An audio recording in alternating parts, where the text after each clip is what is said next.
feeling. Like in outer space, there's no real up or down, but I'm sure an astronaut would be able to feel if they had been turned upside down. And I could tell Sam felt it too. He turned to me with eyes wider than I'd ever seen them. We didn't say a word to each other. Our locked eye contact was broken by light above us. It slowly appeared, but it was obvious that it was stars. It was the stars and moon in the sky once again. "Oh, thank Christ," I said. But as Sam and I looked upward, I realized we weren't actually looking at the sky. We were looking at a reflection of the sky.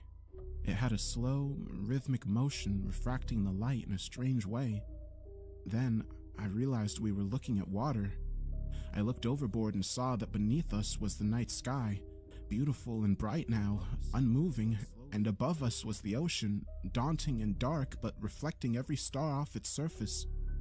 We were upside down, or we were still upright and everything else had flipped. I turned to Sam, whose expression matched my own, one of shock and confusion, but the word confusion doesn't do the situation justice. It was beyond my ability of comprehending something as a human. He looked at me. His expression had turned to sorrow. He looked like he was about to burst into tears that second. "Help!" he whimpered. And with that one word, I watched my friend fly upward, flail and scream for 10 agonizing seconds, and then splash into the dark ocean above my head. He fell, I thought. He fell up or down into the sea. But I didn't fall. I looked up at the now rough waves and waited for my fate to be sealed, but nothing happened. Not yet. I ran into the cabin and began recording this. I'd come to the conclusion that I was going to die somehow, and soon. I wanted my experience to be recorded for someone to hear, so someone knew what happened to me. I got about halfway through it before I heard the noise. It was a long, slow, loud, deep rumble. It almost felt like a light earthquake. It slowly got louder and louder until I couldn't ignore the fact that something was happening. I peeked outside the cabin door, cautious not to go all the way outside. I looked up at the ocean where I deduced the sound was coming from. The waves were bigger now, rougher too. Those black monsters would crash into one another and produce a light shower of white water. That's when I noticed it's closer. It was, indeed. The water was maybe 1,000 feet above the boat when I first noticed it. Now it was more like 250, and that distance was decreasing fast. I stared at it, stuck in a panic of confusion and fright. It was falling on me, or I was falling on it, and it was happening rapidly. I ran into the cabin again for shelter, knowing it would be little help. Seconds after I secured the cabin door, the ocean fell onto me, or I fell into it. The surface of the water crashed down hard onto the ship's deck and quickly began flooding the cabin. I think the boat was fully submerged underwater for a second at least. I felt the pull from it as it brought itself back to the surface, trying to float. I don't know how or why, but I knew I was upright after that. I'm not sure if the boat flipped itself or maybe a wave helped flip it over. It all happened so fast. I don't know, but I knew I was upright then, floating in the ocean. I got beat up pretty bad. Whiplash, bruises, a couple cuts, maybe a concussion. My boat got beat up worse, though. There was about a foot of standing water on the deck. The engine is completely wrecked, possibly beyond repair. The sails were torn to shreds from the impact of the water, but I'm floating upright. That's good. But I'm floating, wandering with no control over my direction. That's bad. And that's where I am now. I'm not sure what happened or what went wrong. I'm not sure if I'll ever make it home. I'm not sure if anyone will ever actually hear this. My GPS isn't working anymore. God knows where I am. I'm just hoping this internet thing Sam set up still works. God rest his soul. All I can do now is send up a couple flares and hope someone rescues me. It's still so dark.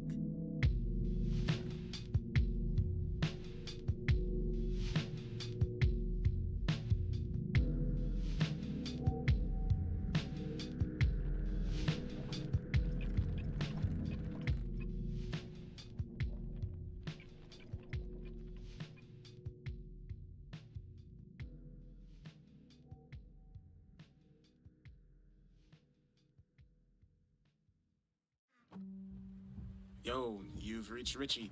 Leave a message, I'll get back to you eventually. Rose grimaced, disconnecting the line before it rolled over to voicemail. She tossed her iPhone onto the passenger seat. Rose squinted out her windshield, the reflection of her still-lit iPhone obscuring the already difficult view. The wipers flailed back and forth, but they only seemed to push the rain around. Rose could just barely see the two-lane street stretched out before her and the forest lining it at either side. The great limbs of the oaks stretched over the road. Though she had traveled down this road many times as a child, the darkness and the rain transformed the area into a foreign domain. God damn it, Richie. Rose grunted, not for the first time that night. It had all begun 5 hours ago. Rose was home in Pensacola, showered and dressed for bed when her phone rang on her bedside table. When she had answered it, Rose's mother's frantic voice issued from the receiver. Rose's heart pounded against her chest. Tonight was the night, she had thought. It was that night she dreaded since she was a child. She was on her way out and calling her daughter to say goodbye. Though the more Rose listened, the more her expression turned from wide-eyed horror to sneering disgust. Rosie, baby, I need your help. I just got a call from Richie just now. He sounded really scared. Something about how they were coming for him. I couldn't hear the full message. Everything was all static. I hope he isn't in trouble.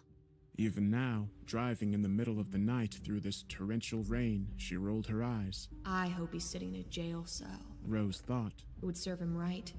How many times had he called Mom with the same sad story? I need money, or some guy's gonna beat me up. Come get me. I was drinking and crashed the car. I can't go back to jail. And who was it who their ailing mother called to come to the rescue? And why was it Rose's responsibility? Because I'm the dependable one.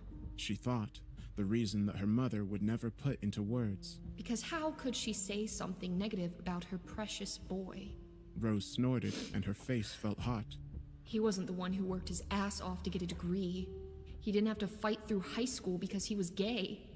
He was just this perfect little shit that got what he wanted because he was pretty and straight and fucked half the female population before he was 16. Stop. Rose told herself. She tried to clear her mind and take a deep breath.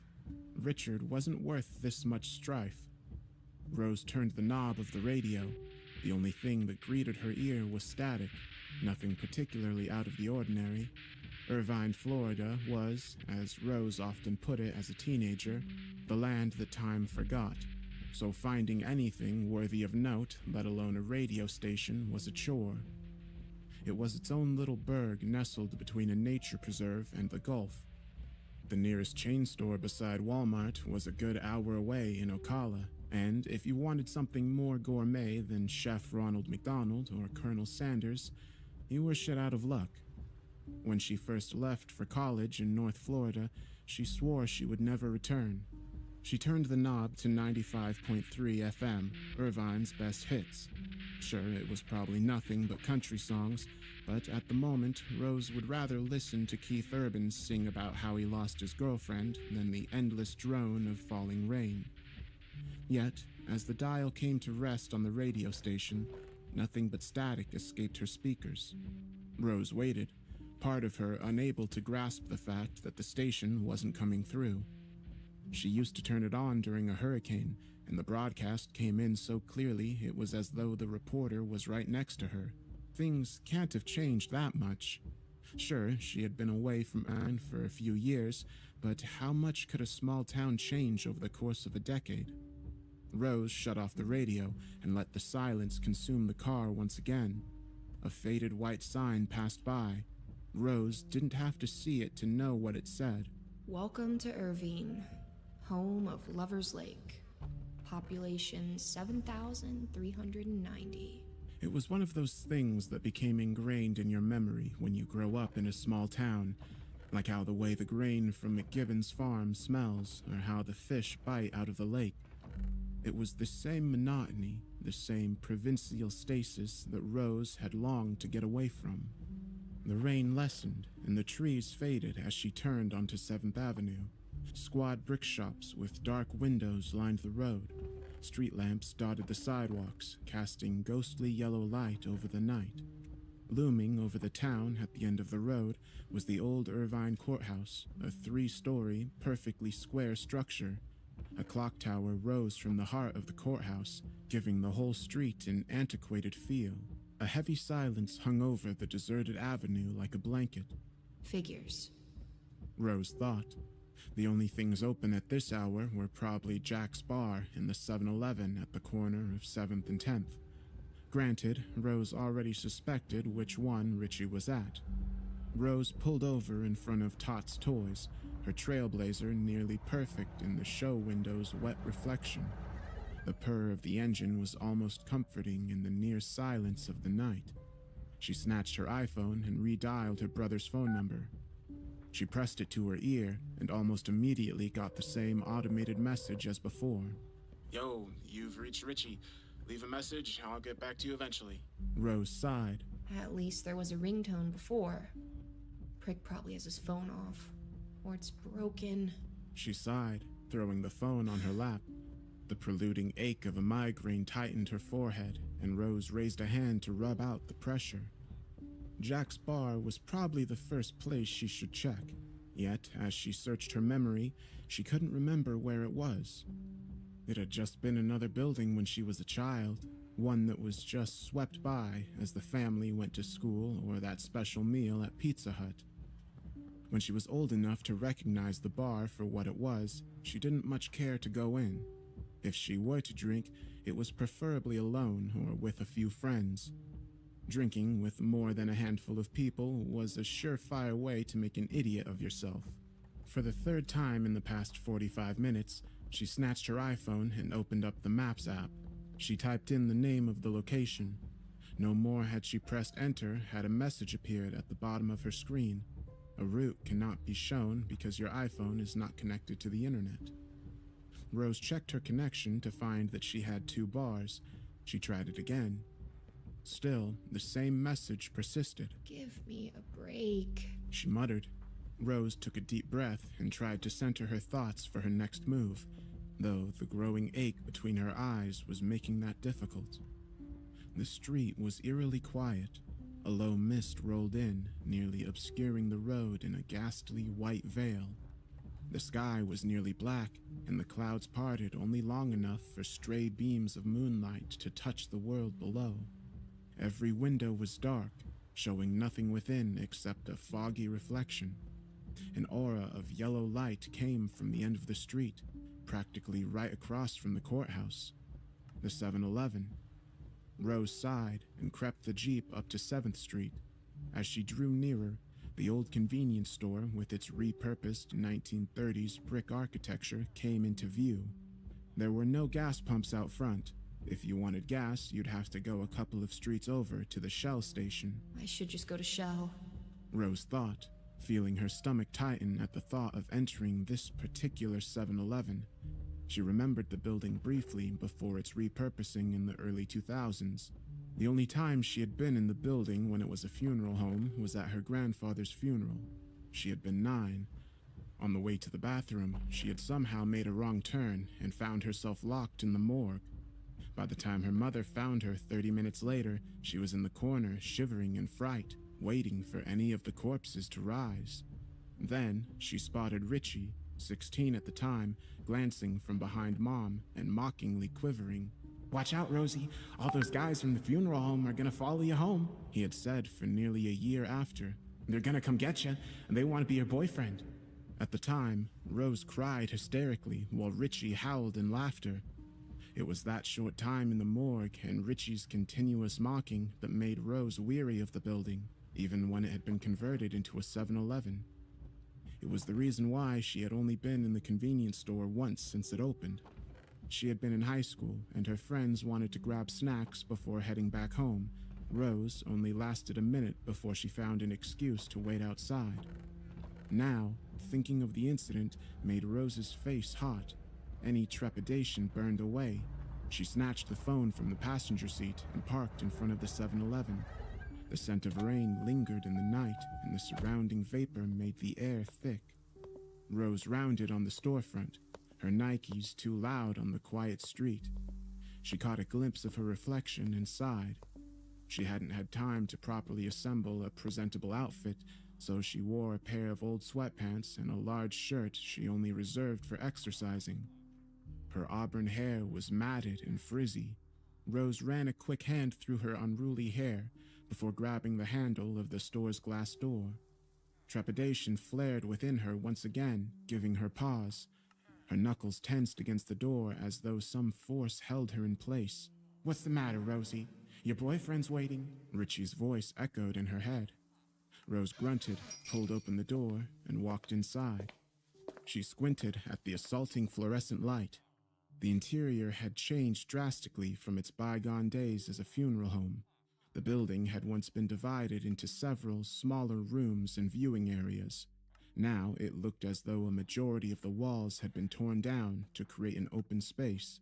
Several shelves of snacks and candies lined the store to her right, and a wall of refrigerators containing cold drinks lined the walls. To her left was a vacant counter and register. Rose took a few steps in, her wet shoes squeaking against the yellow linoleum. Hello? She called into the store, her own voice sharp against her ears. The store was eerily silent. Not even the usual radio played in the background. It was almost as if someone had left and forgot to lock up. Hello? She called again, taking a few more tentative steps inward. A rustling came from one of the shelves toward the rear of the store. A can of dog food rolled out from behind that particular shelf, where it came to rest several feet in front of Rose. Rose stared at it for a moment, as though it were a viper preparing to attack. The clerk must be in trouble, she thought, blaring in her mind like a neon sign. Rose darted forward, knocking the can aside with a stride of her hurried foot. She rounded the corner to find a man with his back to her, swaying slightly to and fro, with arms dangling at his sides. He wore the green shirt and tan pants typical of the 7-Eleven staff, and his bald head was oddly pasty in the lighting. At first, it looked as though some kind of distortion stood between her and the man, a blurriness. She blinked several times, and the blurriness was gone. Excuse me? Rose said. The cashier didn't turn. Rose took a step forward. Do you need help? She asked a little louder. The man raised his head. Rose took a breath of relief. At the very least, he was responding. He turned slowly, revealing a gaunt, pallor face. The man's eyes were so sunken that in the right light, it appeared as though they were missing. A deep gash became visible across his bald head, plastered with trails of dried blood across his face. The wound glistened in the fluorescent light, and Rose could have sworn she detected the white of bone. Rose's heart felt like a lump of meat in her chest. It's one of the corpses from the basement, she frantically thought, as her body tensed to dash back toward the door. Before that primitive, childish line of thinking took root, she forced herself to remain rooted. Oh my god, he is hurt. The more sensible part of her brain realized. Don't move, she said, reaching for the phone in her pocket. I'm going to get help. It took her a couple of seconds for her trembling fingers to correctly punch in 911. She pressed the phone against her ear. Nothing. Shit, she muttered. Rose glanced up just as she caught the man disappearing around the corner at the opposite end of the shelf. Sir? She called out, her feet carrying her forward. Just as she rounded the shelf, a crashing noise made her jump. The man stood before one of the refrigerator doors and pounded his head against the glass. Upon the first strike, the gash upon his head split open, releasing a new barrage of blood across his face and the door. Fissures marred the glass with each strike, and crimson seeped within the cracks to form some macabre web within the door. Her joints froze in place. The man took no notice. It was amazing. Rose commented on some distant part of her mind. How the man's face didn't cave in. Granted, it was nearly there. His face bent unnaturally to the side, and several teeth littered the ground around his feet. Yet he kept pounding, pounding, pounding until his head smashed through the glass. The man hung in the opening while blood and snot coated the interior of the door. Shards of glass, some as long as Rose's forearm, glistened upon the linoleum. Rose's head felt light, and she forced herself to take a deep breath. The lightness abated, but it did nothing to quell her racing heart. Call 911. She thought, even though she knew that the signal would be non-existent. Maybe there was a landline, yet she couldn't help but stand, transfixed upon the man whose head lolled within the broken opening of a refrigerator door. She was back in that basement again, surrounded by corpses draped in white cloth. The man slid his head out of the opening, making Rose jump. His momentum carried him away so far that he nearly fell backwards. The 7-Eleven employee hung there for a moment, their back bent in an unnatural curve. Then, as though he were a puppet being pulled up by the strings, he jumped to an upright position. Run! Not even the memory of Richard's childhood Jess could overcome this singular demand. Everything that night, from the call to Richie's answering machine to the man's erratic behavior, had the hallmarks of a bad horror movie. And guess who the Scream Queen is? Richie's voice taunted her. The hairs on her arms and her neck stood on end. The man bent over, his body hanging so low he should have fallen on his face. His fingers searched the ground clumsily until it found purchase on a particularly long shard of glass. Blood seeped from the man's hand as his grip tightened, tinting the glass in thick crimson. With a jerk violent enough to make every bone in his spine crack, the man stood upright and made a long, exaggerated step toward Rose. His upper half lolled as if every bit of strength were in his legs. Rose felt his eyes lock onto her, but there was nothing in them. They were dark and cloudy, the eyes of a dead man. Rose's legs finally unlocked, and that thought replayed with renewed force. Run! She staggered for a moment when her feet tangled. Rose rightened herself and made for the door.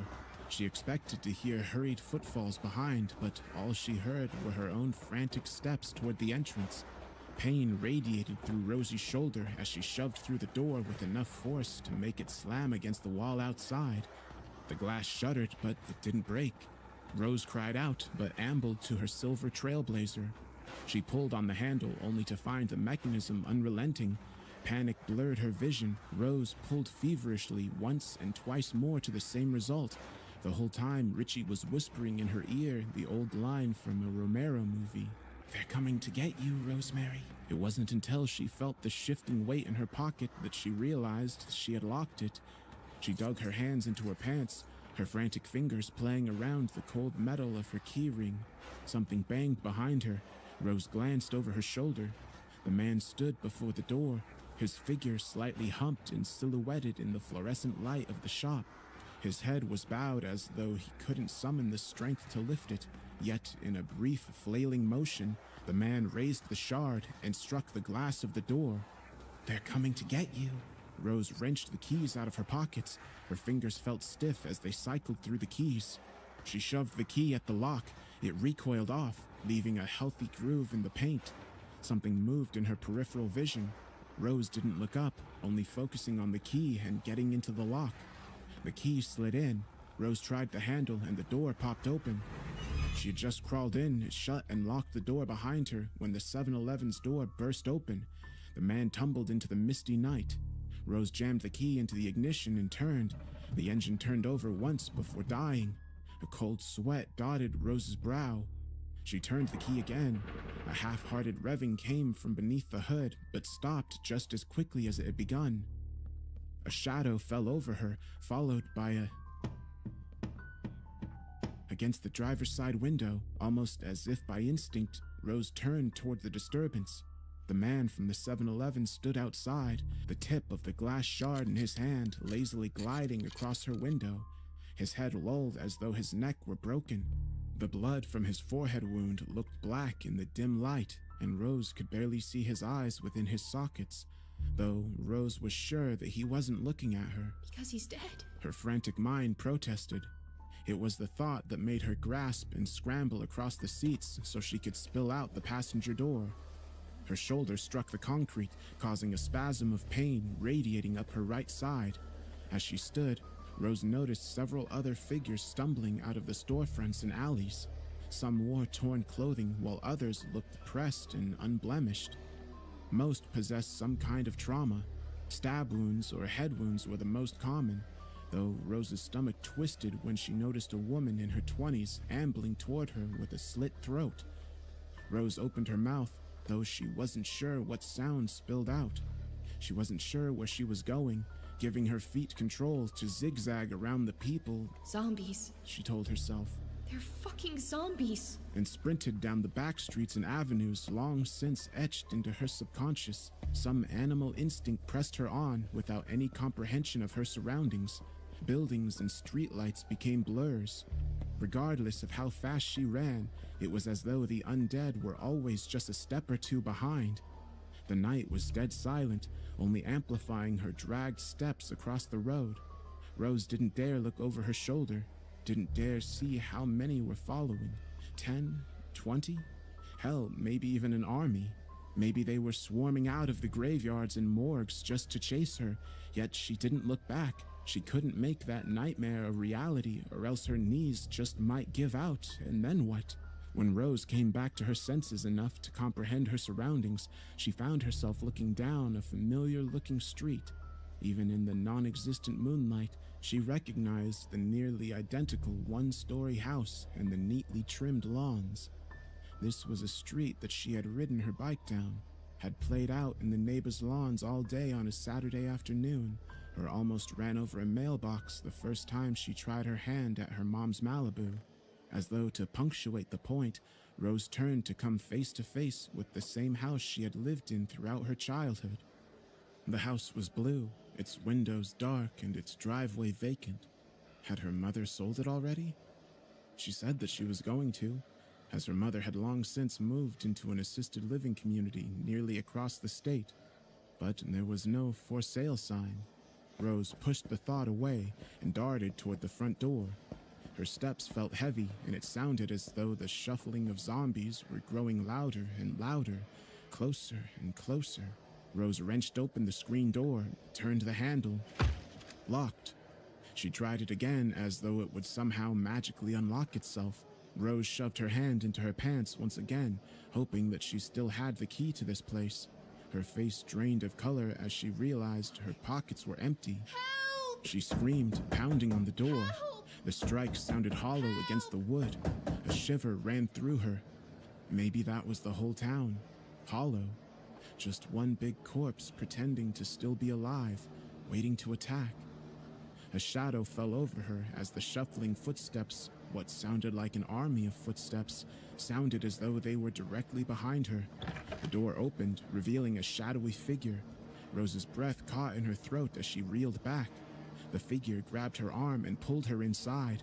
A scent of mildew and must assaulted her senses as soon as she crossed the threshold. Rose tumbled forward, expecting to feel that sliver of glass pierce her back. Instead, there was only the slamming of the door and then silence. "Rose?" a voice asked from the darkness. Rose squinted at the figure, her eyes slowly adjusting to the near darkness of the living room. A man nearing his 40s hovered her. His brown hair was kept at a messy, short crop, and the stubble on his face gave him a slightly haggard look. The man wore a white tank top and jeans, revealing the numerous cuts and bruises on his arms. Richie? Rosie asked, her brow furrowing. Richie barely acknowledged her, instead running to the window and peering out the curtains. A low rumble of thunder made Rose shudder. Get it together. She told herself, yet that logical part of her brain couldn't quiet her own hysteria. They were dead. They had no color in their eyes. Just white like those bodies in the basement of Murdoch's. "Rose?" Richie said, shaking her arms roughly. Rose winced. She opened and closed her mouth several times, yet all the questions she wanted to ask wanted to come out all at once. Then, Richie did something that made the words retreat even farther. He drew her into a tight embrace. In all of their 40 years, he had never done that.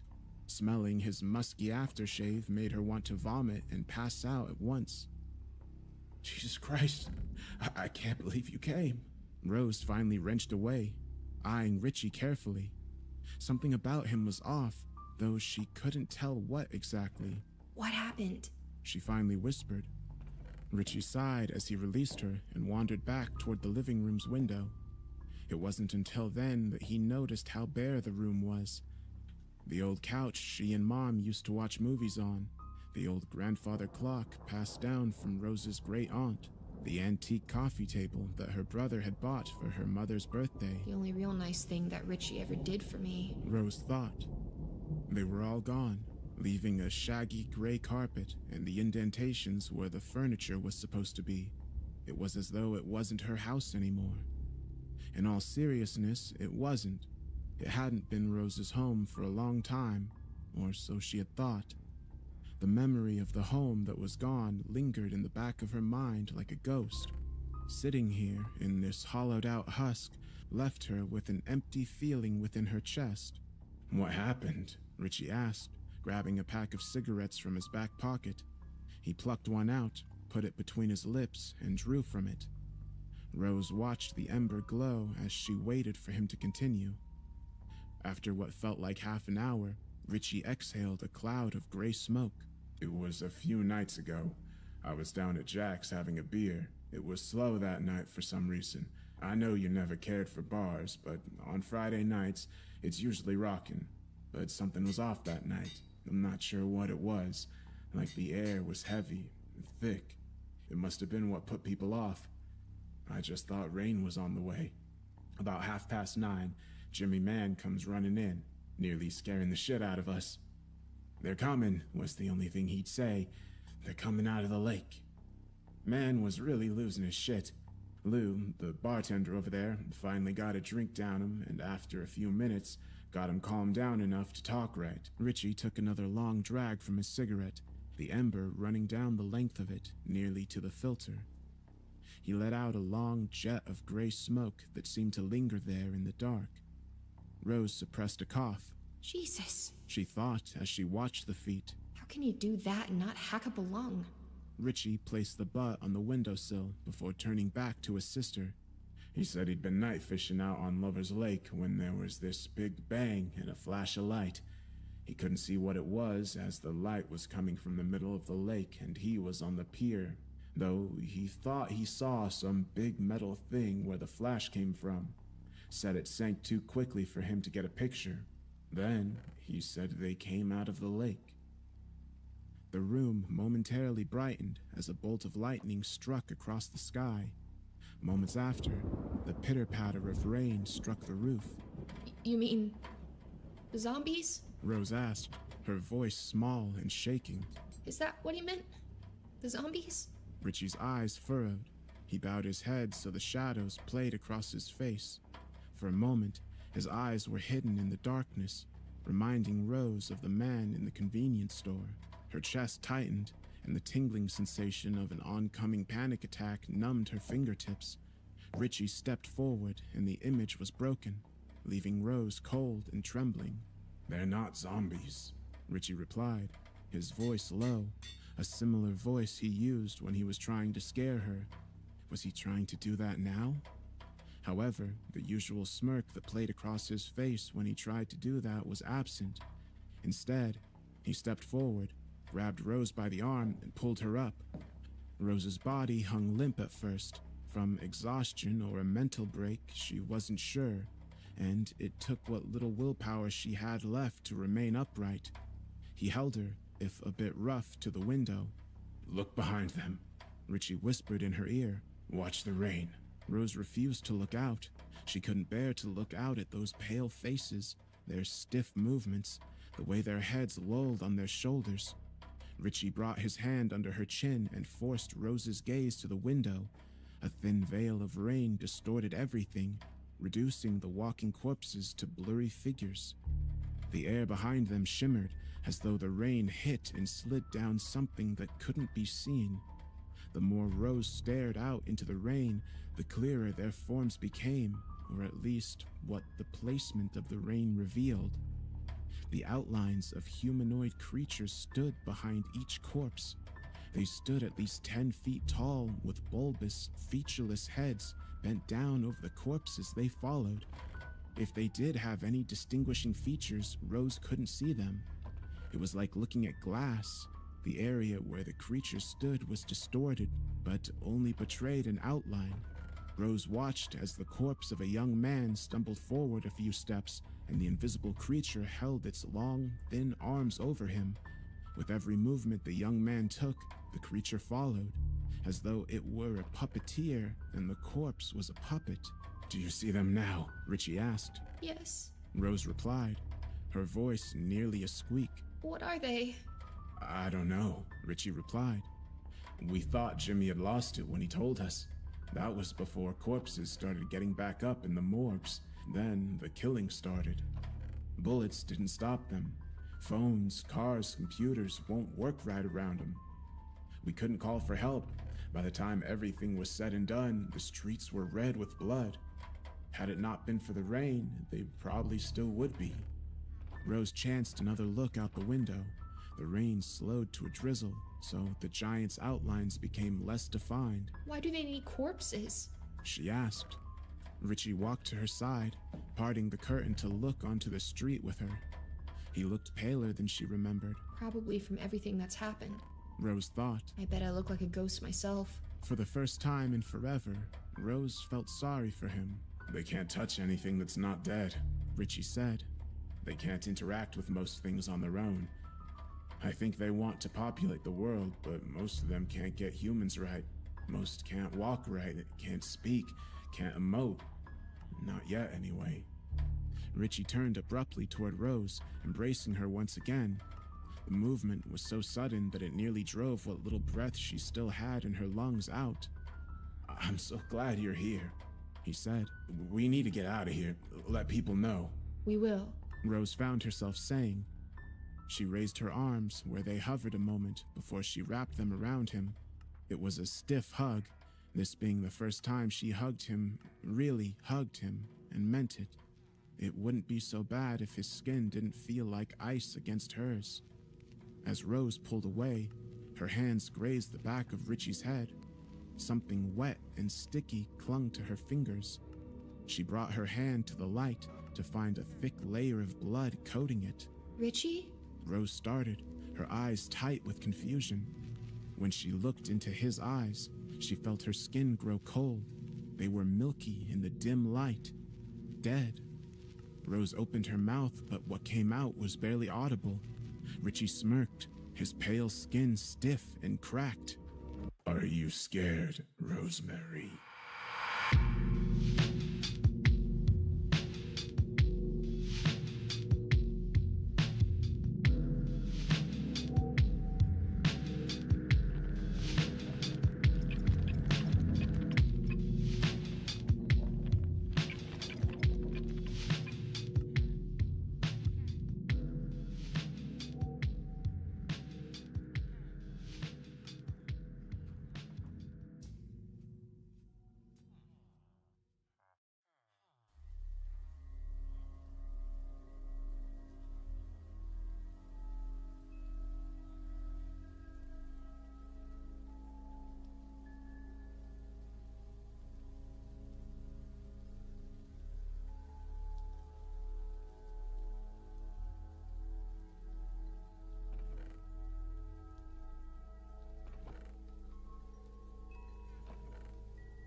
He chalked it up to the next door neighbour, but I knew that it wasn't. The real terror, though, began about a week after that. So I came home from work at around 8 p.m. Mrs. B was working late and wouldn't be home until midnight. But when I walked into the back door, I directly heard her call my name from upstairs. I called back that I didn't think she'd be home yet, and made my way upstairs. Opening the bedroom door, I instantly realized that it was not Mrs. B who called me. A wave of hate just burst from that door and hit me like a ton of bricks, and never before and never again have I ever felt a presence like that. Whatever the hell it was, did not like me at all. I quickly got changed and I took a look around the room. The walk-in robe had a white curtain for a door, and I closed it every morning when we left the house, and it was wide open. I raced downstairs and left the house, and I just went to the pub that day. I met Mrs. B at home when she finished and told her what happened. She didn't believe me at first, but when she saw how terrified I was of our room, she realized then that I wasn't lying or trying to pull the wool over her eyes. The hate in the room was gone at this point, but I could still feel something. We went to bed, though, and I closed the robe curtain again. I swear that I could feel eyes on me as I did so, though, and I slept on the side of the bed furthest away from it. And in the morning, you probably guessed it, but that curtain was wide open again. We lived in that house for a couple of months after that, and I never experienced the hate as intense as that again until our final day in the house, but there was definitely still something there. Something that didn't want me there too. I put all my clothes in the spare room so I didn't have to go in the walk-in ever again, because that's where whatever it was felt strongest to me. It was also the location of the crawlspace hatch. My friends heard the voices call out sometimes, but nobody else felt the presence like I did. And the day we moved out, I was the last one there, and as I was checking over all the rooms and locks for the last time, I heard my name again. I shivered, but this time I ignored it and kept doing what I was doing. I checked the last lock and walked out of the house for the last time. I got in my car and looked up at the master bedroom window, and I swear to you that, without a doubt, there was a woman up there glaring at me. That feeling of just pure hatred hit me for the last time, and I floored it out of that street and never looked back. Mrs. B to this day doesn't believe me about that because she didn't see it with her own eyes. I can appreciate the need to see to believe, but I know what I saw, and I really hope that I never see it again. From what I've heard, the tenants after us didn't stay long either. I did some research, but couldn't find any deaths in that home, so I'm not too sure where whatever it is came from. All I know is that it was absolutely real and, quite honestly, scared the hell out of me.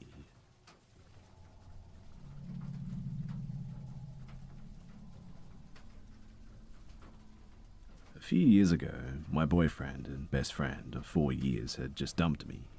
I was using this website, Meet Me, to meet people in my area while I was in college. My profile clearly stated that I was not explicitly looking for anyone to date, just wanted to meet new people. I had just been dumped, so I was really just trying to put myself out there, and I'm not really the type to go out. In my area, there's a giant dance-a-thon that my university did every year to raise money for a children's hospital. I had someone message me and ask if I had heard of it. I told him that my dance team usually performed at it every year. He told me that he was actually one of the children that was supported by the event when he was younger. I thought that was really cool, so I asked him a little bit about his experience with that and genuinely thought it was interesting. After a while, that conversation was kind of dead and I didn't really have much else to say. Plus it was getting late and I kind of wanted to go to bed. So I told him, and after about 10 minutes of laying in my bed trying to sleep, I got another notification. I glanced at it real fast, and this dude had honestly sent me a novel. After this event, I swiftly deleted the account, so unfortunately I don't have access to the exact messages, so I'm going to do my best to remember it. But the first one went a little something like, "Look, I'll be honest, I really want to keep talking to you. In fact, I'd actually really like to take you on a date sometime. You seem like a really nice girl and really sweet and interesting. I think we would get along extremely well. I'm kind of alone in this world. Insert long-winded commentary about his loneliness here, and he also did not use any punctuation, so it took me a while to actually dissect all of the message. I responded and told him that I wasn't interested. He was about 7 years older than me too. I was 20 at the time though, and tried to just say goodnight again. Then he responded with another novel along the lines of, "I don't think you understand. You are perfect for me. You are made for me. I'm sure of it. God speaks to me, you know. God wants us to be together, and we will be. One day, you will be mine." I'm trying to be polite because he was so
Hello, everybody. I hope you're having a good day. Before actually something I've been using. What age is this? AG1 now, and you'll back flavors. Thank you so much. Bitterness is like a cancer. It eats upon the host. But anger is like fire. It burns it all clean. Maya Angelou. I know of an anecdote, one about a little girl named Madeline. Little Madeline was 7 years old, with dark chestnut hair and wide blue eyes. Everyone thought she would grow up to become such a pretty woman, and a smart one at that. Maddie loved to read books, all kinds of books. Fairy tales and history, fantasy and mystery. Her parents were so proud of her for being so smart, pretty, and brave. They knew she was special, but they were also scared. You see, little Maddie was sick, very sick. She rarely left her bed, but she had her books, and the love of her parents to keep her company. She was brave for both herself and them. Of course, Maddie didn't know any better. One day, on a sunny afternoon in December, not a dark, stormy night in autumn, just a few days after Christmas, Maddie's parents came into her room full of books and leftover wrapping paper, all crinkled and sparkling in the sunlight that leaked through her window. They said they would have to leave her alone for a while. Not long, just an hour, just enough time to meet with the doctor. They said that they would be right back, and if there were any trouble, to call them with the phone that was kept on the nightstand, the one next to her bed, the red one. Maddie wasn't scared, and she knew it wasn't a good idea to move around too much. She was just too brave. Her father kissed her on the forehead, her mother on the cheek. Maddie smiled and asked if they could open her window. It was an especially warm day with a clear blue sky. Some fresh air could be good. Maddie's father smiled back as he opened the window. "Anything else?" her parents asked before they left. "No, I'll be all right," she said to them. "I'll just read a story for a while." Then Maddie was alone, all by herself in that great big house. No sound at all except for the beeps of the machine, the one that kept check on Maddie's heart. She tried to read her book, but the sunlight that fell on her face made her sleepy. Maddie closed her eyes, for how long she didn't know. Not long enough to dream, but long enough to lose time. To her, it was just a blink and nothing more. But she didn't open her eyes willingly. The squawk of a crow, a black crow, forced her from the peace of sleep. Well, it wasn't just a crow. Maddie also felt warm. Too warm for December, even in the best of times. When she woke up, she saw that a crow had perched itself on her windowsill. She also saw something else, something that made her shriek. The chair that was kept in Maddie's room, the chair that her mother would sit in just before bedtime, the chair that should have been empty, had been filled by a stranger. To Maddie, it looked like a person, but also not like a person at all. It had a face, with eyes and a mouth and a nose and all, and it had arms and legs, just like a man's. It was even wearing a suit, a black suit with a white shirt and a purple tie, but this stranger, this man, if you will, looked wrong to Maddie. His face had all the right parts, but they were mutilated in ways almost incomprehensible. Shiny and pink in some places, black and crackled in others. He had no lips, and his nose was made of two small holes that flared in and out as he breathed. His eyes were yellow and sunken, never blinking, not even once. His body, while never falling to ash, had small flames dancing up and down the length of his arms and face, flickering hot light. His clothes were covered in stains of blood. He looked much like a burn victim would before the fires were put out. The machine, the one that kept watch over Maddie's heart, began to beep quickly and loudly. Maddie forgot how to be brave. "Don't be scared, Madeline," said the dark man, his words sounding like nails against glass, more of a rasp than a voice. "I'm not here to hurt you." "Who are you?" asked Maddie, feeling a bit less frightened. "My name is Lazarus, and I am a bad man for all the right reasons," he said back to her, Smoke was rising softly from the fires. He seemed to be in pain, but doing his best to ignore it, somewhat stoically. Lazarus, Maddie said out loud, pronouncing each syllable correctly. Well, that's a weird name. It's an old name. A very old name. From a very old story. His eyes searched Maddie's face, looking for any sign of expression, but she gave nothing away. His eyes eventually fell upon the book in Maddie's lap, Alice in Wonderland. I see you like stories. Maddie nodded her head. Everyone knew she liked stories, even strangers. I happen to know a few. Would you like me to tell you one? We have some spare time. Maddie didn't know what to say. She thought the Burning Man was being friendly enough, even if he was scary. But Maddie was alone.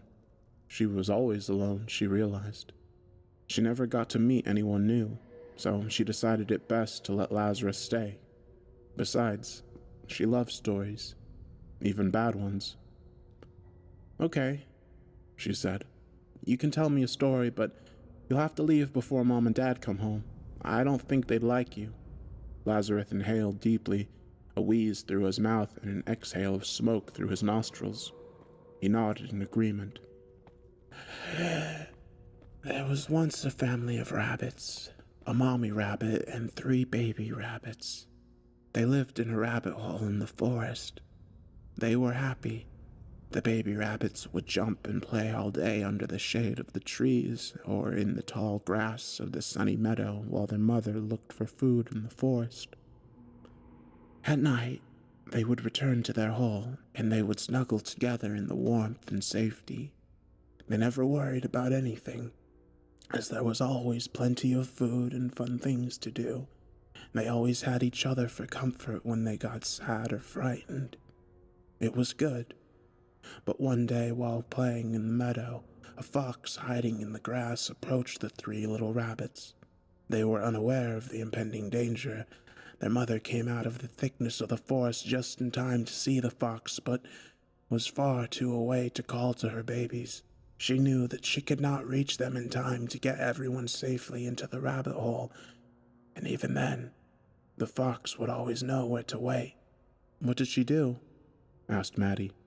Lazarus raised his charred hand, motioning for Maddie to wait and listen.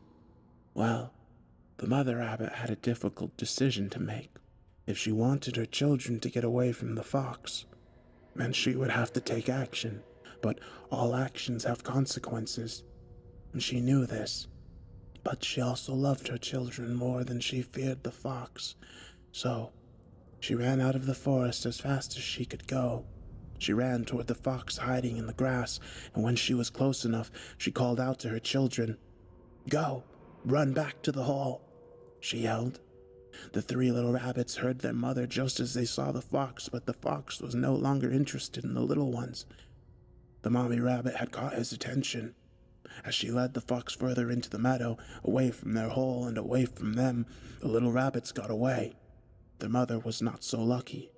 The fox had caught her, ripped her to bloody ribbons, but the children were safe, and that was all that mattered. Maddie was silent for a moment. So was Lazarus. That was a sad story, said Maddie. Lazarus nodded his head because he knew it was a sad story. But then again, the truth doesn't pick favorites. I didn't like how the mommy had to die. Lazarus gritted his teeth together. She could have lived, if she wanted to, but then what would have happened to her children? She died to save them, for the greater good, and out of love. Well, I guess so, but it's still sad that they had to grow up without their mom. Maddie looked at her windowsill. There were 2 more crows perched there. One of them stretched its wings and settled next to the others. She thought it was odd, but said nothing. Would you like to hear another? We still have some time. It was hard for Maddie to tell if Lazarus was happy, sad, or angry. His voice was always the same. His face never changed either. Before she could answer, Maddie coughed into a tissue. It was long. It was a long, hoarse cough. When she finished, she saw there was blood soaking through the soft paper. I'm sick, she said, looking at Lazarus. He leaned in close to her, so close that Maddie could count each of his crooked brown teeth. He leaned in close and whispered into her ear. I know. Do you have any stories about sick people? She asked. Once again, Lazarus, the Burning Man, nodded his head. It doesn't have a happy ending either. That's okay, she said. I'll still listen. Lazarus placed his bony finger on his lap and breathed in deep. A long, long time ago, there was a small town on the shore. There were people who lived in this town, all sorts of people. Bakers, silk weavers, carpenters, and many more. They lived happily and productively. They would work and play and marry and live long, happy lives. But one day, people started to get sick. Not everyone, but quite a few, and more every day. The ones who got sick would grow black boils on their faces and necks, their skin turning yellow and green. It was a very painful sickness, one that would eventually kill. The doctors of the town could do nothing to stop it, and there was no cure. The only option was to barricade the town, to stop the Great Plague from spreading. No one was allowed to leave once they entered the town. One of the people who lived in the town, a tailor, had a wife who was outside of town limits before the sickness had taken over. She had been away to visit her family a ways off. When she returned, she was stopped by a guard. He said that she may not enter without permission.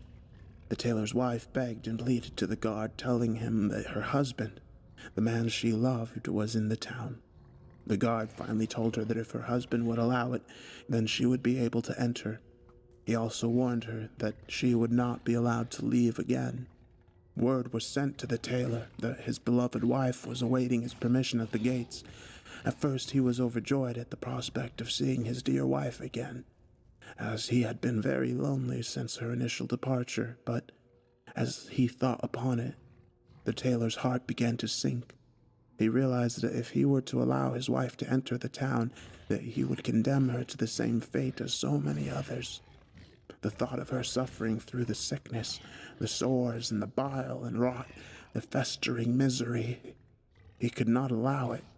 He wanted her with him. Of course he did, but he loved her too much to let her perish along with him. He was already showing symptoms of the plague. So it was with a heavy soul that he refused the messenger. He was heartbroken, his eyes wet with guilt and grief. When word came back to the tailor's wife, who had been waiting at the gates all morning, her heart was also crushed. It wasn't until years later, after she had remarried and raised several beautiful children, that she was finally able to forgive him. She understood that her first love's only wish was for her to continue on and be happy. By now the sun was no longer shining. Overcast had made the sky a light shade of gray, almost white when compared to the crows on the windowsill. More had shown up while Lazarus told his story. So many that there wasn't enough room on the sill for all of them. They were starting to perch themselves on a nearby tree. Maddie coughed some more. I like that one better than the first. At least it wasn't all bad, she said after her fit of coughs. But why are you telling me all of these sad stories? Lazarus looked at Maddie, never blinking, never smiling. In a voice as black as coal, he said, I think you know why. Maddie looked down into her lap. She did know why, but she wasn't scared. No, Maddie knew how to be brave, and not just for herself either. She turned to Lazarus, his face charred and scarred beyond recognition of humanity, former or otherwise. When? She asked. Lazarus turned his head to the window, toward the black crows that had gathered. Soon, he said to her. The beeps from the machine, the ones that kept check on Maddie, they became irregular, slowing down. Do we have enough time for one more story? She asked him. Not much, but we can try, he replied. Maddie shook her head. She said that it would be okay, that she would still listen, even if it had a sad ending. There was once a sweet little girl with chestnut hair and wide blue eyes. She loved stories, all kinds of stories. When Maddie's parents returned, they found her lying still in bed. She had stopped smiling, stopped breathing. They cried into each other's arms. What they had been told by the doctor, they knew it was only a matter of time. Even still, they didn't think it would be this soon. Their souls had been profoundly crushed, shattered into oblivion, but in a strange way, not in a callous or indifferent way. They were relieved. The weight of the inevitable had been lifted, and in its place a sharp sting. They knew this as they wept, and while gazing out of the bedroom window, they were focusing on the sky, which had grown into a perfect and terrible shade of gray. They were so focused on their sorrow that they had never even noticed the burns left on the chair. The crows had taken flight.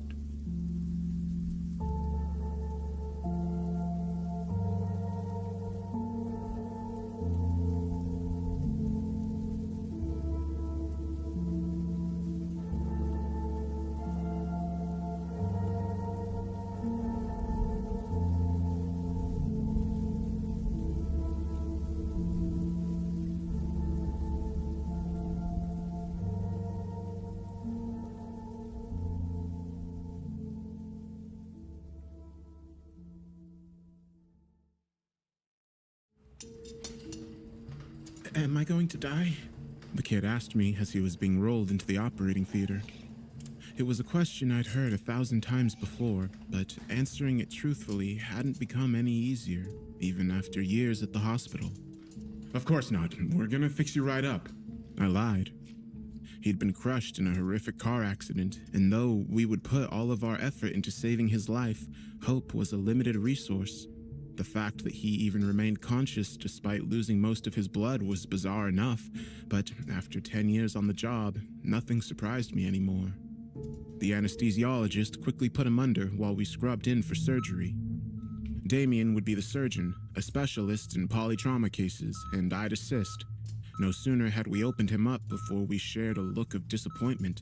There was no chance in hell he'd survive through surgery. Despite our lack of faith, we tried our best, but after only half an hour on the table, his heart gave out. How was he still alive when he arrived? Damien asked. He pronounced the time of death and left us to clean up the mess. I took the responsibility of cleaning the kid up for the morgue, a task I had done countless times before. It wasn't something I particularly enjoyed, but to me it was my final chance to pay respect to the dead. The kid couldn't have been more than 15, and as I'd hear, he was just learning to drive. Unexperienced, and attempting his first drive on a slippery road, he managed to steer off into a ditch. His father died on impact, but he himself lived long enough to face surgery. As I put the needle to his open abdomen, his body twitched for a moment. I retracted the needle in surprise, wondering what had caused a post-mortem spasm. Then, the boy suddenly gasped for air as his eyes shot open. He let out the most violent scream imaginable as he suddenly returned to life. Help me! He begged with a guttural voice as I stumbled back in panic and slipped onto the floor. I called for help, and the rest of the team came running into the operating theater, each panicking as they witnessed the dead boy scream on the operating table. His spine was fractured, so though he yelled in agony, he could do nothing to move. The anesthesiologist quickly attempted to sedate him while we checked his vitals. Despite all evidence pointing to the contrary, his heart had not started beating again. He was supposed to be dead. I started chest compressions, desperately trying to get his heart going. I cringed to the sound of his ribs cracking beneath my hands, and the boy's screams turned into gargles as he was unable to gasp for another breath. He's not going under, the anesthesiologist yelled as he gave the kid a second dose of propofol.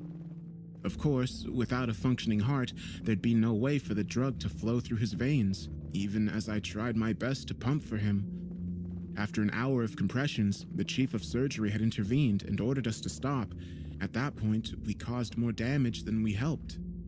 What's happening to me? The kid stuttered, still conscious. None of us responded.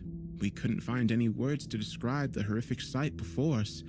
Most of the staff had left due to the sight. We'd faced many challenges in our career, but nothing quite like this. What's your name? I asked, despite already having seen it in the file. I just wanted him to focus. Brian Dawson, he responded. I took a deep breath, doing my best to keep my composure. You were in an accident, Brian, I told him. His eyes darted frantically around the room as he started to realize where he was. He tried to lift his neck, but due to the spinal fracture, he was completely paralyzed. I can't move! I can't move! He cried. I walked closer, standing directly above him. Brian, your heart isn't beating, I said. The chief of surgery, George, grabbed me by the shoulder and whispered into my ear. We need to isolate the OR. Well, whatever is happening here is beyond us, and it could be contagious, George said. He rushed into the preparation room, picked up the phone. Through the glass door, I couldn't hear what he said, but I assumed he was calling security to shut down the ward. What about my father? Brian asked, trying to hold back tears. I was taken aback by his question. I'd just told him his heart was destroyed and that he was essentially dead, yet his first concern was regarding his father. I'm sorry, Brian. He died on impact. He sobbed quietly. So what's going to happen to me? I'm going to die, aren't I? He asked. I didn't know what to say. I'd never been in any similar situation, so I just gave the only answer I thought might be of some comfort. You're not alone. I'm staying here until the end. George had been quick to shut down the operating theater, and the Center for Disease Control had long since been alerted to our situation. We had nothing to do but wait and pray to any god that Brian wasn't contagious. I had already been exposed, so I examined Brian, checking for any chance of improving his situation. Can you feel this? I asked as I checked all of his limbs. Not a thing, he responded, but it hurts so much on the inside. Where exactly does it hurt? Everywhere. Please do something, he begged. I gave Brian a dose of fentanyl, but without a heartbeat to move the drug around, I had little hope it would take any effect at all.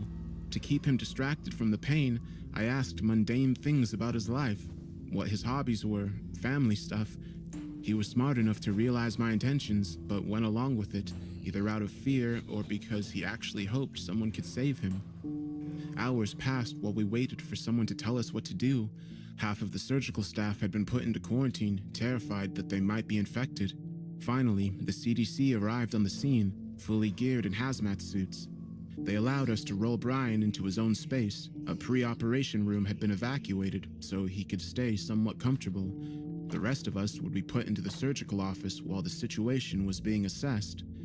I decided to stay with Brian. No one should have to suffer alone, especially with the CDC agents probing him with all sorts of needles, enthusiastically taking samples. The only reason they allowed me to stay was because I kept him relatively calm. We talked through the night. After the procedures were finished, I couldn't sleep, and I doubt Brian was physically capable of it. My eyes feel a bit weird, he said. Do they hurt? No, the edges are just kind of blurry. It's weird. I left to talk to George, who was still working around the clock, calling around, making sure the other patients were redirected elsewhere. What if we put the kid on a heart-lung machine? I asked. George put the phone down for a moment and sighed. Then what? He has no functioning liver. His aorta is cut into pieces and his intestines shredded. Even if we get him a new heart, he'd never survive. George responded, just keep him company while you can. I knew he was right, but some of my professional knowledge was put aside due to the insane nature of the situation. Doctor! Brian shouted. I rushed to his side. I can't see! He stuttered. I pulled out a flashlight and examined his eyes. Both pupils were unresponsive, and his eyes had started to almost deflate, which was one of the stages of decomposition. Brian had started to rot. Please, I'm so scared. Brian was a brave kid, but he started to lose his composure just like everyone else in the ward. I kept talking to him, but the inevitable truth was that if he kept decomposing, he'd soon lose all his senses, all the while being conscious to experience it. As horrible as it might sound, I begged that it might finally allow him to pass on. We kept talking. I asked him if there was anyone he wanted to call, but as I already knew from the others, Brian's mother had died during childbirth, and his father had been in the same accident as himself. As he talked, Brian's voice kept getting louder, as if he was struggling to hear. Are you hearing me all right? What did you say? Brian basically yelled. His hearing had deteriorated within minutes, going from impaired to deafness before I could even begin to help. With him being blind and deaf, we no longer had a way of communicating. No matter my attempts, I couldn't comfort the dying kid, and the CDC quickly decided that my presence had become unnecessary. Brian kept screaming in terror and agony after I left. For each passing second, his own body started digesting itself, and nothing we could do would take the pain away. By the morning, his screams had silenced. I barged into the room, much to the dismay of the agents. Brian was hooked up to hundreds of cables, monitoring his heart, brain, muscles, and vital values. Of course, his heart showed no activity, and the decay had progressed to shut down all of his muscles. He had quieted down, not because the pain was gone, but because he wasn't able to scream anymore. The only part of his body still working was his brain. What the hell happened? I asked. Get him out of here! One of the men demanded. The other men complied, but went outside with me to explain the situation. You don't have to worry about it being contagious. We'll lift the quarantine in a moment, he said. He looked weirdly somber as he spoke those words. What about Brian? What will happen to him? He is still conscious, but he has no respiratory function anymore, so we have no means of communicating. Brian was still alive. Blind, deaf, and dumb, he had to suffer in loneliness, unable to die. How long does he have to suffer? I asked. We'll know more when we move him to our specialized facility. The senior CDC agent demanded that his colleague kept quiet before they could tell me anything else. They left with Brian, covered him in an airtight capsule so no one would see the horrors that had just occurred within our surgical wing. As the quarantine was lifted, I headed home to write up my letter of resignation. I had a well-connected contact within the CDC, but upon trying to get more information, he claimed no such case had been presented to them, that no one had ever been admitted to their facility under the name Brian Dawson. About a month later, a lawyer, accompanied by a doctor, showed up at my door with a bunch of documents, all regarding doctor-patient confidentiality. The lawyer looked tired, worked down to the bone, as if he'd made many such trips before. He asked me to sign the documents and never speak of this again, saying I'd lose my medical license if I did. Not that it matters to me, I'm done in that field for good.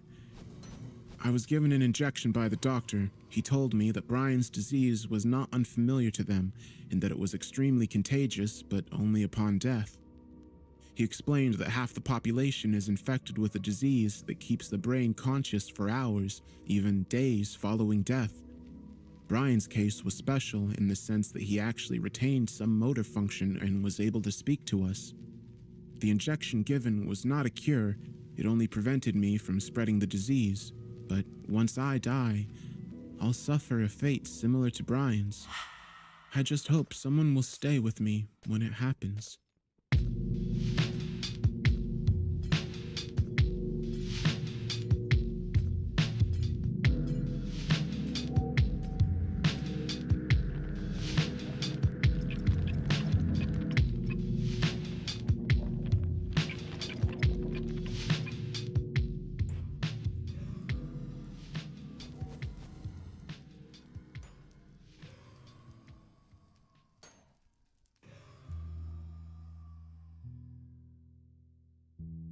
Make it a headshot. Shoot me in the temple, aiming slightly downwards. I need the bullet to travel the shortest possible distance through my brain before it hits my hippocampus. If I'm lucky, the sensation of the gunshot ripping through my skull will only last a few decades. As awful as this sounds, you'll be doing me an enormous favor. Death by a headshot, as soon as possible, is vastly better than the alternative. My ordeal started over 10,000 years ago, at 10:15 this morning.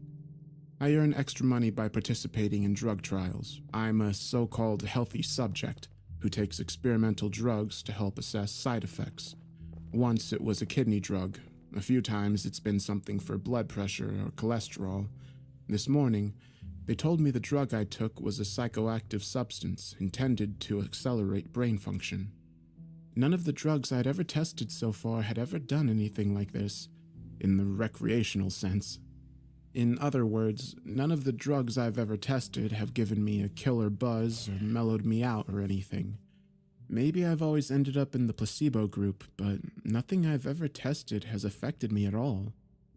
Today's drug was different. This shit worked. They gave me a pill at 10:15 and told me to hang out in the waiting room until they called me back for some tests. Only about 30 minutes, the research assistant told me. I flopped onto the waiting room couch and read a few articles from a copy of Psychology Today that was sitting on the coffee table. They hadn't called me back when I'd finished reading the magazine, so I picked up a US News and read it cover to cover. Then I read an old Scientific American. What was taking them so damn long? I sluggishly turned my head to look at the wall clock. It was only 10:23 a.m. I had read all 3 magazines in 8 minutes. I remember thinking this was going to be a long day. I was right. The waiting room had a little bookshelf with some used hardcovers on it. When I stood up to walk to the bookshelf, it felt like my legs barely worked. It's not that they were weak, they were just slow. It took a full minute just to stand up from the couch, and another minute to take 2 steps to the bookcase. I scanned the old books on the shelf and picked up a copy of Moby Dick. My arms had the same problems as my legs. Just reaching out 1 foot in front of me to grab the book took a long time. I actually got bored just waiting for my hand to reach the spine of the book. I slogged back to the couch and collapsed onto it in a slow-motion fall that reminded me of the low-gravity hops of astronauts on the moon. I opened Moby Dick slowly and began reading.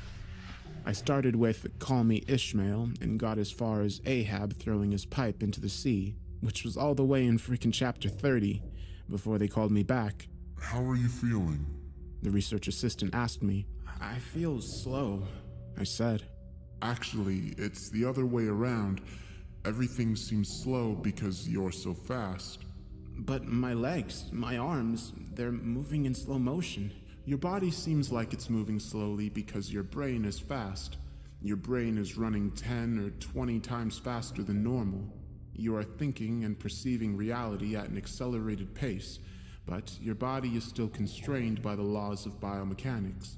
Frankly, you're moving much faster than a normal person." He pantomimed a jogging motion. "But your brain is running so much faster right now that even your fast walk seems very slow to you." I thought about my slow-motion flop onto the waiting room couch. Even if my muscles had slowed down, my body would still react to gravity the same way. But in the waiting room, I even fell in slow motion. Slow muscles couldn't explain why gravity seemed weaker.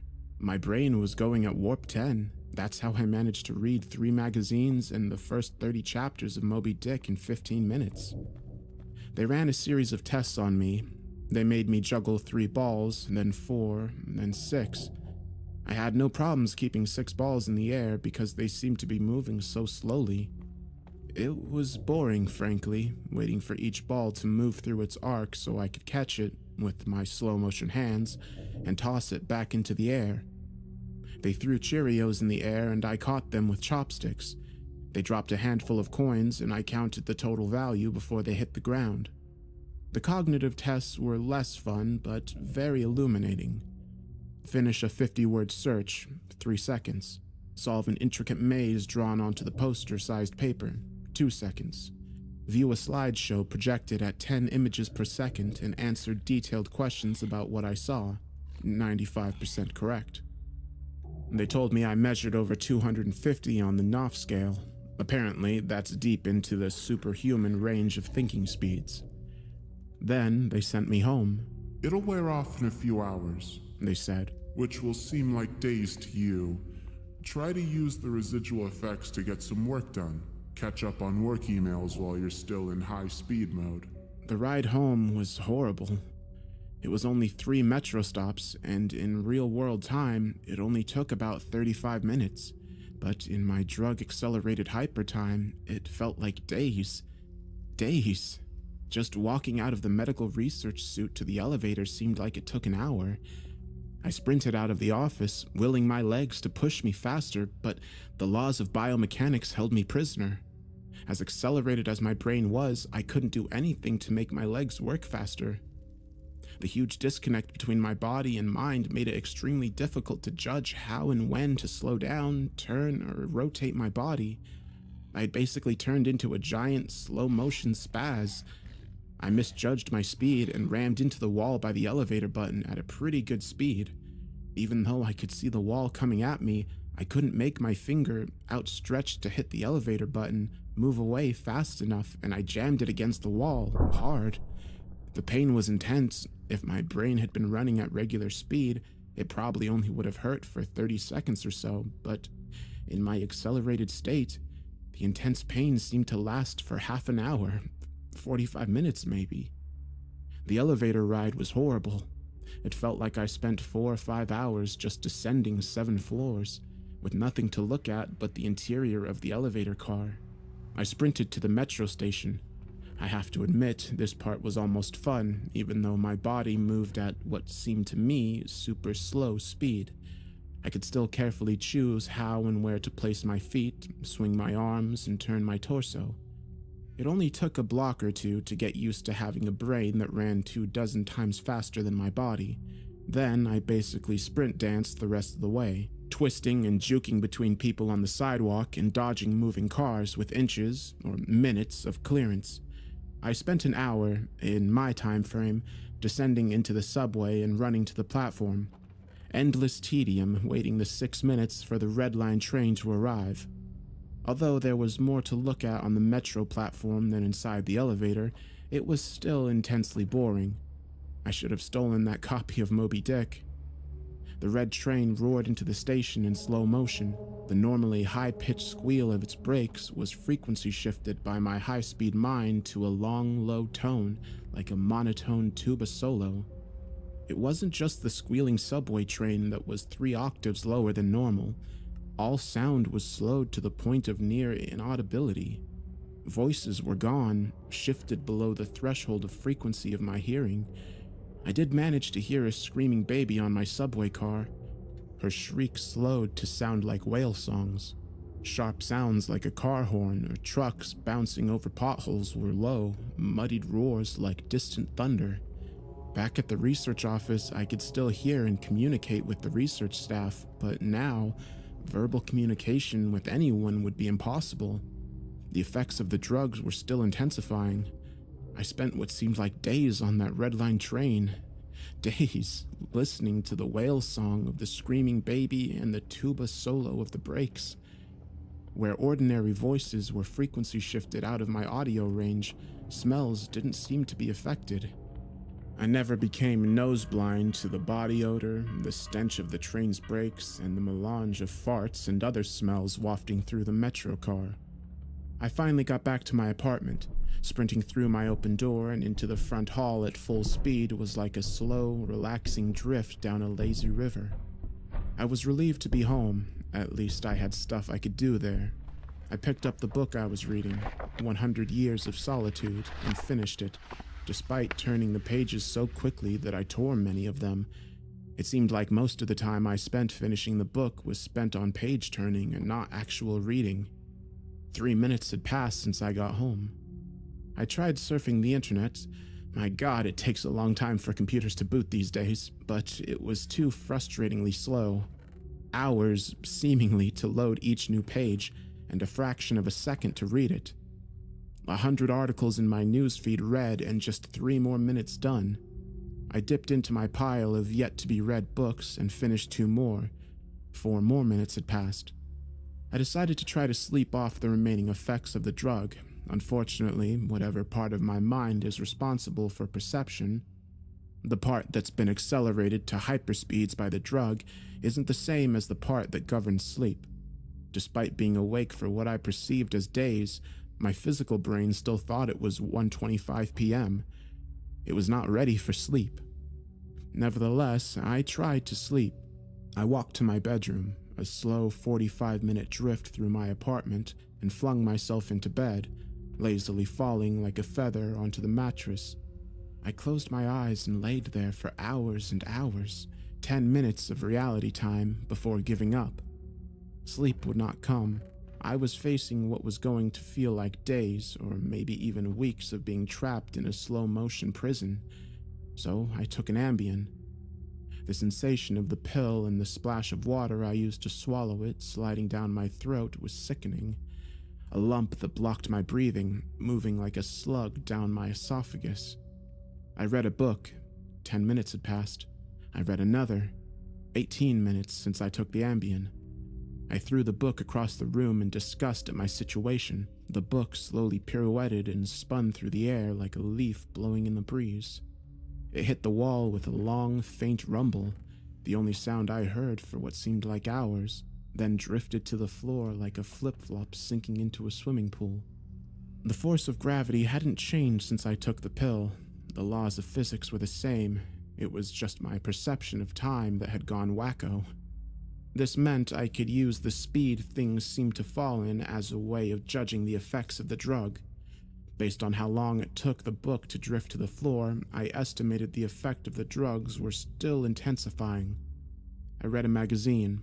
I turned on the television. I clearly saw each frame of video like I was watching a slideshow. Frustrated, I turned the television off. I read some more.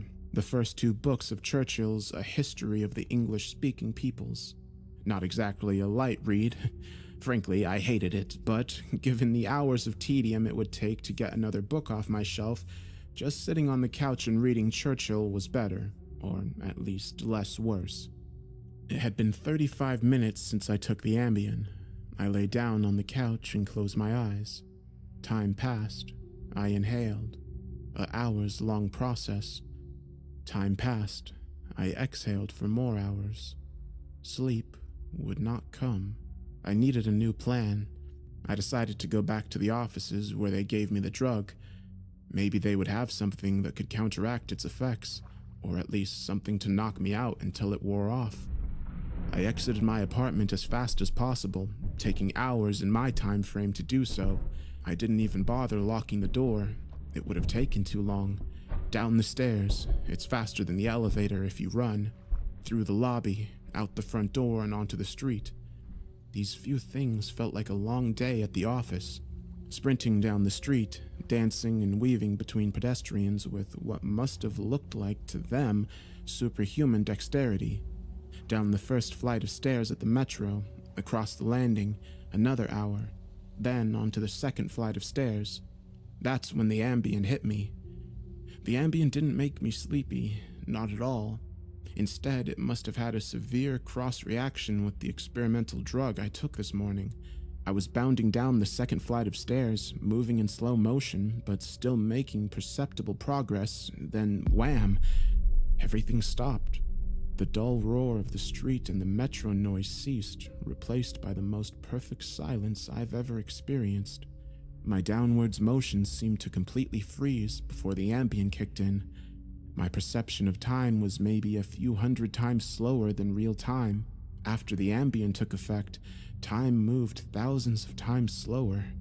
Every second seemed like days to me. Even just moving my eyes to focus on a new point was like an impossibly slow scroll across my visual field. Over the course of the afternoon, I learned how to walk, run, and jump when my mind ran hundreds of times faster than my body, but with another 4 or 5 orders of magnitude of slowdown caused by the Ambien, body control was almost impossible. I fell on the stairs. Even though I was all but frozen in mid-step, controlling my muscles was impossible. I commanded my foot forwards for hours, then backwards for hours more when it seemed like I would miss the next step. Hours attempting to adjust the angle of my ankle, then readjusting when it felt wrong. Despite these efforts, I rolled my ankle on the next step. The pain wasn't at all mitigated by the slowness. Hours of increasing strain on my bent ankle. The nerve signals that sent pain into my brain must work differently than the nerves in my ear. Sonic energy was spread out over time, diluted until it was imperceptible. Pain flowed into my brain undiluted by the changes in my perception of time. Hours and hours of increasing weight on my turned ankle turned into hours of increasing pain upon increasing pain. I pitched forward, my high-speed mind completely unable to control my low-speed body. I drifted downward for days, managing to rotate my torso enough to keep my head from impacting the ground first. I eventually landed on my right shoulder. At first, the impact wasn't even noticeable. Then, I felt a slight pressure on my shoulder as I came in contact with the ground. The pressure grew, bringing increasing pain for hours upon hours. My shoulder finally gave out, popping out of its socket with an endless, sickening tug. I came to a stop days later, crumpled onto the ground, staring at the ceiling, the pain in my shoulder still screaming with the intensity of a fresh, violent injury. I had plenty of time to think during that fall. If every second seemed like days to me, then each minute of real-world time would be like years. Even if the drug cleared out of my system in the next 2 or 3 hours, this nightmare would seem to last centuries. By the time I hit the ground, I had a plan. I would somehow get to the platform and throw myself in front of the train. I twisted onto my hands and knees, days of my dislocated shoulder crying for relief. I misjudged my rotation and rolled onto my back. I tried again, collapsing onto my face as I tried to figure out how to control a body that moved slower than grass grew. Weeks of effort were finally rewarded with success. I stabilized on my hands and knees. If just getting on all fours was this difficult, I figured that walking or running was completely out of the question. So I crawled. I crawled through the metro tunnel. The dumb look on the faces in the crowd lingered on me for weeks. I crawled under the turnstile and onto the escalator. The escalator spilled the rush hour crowd onto the platform at the same speed as a glacier spills ice into the sea. I looked out over the crowded platform during my interminable downward ride. The train status sign said the next train wouldn't arrive for 20 minutes. 20 minutes was like a year to me. I'd have to spend a year on the metro platform waiting to die. I crawled off the escalator, enduring days of stupid expressions on the commuters' faces. I crawled a few feet to a concrete bench and curled up next to it, trying to find a position to lessen the pain in my shoulder. Then my problem with time got worse, impossibly worse. The massive slowdown on the stairs was just the beginning of the interaction between the experimental drug and the Ambien. It fully hit me while I was curled up by the bench. I blinked. Years of darkness followed. Sound was already gone, and with my blink, sight was gone as well. All that existed was the pain from my fall. My hyper-accelerated mind wasted no time compensating for the lack of sensory input. Voices spoke to me. They sung to me in languages that never existed. Patterns and faces and colors came and went in my mind's eye. I recalled my whole life and imagined living another. I forgot English. I settled into a profound despair. I spoke to God. I became God. I imagined a new universe and brought it to life with my thoughts. Then I did it all again and again. My eyes opened with geologic slowness. A faint glow. Weeks. A slit of light. Weeks. A narrow view of the metro platform. Ankles of the commuters near me and the advertisement on the opposite wall. I extracted my phone from my pocket. A project that spanned decades. How can I even explain the boredom? The pain in my shoulder is nothing compared to the boredom. Every thought I can think, I have thought hundreds of times already. The views of ankles and advertisements never changes. Never. The boredom is so intense it's tangible. Like a solid object of metal and stone wedged into my skull. Inescapable. What are my options? If I crawl and fall onto the tracks without an oncoming train to crush me, I won't die. I'll experience even more pain from the 4-foot fall, but I'll most likely be rescued by some do-gooder on the platform and unable to act when the train finally does arrive. My suffering in that scenario will be endless. So I wait for the train, so I can throw myself under it. When it finally hits me, I will experience the pain of being ripped to pieces for centuries until finally the light of life leaves my brain and my experience ends. I've lived hundreds of lifespans at the foot of this bench. I am far older in spirit than any human who has ever lived. Most of my life experiences have been a snapshot of pain huddled on the floor of a subway platform, with an unchanging view of ankles and advertisements. This post is my plan B, my Hail Mary, my long shot. I've spent lifetimes typing and posting this message in the hope that someone will read it and become convinced that my suffering must end. Someone on this platform right now. Someone who will find the man curled under the bench, the man who crawled down the escalator, and kill him as swiftly as possible. A bullet to the temple. If you're armed and at the Glenmont Metro, please, shoot me.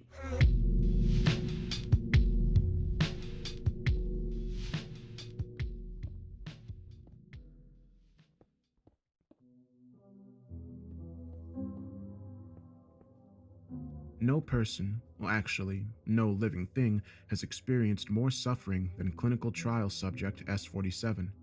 S-47 was a healthy male who volunteered to be a test subject for a trial of a drug called Mentinovix.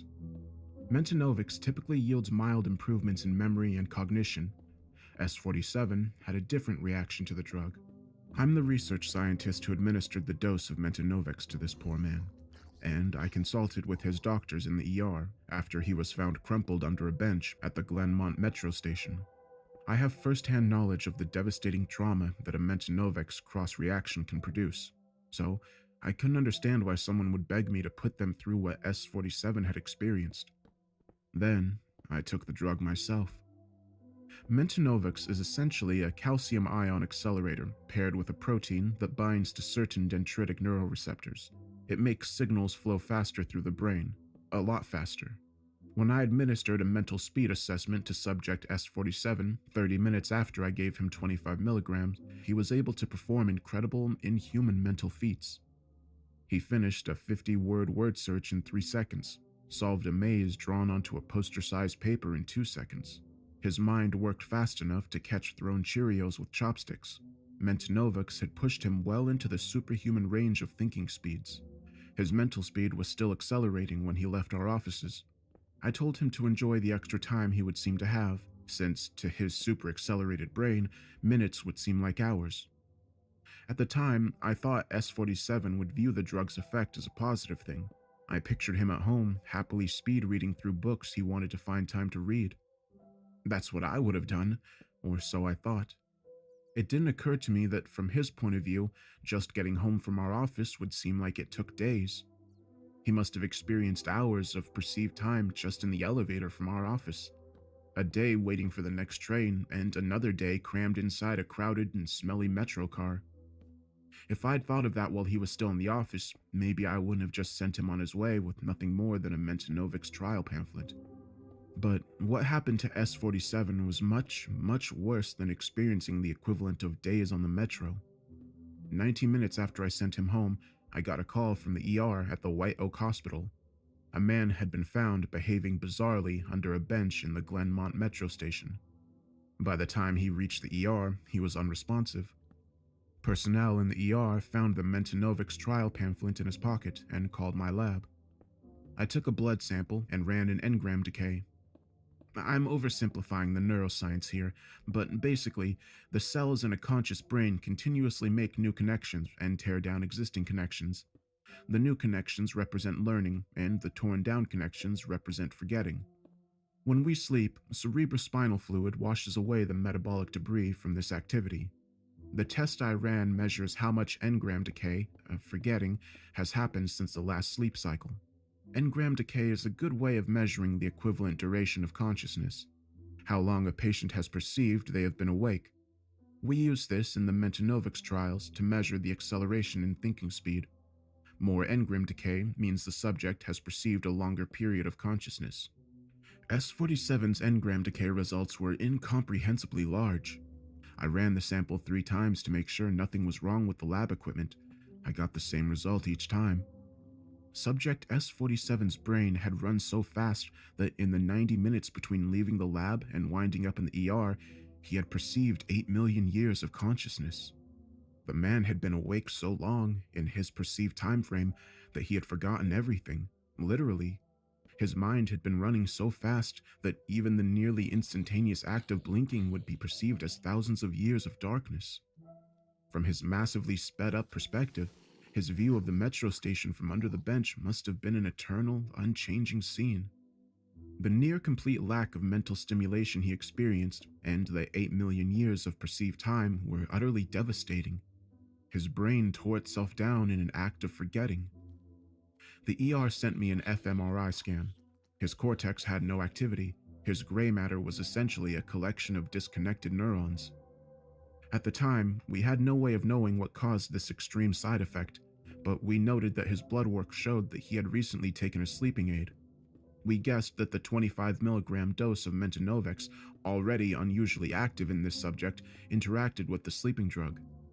I compiled everything I had on S47 into a report and sent it to the head office. The company published an adverse drug reaction bulletin, and the Mentanovex trial was put on indefinite hold. I never learned what happened to subject S47. 2 months later, I was in my office preparing for a trial of a new blood pressure medication when the receptionist called.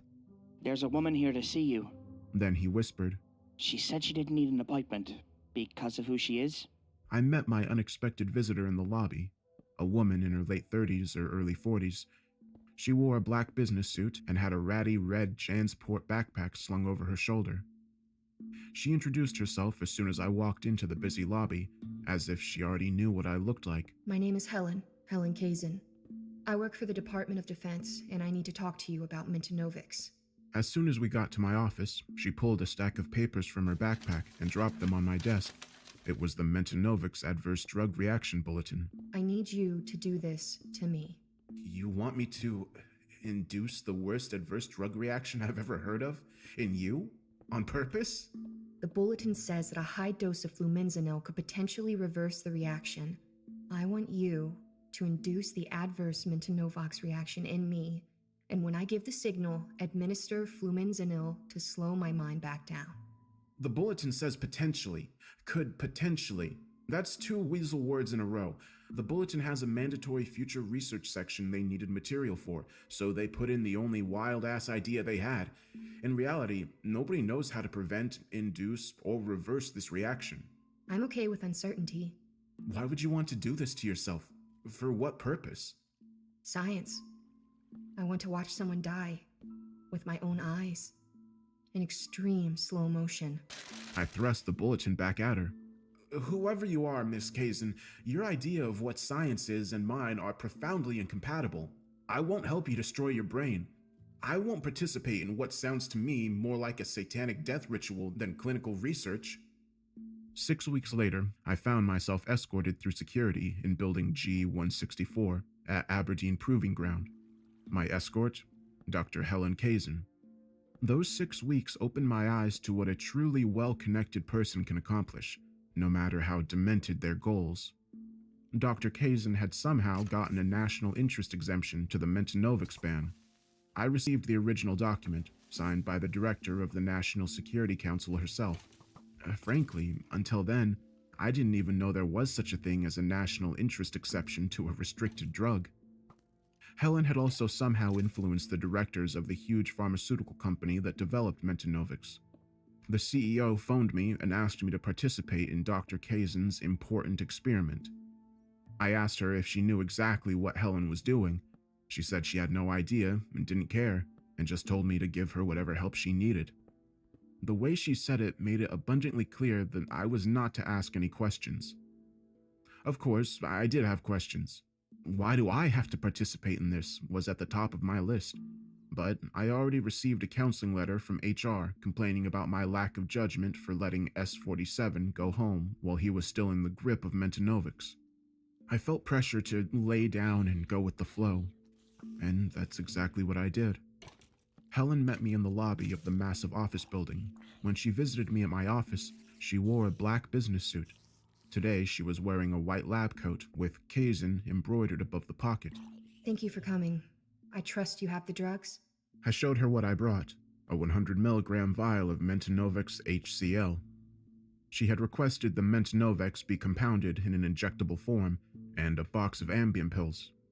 I also had a single vial of flumazenil, which, according to the hastily written adverse reaction bulletin, could potentially reverse the Mentanovex cross-reaction with Ambien. The guard in the lobby gave me a red badge displaying the letter E for escort required, and Helen led me into the offices beyond. Helen's office was a windowless chamber with a floor-to-ceiling whiteboard covering all 4 walls and even the back of the door. Equations and strange diagrams featuring stars, circles, and what looked like electrical engineering symbols, or maybe ancient runes, filled the whiteboards. Helen watched me gape at the weird symbology that surrounded us. She laughed. It's just math. These She pointed at the markings that looked like ancient runes. are just stochastic tensors. The whole thing is just a giant probabilistic differential. Never mind. She thrust a clipboard of paperwork at me. Sign these, please. They're non-disclosure agreements. I worked through the paperwork while Helen rummaged around in the piles of binders and boxes in the corner of her office. You can wear this. She said and handed me a lab coat. I handed her the signed paperwork and put on the lab coat. You're going to destroy your brain, you know. The patient who had the cross reaction was left with a completely unconnected cortex. There's no coming back from that. Thank you for your concern, but I have a plan. I sighed. This was really happening, and I was a part of it. What's the plan? I'm going to pre-dose with the sleeping aid. I will also take 50 milligram of dexamphetamine so I don't fall asleep. Then we wait. Wait for what? We wait for the test subject to die. When Helen visited my office and told me she wanted to watch someone die, I thought she was a lone lunatic. Someone who did their own research. You know what I mean. I was completely wrong. Whatever Helen was up to, it had the full support of important people. The head of the friggin' NSC signed the National Interest Exemption memo, and apparently, it is in the national interest to overdose Helen on an experimental psychoactive drug and let her watch someone die. Is this an animal study? The test subject is a human with a terminal disease. He volunteered to participate in this experiment. She turned to her desk and sorted through a stack of papers and folders. She found what she was looking for and handed me a green folder. We have Institutional Review Board approval for this. I know it's a little unusual, but everything that we're doing today is approved. I remembered telling Helen that her experiments sounded more like a satanic death ritual than legitimate science. Now, in Helen's office, with the walls full of strange mathematical symbols and diagrams of stars inside of circles, the same thought again occurred to me. Despite all the trappings of authority and approval, I could not see how this ludicrous experiment was legitimate science. The phone rang. Helen answered with a terse, Yes? Whoever was on the other end of the call spoke briefly. We will be right there. Helen said and hung up the phone. We have to go to the capture chamber. I will explain the plan in more detail when we get there. We marched out of her office, Helen in the lead. We wound through the halls of her second-floor office suite, then into the stairwell. We descended 10 floors, through the fire doors at the bottom of the stairwell, then into another security vestibule. More checking of IDs, more signatures on sign-in sheets. I put my phone in a small cubby. I was given a second badge that read, Detain and blindfold if unescorted. Then we passed through a glass-enclosed, one person at a time man-trap and into a long corridor. I read the signs on the doors we passed. Some were normal basement corridor sorts of things. Electrical, custodial closet, HVAC. Then the signs got weirder. Pharmacy, theology, hospice. We stopped at a door fitted with a small sign that said, Capture Chamber. Helen entered her code into the keypad lock. I heard the lock click and open, and I had a sudden flash of fear, panic almost. The feeling was more than just a strong distaste for whatever Helen was doing. I sensed that whatever was behind the door was wrong. Not just ethically wrong or scientifically misguided, but cosmically wrong and dangerous. Helen held the door for me, and I entered the room in which I would spend the next 120 years. The capture chamber was a gigantic space, like a Walmart with all the shelving removed. A flawless white tile floor reflected the ranks of hundreds of fluorescent lights that hung from the ceiling 50 feet above us. A hospital bed was positioned in the center of a raised circular platform in the center of the room. Even from the door, a good 150 feet away, I could tell that there was a patient in the bed. A vital signs monitor stood to the left of the bed. A man sat in a metal folding chair on the right. The platform was surrounded by heavy machinery. Huge cams mounted on shiny stainless steel shafts were linked to a maze of interlocking rails that surrounded the bed platform. A tangle of brightly colored cables wove through the equipment like tree roots or caterpillars, giving the apparatus the look of something organic. Another raised platform stood outside of the ring of machinery. Instead of a bed, This platform held a black leather reclining chair that was oriented so that whoever sat in it could observe the test subject. At least 24 computer monitors were mounted on a metal framework surrounding the chair. Helen led me to this second observation platform. The test subject She pointed at the patient in the hospital bed. stopped oral intake 6 days ago and lost consciousness 36 hours ago. We are monitoring his respiration and mandibular movement. We believe he will die in the next 2 hours. Who is the man sitting next to him? That's his son. Our protocols specify that the terminally ill test subjects must be comforted by one family member. Because both the test subject and the family member must have top secret clearance, finding test subjects that match the protocol criteria is quite tedious. Something about the way she said this suggested she thought having family members present was a waste of resources. We climbed a short flight of steps to the observation platform with the leather chair. The chair faced the center of the platform with the hospital bed, where the test subject lay dying. 2 huge mounting stands holding 12 computer monitors each stood to the left and right, framing the view of the hospital bed.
The monitors flashed and flickered patterns that appeared to be random noise.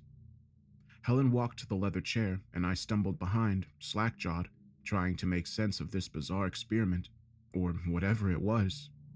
Helen continued talking to me, oblivious to my confusion. I'm going to predose with the Ambien and dexamphetamine now. The dexamphetamine will counteract the Ambien, so I should have no problem staying awake. We will wait until his respiration slows to be 6 breaths per minute. Then, you will inject me with 40 milligrams of Mintonovix. She sat in the chair, a surprisingly ordinary reclining armchair. Please put the drugs here. She gestured to a small table to her right that held a tall glass of water and a prescription bottle labeled dexamphetamine.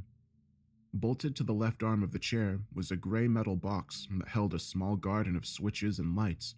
A large red mushroom-shaped button labeled Dose Now stood above the others. Once the test subject dies, and I have observed what I need to see, I will press the Dose Now button, and you will immediately inject me with 200 milligrams of flumenzenil. She pointed to her left shoulder. A small square of fabric had been cut out of the lab coat, exposing her shoulder. This is where you will inject the Mintonovix. You will inject the flumenzenil directly into my neck. I will need it to act as rapidly as possible. Helen, did you actually read the bulletin about S-47? He perceived being conscious for 8 million years. His mind was gone when he got to the ER, completely devoid of cortical connections. His suffering was unimaginable. I've done the math. She replied testily. With the dosage I'll receive, I expect to experience only 300 to 500 years of consciousness. It should be a nice break, frankly. A nice break? Nice? 500 years. Years of just sitting in this chair watching a corpse while these monitors flash noise at you? Those monitors are displaying reading material. That one. She pointed to the upper left monitor on the right side bank of crazy flashing screens. Is displaying Wikipedia pages at a rate of 500 per second. The one next to it is scrolling through 20,000 works of English literature at 500 pages per second. And so on for the rest of the monitors. News archives, scientific publications, social media, and so on.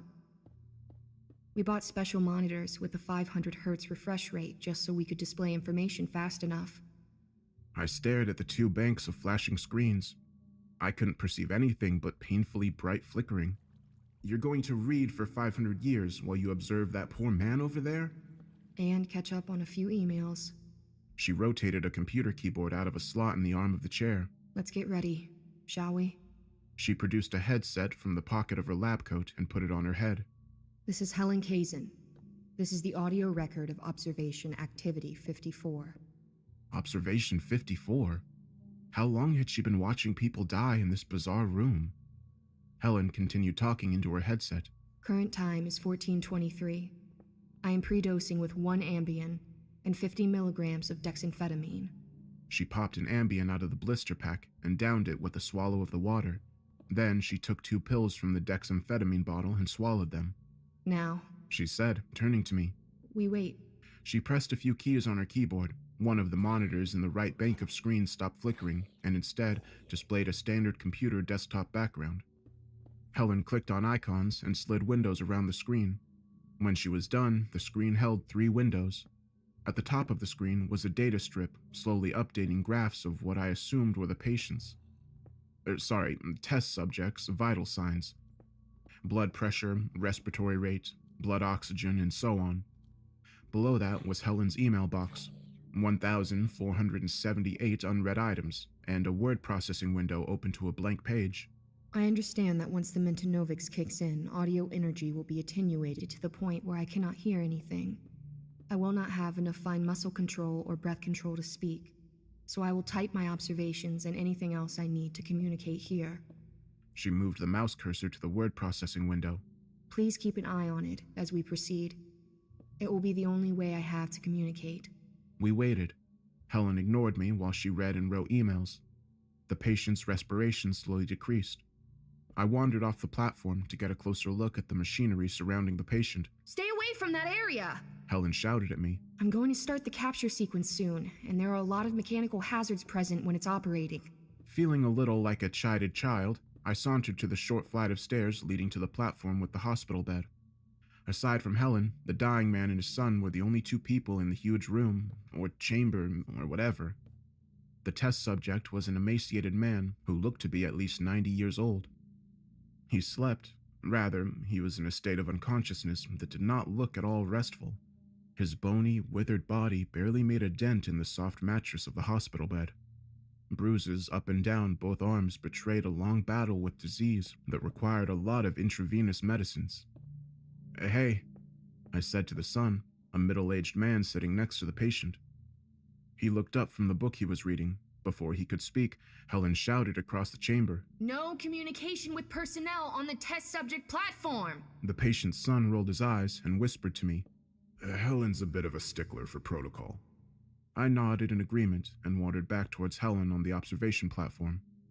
I walked about, examining but failing to understand the machinery surrounding the test platform. I stared at the flashing banks of screens, trying and failing to perceive even a single screen of content. I stood behind Helen and surreptitiously read a few of her outgoing emails. Subject: risk analysis of portal capture experiments. Subject: military benefits of applied theological research. Subject: time card failed floor check. Helen glanced back at me with a glare that clearly communicated she did not appreciate me reading emails over her shoulder. I returned to strolling about the perimeter of the room. An hour passed, then another. I thought about Helen's plan to spend centuries of perceived time in this room. I had only been here 2 hours, and I was desperately looking forward to getting the hell out, to spend multiple lifetimes here. To look forward to spending lifetimes here was a sign that Helen was different. It's time! Helen shouted at me across the room. I jogged to the observation platform. Helen had already prepared the injection of Mentinovics. On the far platform, the son was standing over the bed, holding his father's hand. Helen was speaking into her headset when I got to the top of the stairs. Blood pressure is dropping. Respiratory rate is down to 6. The probability of death in the next 10 minutes is over 90%. Starting the portal stabilizers. She flicked a few switches on the control box that held the Dose Now button. A klaxon blared. Red cop car-style lights on the machinery started flashing. The apparatus surrounding the patient slowly came to life. Motors hummed with rising pitch. Shafts turned faster and faster, their cams pushing the strange grid of beams up and down. The fastest moving parts of the machine started to glow and flash, giving it the look of a carnival ride. The machine spun and gyrated faster and faster. The grid of glowing beams blurred. The machine kept accelerating, and the seemingly random flashes became synchronized with the movement of the grid beams, resolving into a glowing 5-pointed star inscribed in a circle that rocked in crazy, unpredictable ways. Capture device trim active. Dosing with Mentinovics now. Helen spoke into her headset. She handed me the syringe. Dose me with the Mentinovics, then stay on this platform and watch my log entries. And what happens when I press the Dose Now button? 200 milligrams of flunazenil in the neck. Yes. Prepare the injection now. There must be absolutely no delays when I press the button. I took the syringe of Metanovics from her.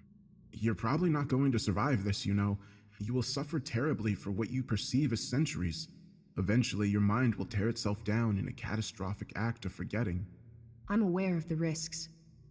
Now inject me. I did. Helen was quiet for a minute. She looked at the patient on the far platform. She stared at the flashing computer monitors.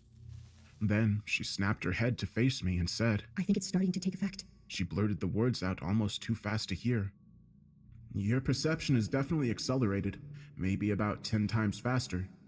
Helen turned away from me so fast that she almost fell out of her chair. She darted her hands to the keyboard and typed. The key press sounded more like a drum roll than a human using a keyboard. I can hear you, but your voice is slowed and frequency shifted. I cannot understand. I will communicate through this screen. Please type your response to me here. I leaned over her keyboard and typed. How long does it seem to take for my pen to fall? I stepped in front of Helen. Her eyes were darting about in a frenzy. Her gaze oscillated between me, the computer monitors, and the patient on the far platform. I pulled a pen out of my pocket and dropped it on the floor. Helen drumroll typed her response. Days to fall. Sound is gone. Time to get to work. Helen did exactly what she said she would do. She jerked her head back and forth between the screens, reading whatever information they were flashing at her.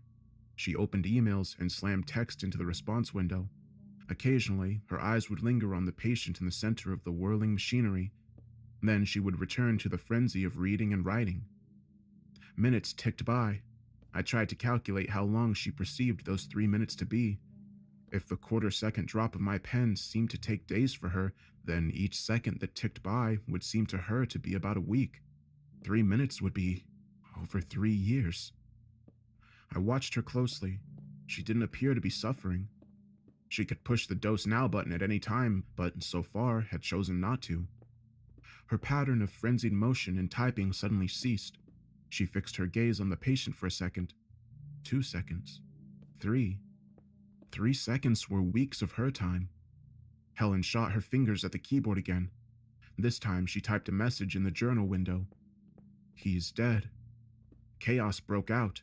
A moment after Helen typed her message, the vital signs monitor threw up a red warning message. Respiratory 0, heart rate 0. Helen's hands raced over the control panel in a blur, flicking switches and turning dials. The churning, satanic carnival ride of a machine came to an abrupt stop with a screech and a bang. The floor shook as the foundation of the building absorbed the forces involved with bringing tons of spinning and thrashing metal to an instant stop. The circle and star shape glowed brighter than ever, held fixed at a strange angle by the frozen machine. In the same instant, the patient's son screamed in pain and he fell to the floor. Well, no, it wasn't that simple. I looked closer and saw that he didn't fall. His legs collapsed under him, bent like they were made out of rubber or melting plastic. His legs continued to melt until his torso sat on the platform in a pool of red goo. The man tried to scream again, but the severe trauma, or whatever it was that ruined his legs, started to affect his abdomen.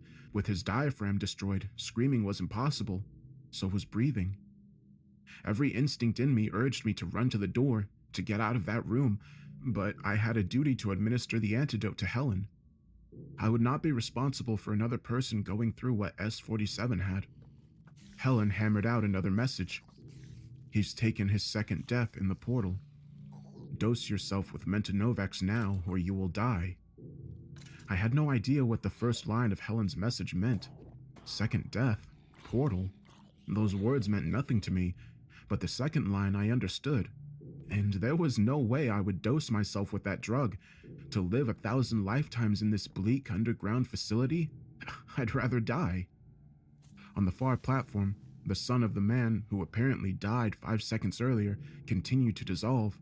His chest splashed apart like a breaking water balloon. His head and arms fell into the puddle that his body had made, floated like a horrific pool toy for a moment, then melted away. I had seconds to think about what Helen wrote. Take the drug and live. He took his second death in the portal. What would happen to me if I didn't take the Mentanovex? Would I literally liquefy like the son of the test subject? As bad as that looked, it would be far better than 8 million years of sensory deprivation the S-47 experienced. What the hell did second death even mean? But where I only had seconds to think, Helen, in her hyper-accelerated mental state, had the equivalent of days to decide what I should do, to decide what she would do to me. I turned from the screens to look at Helen. She was staring at me, studying me with unblinking eyes. For her, every slight micro-expression that flashed across my face, every tiny change in my body language would be an hours-long process. She probably knew what I was going to do before I did. I was not going to take the drug. Helen rose from the chair before I could even nod my head to signal no to her. Her proprioception system was running 10,000 times faster than her body. With that kind of disconnect in mind and body control, moving normally would be nearly impossible. Helen discovered this problem as she tried to stand up. She misjudged the force required and literally threw herself from the chair. In another setting, her fall to the floor would have been comical. She launched herself in a twisting arc. Her arms and legs flailed about wildly, but she was unable to control her fall. She landed face first on the platform and continued to thrash her limbs uselessly for a few seconds. From her warped perspective in time, her fall must have taken a day or two. These futile efforts on the floor occupied a week of her time. Whatever else Helen may be, it's pretty clear that she's smart as hell. She can figure stuff out and learn quickly. That's exactly what she did on the floor. She froze, then methodically began moving one limb at a time. She lifted one leg, then let it drop. She brought her other knee to her torso. She pushed herself up onto her left elbow. She steadied herself with her right arm. Then she rose. For a moment, I thought she was going to fall again, but her movements this time were more controlled, purposeful. She had learned how to move under the influence of Metanovics. Blood ran from her mouth and nose where she smacked her face on the floor. She glanced at the far platform. The test subject's sun was still busily liquefying. Then she turned towards me. Her movements were more like a bird's than a human's, a sequence of blindingly fast motions punctuated by short intervals of motionlessness. She moved sideways with a lurching twitch and grabbed the syringe and the vial of Metanovics from the table next to the chair. Her eyes continued to burn into mine as she stabbed the needle through the seal of the vial and filled the syringe. "No!" I knew shouting was useless because she couldn't hear, but fear had decoupled my mouth from my brain. Panic and fear replaced all other thoughts. I turned to run. I started to turn anyway. Helen had hours to watch me slowly shift my posture and start to engage my muscles. She lunged at me, perfectly anticipating where my neck would be when her arm reached me. For her, physical struggle must have been an intellectual activity like chess and not a physical endeavor like fighting. In the split second I tried to get away, she had analyzed my face for tells, saw all the small ways my body telegraphed what I was going to do, then calmly made a plan to stop me. Despite my attempt to duck and dodge, she stabbed me in the neck with the needle. Even though her attack was lightning fast, she managed to inject the Metanovics directly into my jugular. I was already off balance trying to duck her attack with the needle when she slammed into me. I fell hard to the floor. Well, actually, no. I started to fall towards the floor, but the massive dose of the drug injected directly into my neck took effect almost instantaneously. All sound dropped in pitch, then died away entirely, as if the soundtrack of life was a vinyl record that suddenly stopped spinning. The world froze before I hit the ground. In one instant, I was struggling like a madman to get away, and in the next, I was frozen in mid-fall, like a bug fossilized in amber. I was suspended in midair. Helen's lunge into me knocked me into the air, and both my feet had left the floor. I could see Helen's ankles and left hand at the edge of my vision. The syringe was still stuck in my neck. An annoying, painful pinprick that didn't let up. I assumed it was empty, and Helen had pushed all 100 cc's of the Metanovics into my bloodstream. I waited. Nothing changed. I was still falling at the floor. Helen's feet were a blurry feature in my peripheral vision. I waited. Nothing changed. I had started screaming when Helen slammed into me. My chest was still tight. My abdominal muscles were compressing my lungs and pushing air through my vocal cords, but there was no sound, and the pressure in my chest didn't diminish. I was still screaming, but with geological slowness. My view of the floor remained unchanged. I returned to the thought that I was like a bug fossilized in amber. Fossilized, with nothing to look at but the floor. I had plenty of time to think about that word. It implies millions of years. From the perspective of the fossil, that's millions of years of nothing. Nothing but endless waiting in the dirt or deep inside a sedimentary rock. In unchanging darkness. S-47 experienced 8 million years of consciousness in the metro station. That's a geologically significant amount of time. That's longer than it took for ancient hominids like Lucy to evolve into modern humans. Imagine everything important that has ever happened to the human race, the invention of language, use of fire, the slow development of agriculture, Sumerians, pyramids, the feudal system. Imagine spending all that time in silent darkness. Was that what I was facing? I felt sick with fear and despair. I waited. Nothing changed. I thought about ancient hominids. I thought about all the movies I had seen and the books I had read. I thought about my childhood and about my career. I waited. Nothing changed. How much perceived time had I experienced? 5 hours? A day? Without anything changing?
Changing except my thoughts, judging the passage of time, perceived time anyway, is hard to do.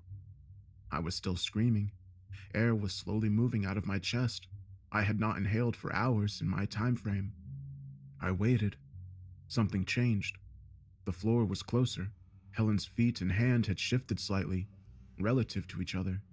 This meant I could still perceive the forward motion of time.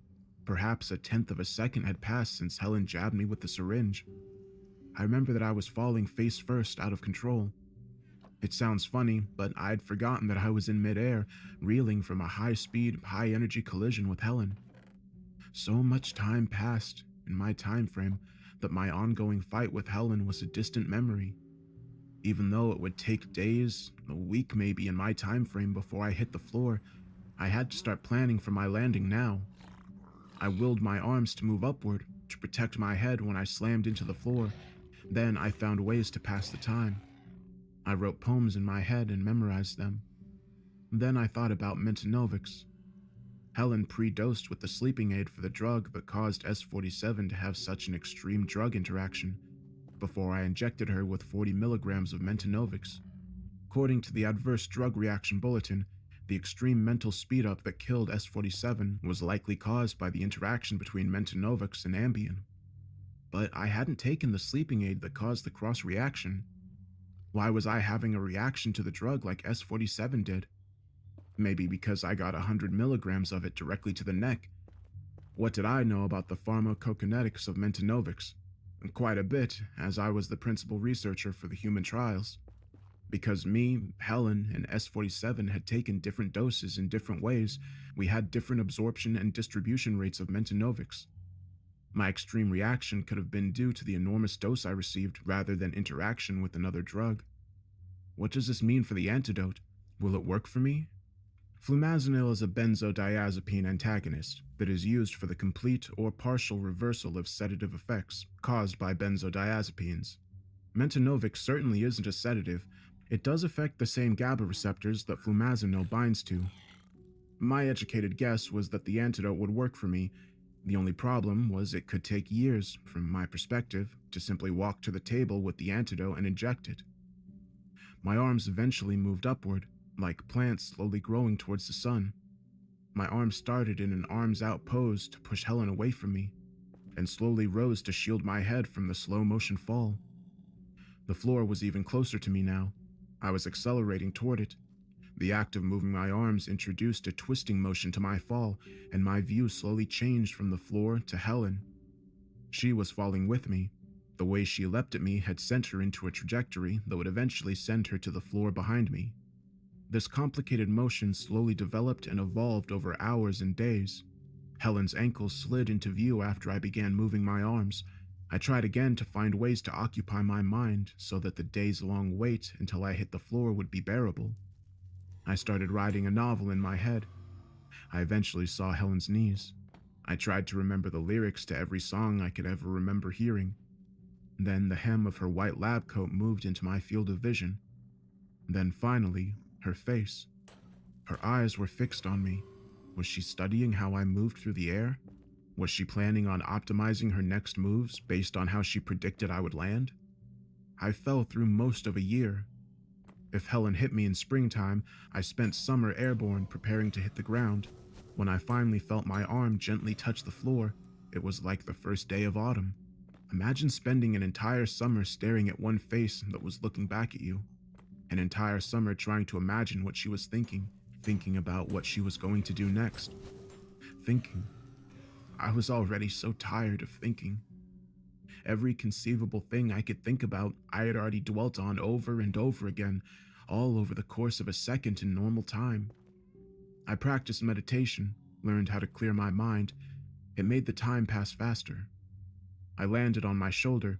Impact began as hardly a noticeable tickle in my upper arm. Then the tingle grew into a gentle pressure. Then a not-so-gentle pressure. Then pain. I tried to adjust my body so that the fall would turn into a roll, but the disconnect between thinking about moving my body and actual muscle movement was too vast. I managed to twist into an even more awkward fall, saving my shoulder at the expense of crushing my face. My cheekbone hit first. Like my shoulder, impact started as a gentle tickle, but as inevitable as the coming of winter, and nearly as slowly, turned into a pressure, then pain. I imagined an extreme slow-motion video of a boxer taking a punch to the face. In the instant the punch lands, the boxer's face becomes an unrecognizable mess, bouncing and stretching skin and cartilage.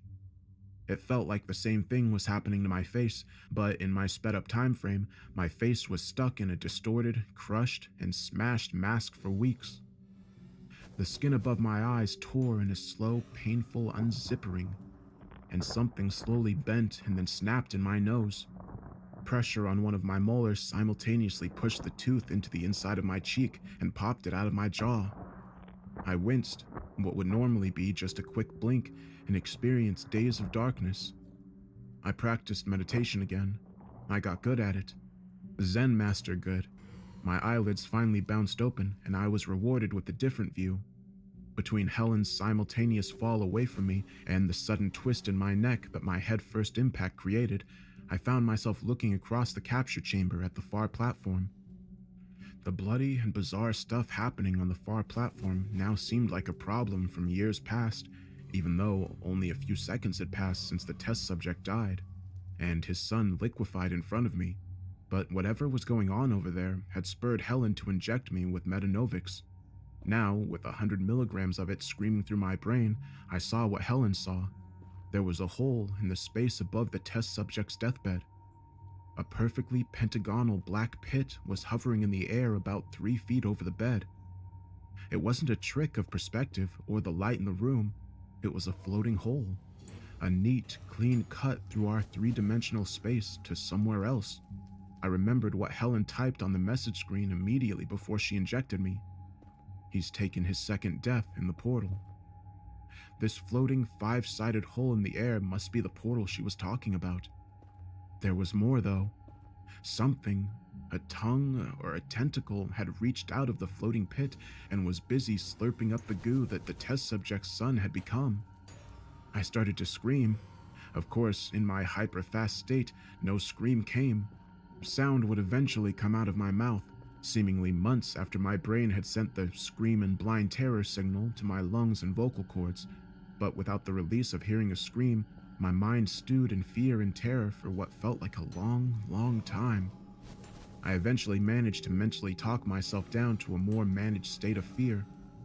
I was still scared, but I was able to pay attention to what was happening and able to figure out a way to safety. Looking back, during those long, fearful moments when I started to realize just how dangerous and evil Helen's experiments were, I thought whatever would happen to me would happen relatively quickly. I would either soon be killed by whatever was groping its way out of the portal, or I would dose myself with the antidote and escape. Even after being imprisoned in time itself for what I perceived as more than a year, I had no idea the length of the ocean of time that lay before me. To my overdosed mind, my struggle for survival would last longer than a human lifespan. My first impression of the thing that reached out of the portal was that it was a tentacle. On further study, and I had plenty of time for further study, it looked more insect-like than octopus-like. It had 5 elbow-like joints that I could see. From the point of view of my frozen face smash, it looked like it had an exoskeleton or a crab shell. It was dotted here and there with small hairs and pores. A tangled clump of wet-looking, finger-sized bits of red flesh poked out of the holes in the tip. Each one curled like a dog's tongue, drinking the liquefied glop that had been a man a few seconds ago. As horrible and strange as it was, I was glad to have something to look at besides the view of the floor. I stared and stared and stared at the far platform. I studied this unchanging scene with the intensity of a homicide detective studying photos of a scene of a long unsolved murder. I noticed that the 5-sided portal was aligned exactly with the pentagonal center of the glowing star in the circle made by the weird equipment that surrounded the test subject's bed and the platform it was on. The sign on the door to this vast underground space said it was the capture chamber. Was this equipment here to capture the portal? Capture it from what? Why did a man need to die at the center of the swirling machinery for the portal to be captured? The word portal implies a passage between locations. If this capture chamber was one end of the portal, what was on the other side? Until Helen jabbed me with a huge dose of Metanovics, I couldn't see anything other than the liquefying man on the far platform. Why could I only see this with a hyper-accelerated mind? I developed and refined these questions over what felt like months. I searched for answers, both in my memory and in the details of the scene. I studied the strange equipment that appeared to have captured the portal, developing theory after theory about how it worked, without any way of determining which, if any, was correct. Eventually, the complicated forces I had set in motion with my flailing and twisting fall rotated my bleeding face away from the far platform and back to Helen. She had already hit the ground by the time I could see her again, and had started pushing herself back to standing. She wasn't staring at me anymore, thankfully. Her eyes were now fixed on the portal. I drew my knees to my chest and thrust my hands at the floor. I started to perform these motions. I meticulously planned how I would stabilize my fall and bring myself back up to standing. Then I waited for my limbs to cooperate, and for gravity and momentum to slowly bounce and slide me across the floor. Occasionally, I would make slight changes to where my hands and foot were going. At one point, I spit out a molar that was knocked loose when I smacked my face. I stabilized myself and rose. I felt my autonomic nervous system switch my breathing from an exhale to an inhale. Everything that had happened since Helen stabbed me with the syringe had occurred in just one breath. I kept my eyes on Helen as I rose. Helen remained fixated on the far platform.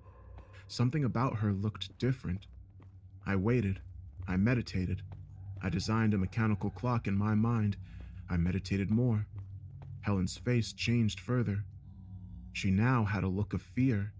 She extended her index finger and began to raise her arm. I recognized the gesture, even though she had only just started making it. She was pointing to the far platform. I twisted my neck around to glance at the portal. Incredibly, my situation had gotten worse. A second, long, jointed proboscis had emerged from the hole. This one wasn't aiming for the man puddle on the floor. Whatever was in the portal was thrusting this second appendage into the chamber and towards us. The second 5-jointed exoskeleton human liquefier and feeding tube shot out of the pit and reached into the space in the center of the capture chamber. Of course, when I say it shot out of the pit, I'm speaking in relative terms. My mind was super accelerated to the point where a single breath seemed to last for a year or two. The second interdimensional death proboscis moved fast enough that I could perceive minuscule changes in its position after each long meditation session that I engaged in. To the unaccelerated mind, it must be moving lightning fast, like a barracuda or venomous snake making a kill. Helen was eventually satisfied that I saw what she was pointing at and stopped wasting time getting my attention. Instead, she flung herself toward the keyboard by the machine. I followed her motion, and eventually, the banks of the computer monitors rotated into view. Before Helen dosed me with the drug, the monitors appeared to be flashing nothing but seizure-inducing noise. Under the influence of the mind accelerator, however, I saw that what Helen said was true. Each screen was being updated with new data 500 times a second.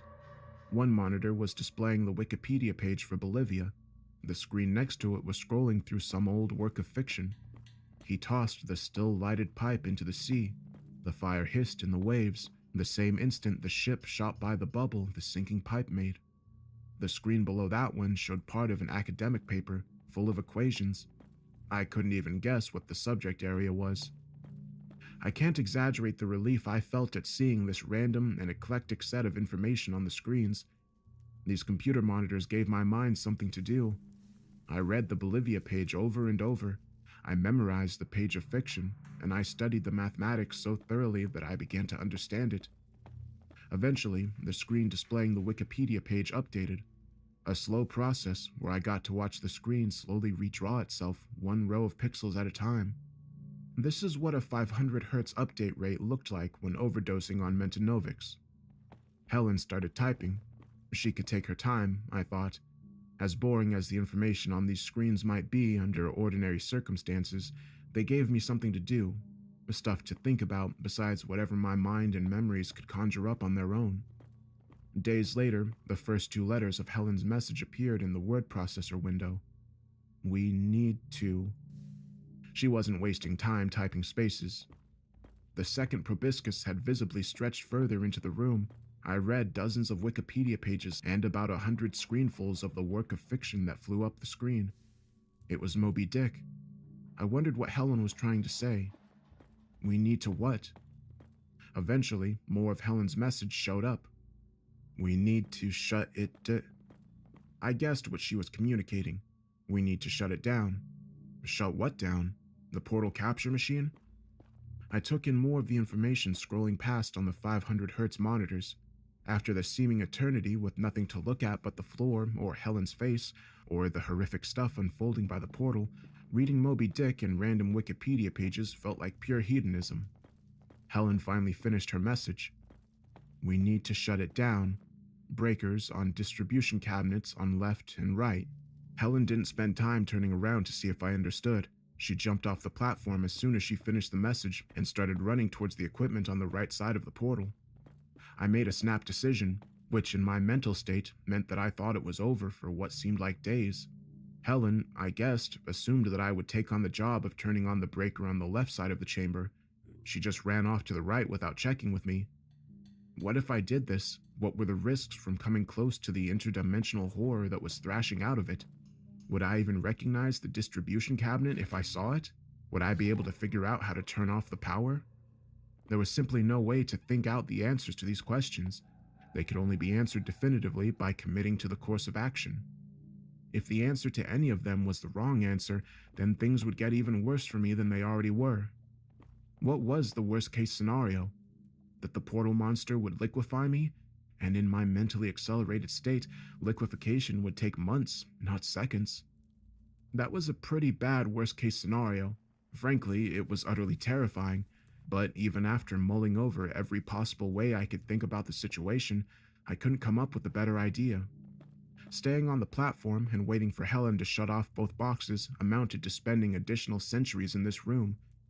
What if Helen got killed shutting off the breakers that I was supposed to shut off? I willed my legs to move, to leap off the platform as Helen had done. The commands to my muscles formed and screamed out of my brain at light speed, only to slam into my glacially slow muscles. I imagined my mind as a Victorian-era woman trapped in a tower, writing a message with a quill pen. My dearest legs, I hope this note finds you well. Please jump off the platform. Then the message was sent by Ryder and sailing ship to the other side of the world, while I waited for months and months alone in the tower. From the edge of the platform, I no longer had the view of the computer monitors. I was outside my refuge from boredom in front of the displays. Instead of reading Wikipedia articles and journals from the world of higher mathematics, I spent the time waiting for my legs to obey by studying the death limb that was climbing out of the portal and into our universe. The portion of the limb that had emerged from the portal was dark brown, with 5 elbow-like joints, arranged at odd angles. The design of the multi-radial elbows appeared to give it the flexibility to bend around the complex obstacles. Something about the way it stretched into the center of the room made me think it couldn't see or sense what was there. If there were eyes or other sense organs, they must have been on whatever incomprehensible body lay inside the portal. I passed the time thinking about what the rest of the creature might look like, and what the environment was wherever it came from that led it to evolve into the man-liquefying monster that was climbing into the capture chamber. I finally left the platform. I was airborne for months as I leapt 3 feet to the ground. I configured my body well and didn't fall when I hit the ground. It wasn't exactly the sticking the landing that earns you a 10 in Olympic gymnastics, but it was good enough. Although I didn't hear it, my landing produced noise. The 5-jointed arm seemed to change its pattern of motion when I landed, and instead lashed out towards me. Did it hear me move? I urged my body to sprint towards the back of the room, to where Helen said the electrical distribution cabinets were. I moved forward with the speed of grass growing. The arm pushed towards me, all 5 of its elbows straightened at once, launching the human liquefying mop-like end towards me at a speed that would have been faster than perception for a person under normal circumstances. I had plenty of time to think about the best way to dodge its attack. It was clearly much faster than I was. I judged that I might move forward about 2 feet by the time the arm was fully outstretched. I estimated the length of each of its inner elbow segments and guessed that at full extent, it was going to be long enough to reach me. In other words, I was going to die. If I was right that the extra-dimensional horror that was hunting me was working off the sound of my landing from the jump from the platform, and it couldn't see me, well, a big if, then its thrust would probably tend to aim at my landing spot, near the floor. If I leapt upward, then the fraction of a second of upwards motion I'd achieve before the arm's strike reached me would maximize the distance between me and my landing point. I leapt, then I waited. I suffered through months of terrified waiting to see if I would survive the strike or not. I slowly left the ground, rising many times slower than the moon rising over the horizon. The arm got closer and closer. It was going to be close. What would it feel like, I wondered? Would the process of liquefaction feel like being burned? A rending of tissue? Maybe it would just be a dull numbness. I thought about each of these possibilities, trying to prepare myself for what would happen if the arm hit me. As tense a moment as this was, it still managed to eventually become boring. My life or death gamble felt more like a long-term financial investment strategy. Buy and hold stocks, then wait and wait and wait and see if you made the right choice. I meditated. I reminisced about my entire life. I pondered the mystery of the portal and of Helen herself. How did she learn about the effects of Mentanovik's overdose and its possible antidote? That's when I realized the interdimensional death proboscis, or whatever it was, wasn't my worst problem. I had so much time to think of the plan since Helen typed her instructions to me. Why didn't this occur to me? There was only one dose of the antidote. Whoever made it back to the observation platform first would save themselves. The other, doomed to a literal eternity of silent glacial suffering. I was airborne, moving away from the observation platform and waiting endlessly to see if the death proboscis would hit or miss me. Should I attempt to spin about in midair, risking a catastrophic fall and a most likely lethal interaction with the demon from the pit, just to get a head start back to the platform where the antidote sat on the table? What was Helen doing? Was her typed message about the electrical distribution racks a ruse to get me to run away so that she could take the antidote without a fight? I turned my head to look beyond the arm of death to the other side of the room. Weeks later, my view finally shifted enough to see Helen moving behind the portal machinery. She seemed to still be moving away from the observation platform, toward the back of the room where the electrical distribution cabinets were supposedly located. I made a major life decision. I decided to trust Helen. I didn't attempt to change course at all, just maintained a steady, all-out sprint toward the back of the room and hoped for the best. I eventually landed from my leap. The arm struck the ground 18 inches behind me. I ran toward the machinery in the rear of the room, and the arm didn't follow me. 20 or 30 years after I jumped from the platform, or about 50 feet later, I hazarded a glance backwards. This initial year-long rotation of my head just to see that the arm was flinging itself toward the other side of the room, toward Helen. What would happen if Helen died? Was the electrical distribution system for the capture equipment dual redundant? If I switched off the equipment on my side, but Helen didn't reach hers, was this whole effort for nothing? Would I have to try and spend another century running to the other side of the room to shut off the switches on Helen's side? I ran for years. I mourned my old life, the life from 60 seconds of normal perception time earlier. And I forgot. That's what brains do. Learning and forgetting are just two sides of the same coin. Gaining experience and gaining ignorance are the same biological phenomenon. 5 more steps. Another year. I meditated. I imagined new people and had years-long relationships with them. Another 5 steps. I rounded a concrete footing that held one of the huge shafts that drove the capture equipment. Then I saw the distribution cabinet. A cabinet bearing a lightning bolt symbol and words in a language I could barely remember. High voltage. It was 40 feet away, years away. I ran and I prayed. I prayed for the demon arm to return, to emerge from behind the panels, or sneak up behind me and strike me down, dead. Finally, there would be no more thoughts, no more oceans of time to suffer across. My prayers were not answered. I kept on living. Despite having a career-long amount of time to anticipate arrival at the electrical distribution cabinet, I still misjudged the deceleration required to have a smooth arrival and slammed into the door. I grabbed the handle as I rounded off the sheet metal and flung it open while steadying myself.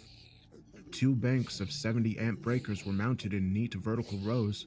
At the top, a chunky main power switch with a red handle. I grabbed the handle, an act that took months, and yanked it downward as hard as I could. Nothing happened. Were the power supplies redundant, both needing to be off to turn off the capture equipment? If so, perhaps I simply got to the left side cabinet before Helen reached the one on the right side. Or maybe Helen had been killed by the demon arm before she could power off the racks on her side of the room.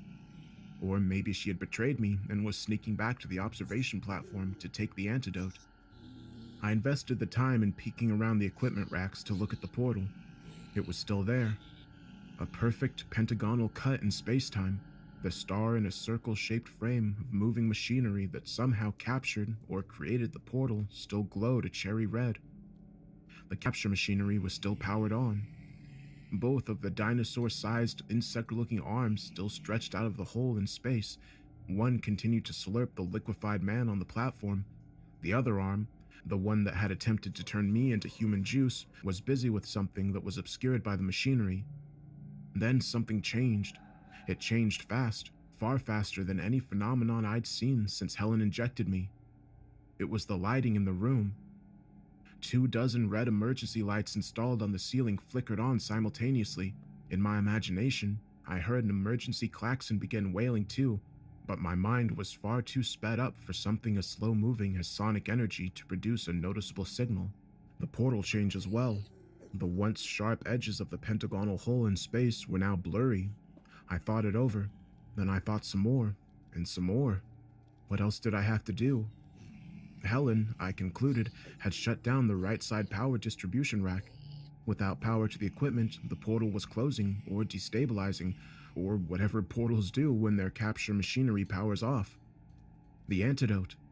I still couldn't see Helen through the forest of machinery and equipment racks, but I pictured her sprinting like mad back to the observation platform to take the 1 dose of the antidote for herself. I couldn't let that happen. I launched myself back towards the observation platform, pushing off the electrical distribution cabinet for extra acceleration. Helen had injected me. I knew she had reasons for doing it, but that didn't matter to me anymore.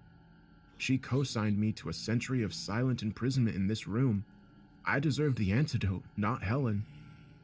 I ran for years, only 40 steps back to the observation platform, each one a bottomless well of empty time that I had to fill with my thoughts. I glanced backwards twice. Each tiny gesture slowed me down slightly, causing months of delay. With my first glance backwards, 10 steps away from the power cabinet, I saw essentially the same scene as before, the portal starting to blur and warp, and the 2 massive arms still grasping into the room. 32 steps from the power cabinet, 24 feet from the platform. I looked back again. Now both death arms were flailing about. Were they in pain because the portal was destabilizing? Enraged? Still no sign of Helen. I dove onto the observation platform, laying out horizontally in the air like I was playing ultimate frisbee. I hung in the air for a long time, feeling a little like Superman, then like an extremely bored Superman. I eventually landed on my belly and slid from the edge of the platform to the chair in the center. I sprung to my feet and snatched the syringe of Flumazino from the table. I spun my head around, looking for Helen. By injecting myself with all the Flumazino, I was effectively sentencing her to a death as awful as S-47's. Was she going to attack me again to take the drug away from me? I saw her. My decades of worrying and scheming about Helen taking the antidote were completely misguided. Helen was still wearing her white lab coat, was still by the test subject's platform, scaling one of the pylons of the capture machine. What the heck was she doing? I grabbed the syringe from the table and immediately injected it into my neck. This process took months, only seconds of real time passed, but in those seconds, I saw Helen climb to the business area of the capture machine, the topmost portion with the red-hot glowing rails. In one fluid motion, Helen vaulted herself over one of the rails and into the portal. She rotated to face me as she fell. Did she see me betraying her, taking the Flumazino myself? She was too far away for me to read her expression. Helen slowly fell away into the rift in space, and I pushed the dose into my neck. When Helen injected the Mentanovics into my neck, it took effect within a fraction of a second. The antidote, the flumanzenil, also took effect that quickly, but since I was overdosed on the Mentanovics, the fraction of a second waiting for the flumanzenil to hit seemed like weeks. Time slowly accelerated over those weeks. Helen's fall into the pit went faster and faster. The edges of the portal blurred and bent at a frantic pace. The huge, 5-jointed arm retracted into the pit, eventually moving so quickly that I could perceive their motion like a minute hand on a clock. I heard a soft, low rumble. It sounded like thunder from a storm dozens of miles away. Soon after, the portal vanished.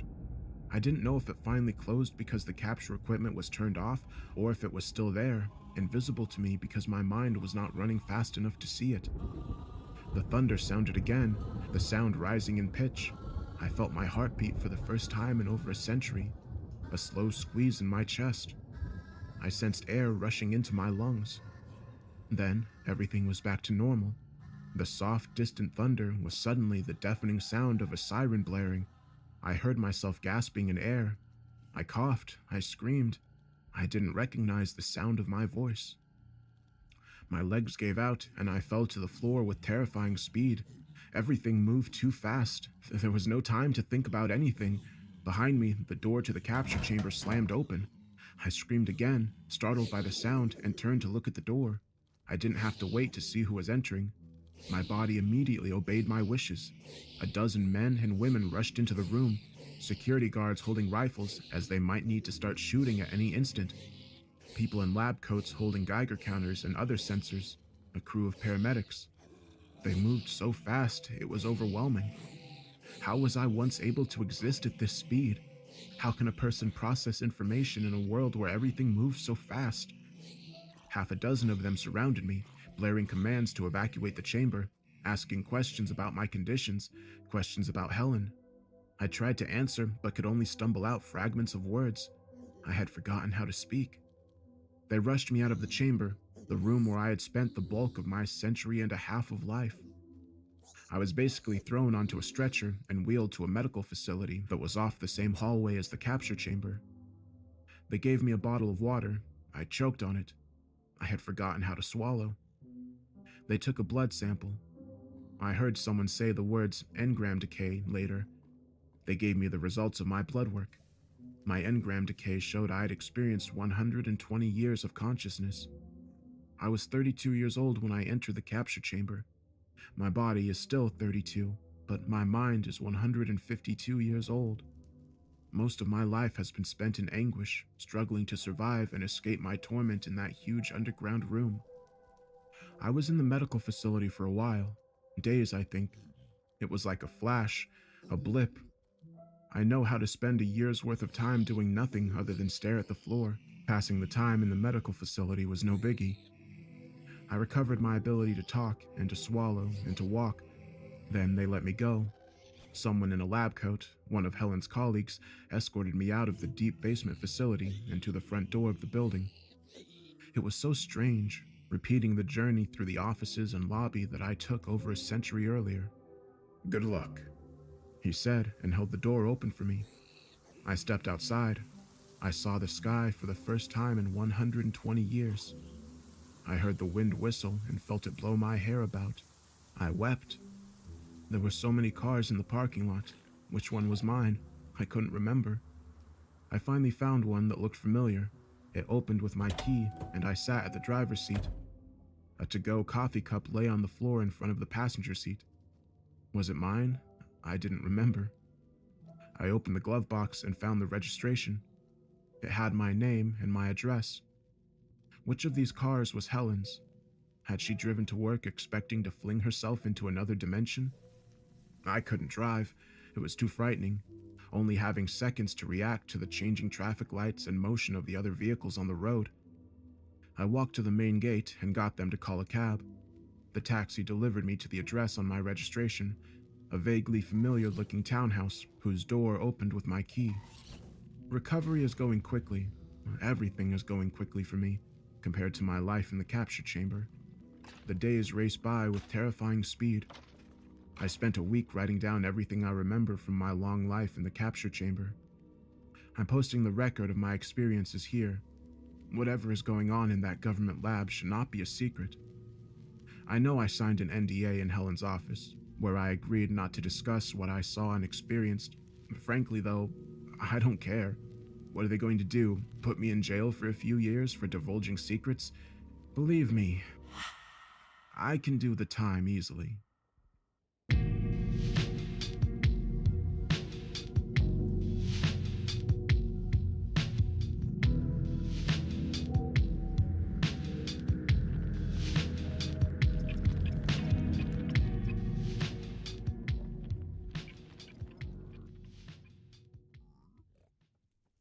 I suffer from a condition called Charles Bonnet syndrome, or visual release hallucinations, if you want to get more technical.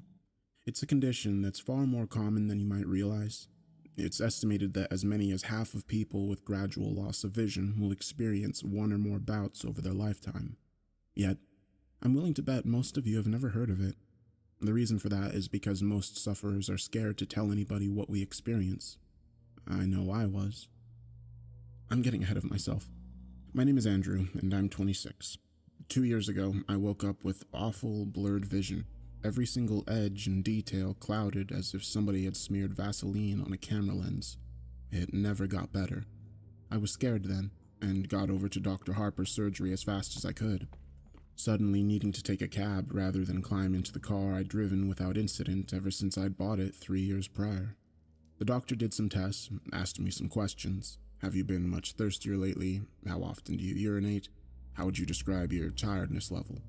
And then gave me the diagnosis that changed my life forever. Diabetes. Type 1. He explained that I would need to take insulin shots with every meal, that eating the wrong foods without monitoring my blood sugar could see me drop into a coma, or worse. Then he got to my eyes. Andrew, your diabetes has resulted in maculopathy. Do you know what that is? I shook my head dumbly, already reeling from the shock of my diagnosis, and Dr. Harper went on.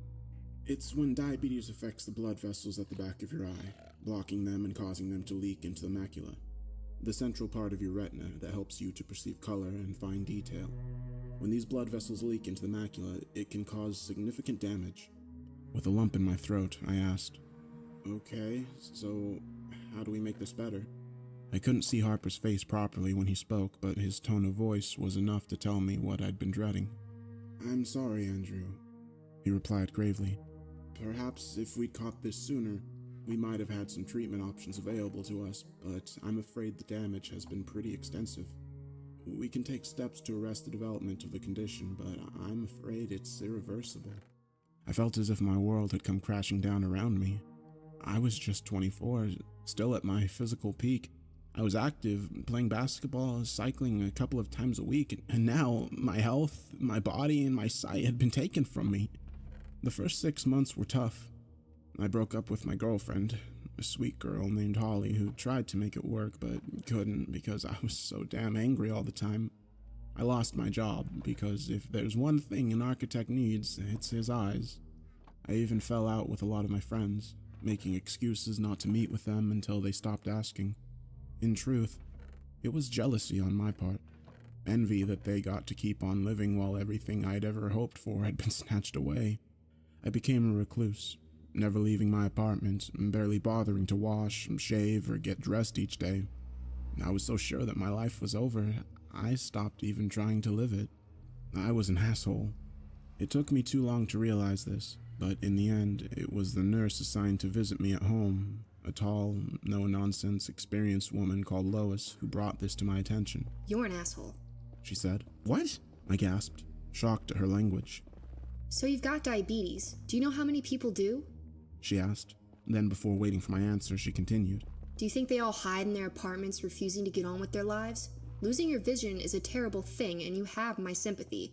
But Andrew, it's no excuse to give up. "But you don't," I argued, trying to defend myself, but she hadn't finished. Understand? She growled. One of the bravest men I know was paralyzed from the neck down when he was just a child, and he hasn't given up. You can do so much more with your life, and you have people that want to help you do that, but you can't even be bothered to shave that ugly fucking beard off. Stop being a crybaby and make a fucking difference. Of course, it didn't happen overnight, and I argued with her. I was furious at her blunt insensitivity and told her to leave. I said I'd tell her superiors, but she laughed and told me I wouldn't. You won't because you're a smart guy and you've got too much pride for that, she said. I'll see you next week. That night I shaved. I opened up my curtains and actually looked around. Things were blurry, but when I really looked, I could see the things scattered around my home, the mess I'd let it become. When Lois came back the following week, the place was tidy. I was clean-shaven, dressed. I'd even attempted to comb my hair. She didn't say anything about it. Didn't mention the argument of the week before, but she took me out for coffee down the street. She guided me along the sidewalk to the coffee shop, talking to me, reassuring me. It was daunting, even though it was less than a block away, but I felt so proud when I got there. We talked, me and Lois. I think I even laughed. Afterwards, she walked me home. When she helped me back inside, she said, It's nice to meet you at last, Andrew. That day was the beginning of my new life. I moved to a new apartment, a ground floor place, and joined a group of other young people with vision impairments. I made friends, got out every day, even if it was just a short walk, but I made a point of seeing what I could of the world. I bought what I could, but the Sawyers, the old couple that ran the local store, would bring my groceries by once a week. Clark's a gruff old coot, so he refuses to coddle me, and he's told me that he respects me for being like I am, for maintaining my independence, for not giving up. From a guy like him, that's one of the sweetest things I've ever heard. Things were going so well, and then, 1 year ago, it started. I walked into my living room, a mug of coffee in my hand, and I saw a Victorian funeral carriage stood right there on my rug, complete with 2 huge, proud horses in full livery, adorned with long black plumes in their bridles. They stood perfectly still while the driver, a small bearded man in period costume and a top hat, fidgeted with the reins and peered at me expectantly. Bizarrely, they were far clearer than the usual blurry shapes that I could see. I damn near pissed my pants. I dropped the cup, spilling scalding hot coffee over my bare feet, jumping backwards with a cry of pain and alarm. When I returned my attention to the horses and carriage back in the room, they were gone. At that moment, I wondered if I was going mad. Apparently, most of us do, which is understandable. How would you feel if you'd seen that exact same sight in your home? Unless you're Jack the Ripper, I imagine many of you do not have a coach and horses just lying around. I certainly didn't. Eventually, after much quiet swearing to myself and more than a little self-delusion, I managed to convince myself that I had not seen what I thought I had, that it was merely a vivid daydream. This seemed to work, and I got on with living, even if I entered that same room a little more cautiously in the days that followed. Finally, I forgot about it. 2 weeks later, I saw a giant, floating, swirling orange ball in my bathroom. I damn near pissed myself again. I stood there staring at it. This bizarre, rotating, levitating globe that was a little larger than a beach ball hanging in midair over my tub. Open-mouthed for a full 10 seconds before finally screwing my eyelids tightly closed and whispering to myself, "That isn't there. That isn't there." After 5 seconds, I opened my eyes again. It wasn't there. Have you ever had cause to doubt your own sanity? To wonder whether what you perceive is truly there, or if your mind has betrayed you? Honestly, compared to the loss of my vision, the prospect of losing my wits was so much more terrifying. I'd fought against adversity and took pride in the fact that I'm not just a survivor, but somebody who's living his own life. How could I do that if I was insane? I barely slept that night, and I remained jumpy for days afterwards. Any sight of movement or any unfamiliar shape would set my pulse racing, would cause me to doubt whether it was truly there. It was the toughest time that I'd ever been through, worse even than that time after I was diagnosed with diabetes. At least when Dr. Harper had told me about the diabetes, I had a definitive prognosis. I was given facts by a medical professional.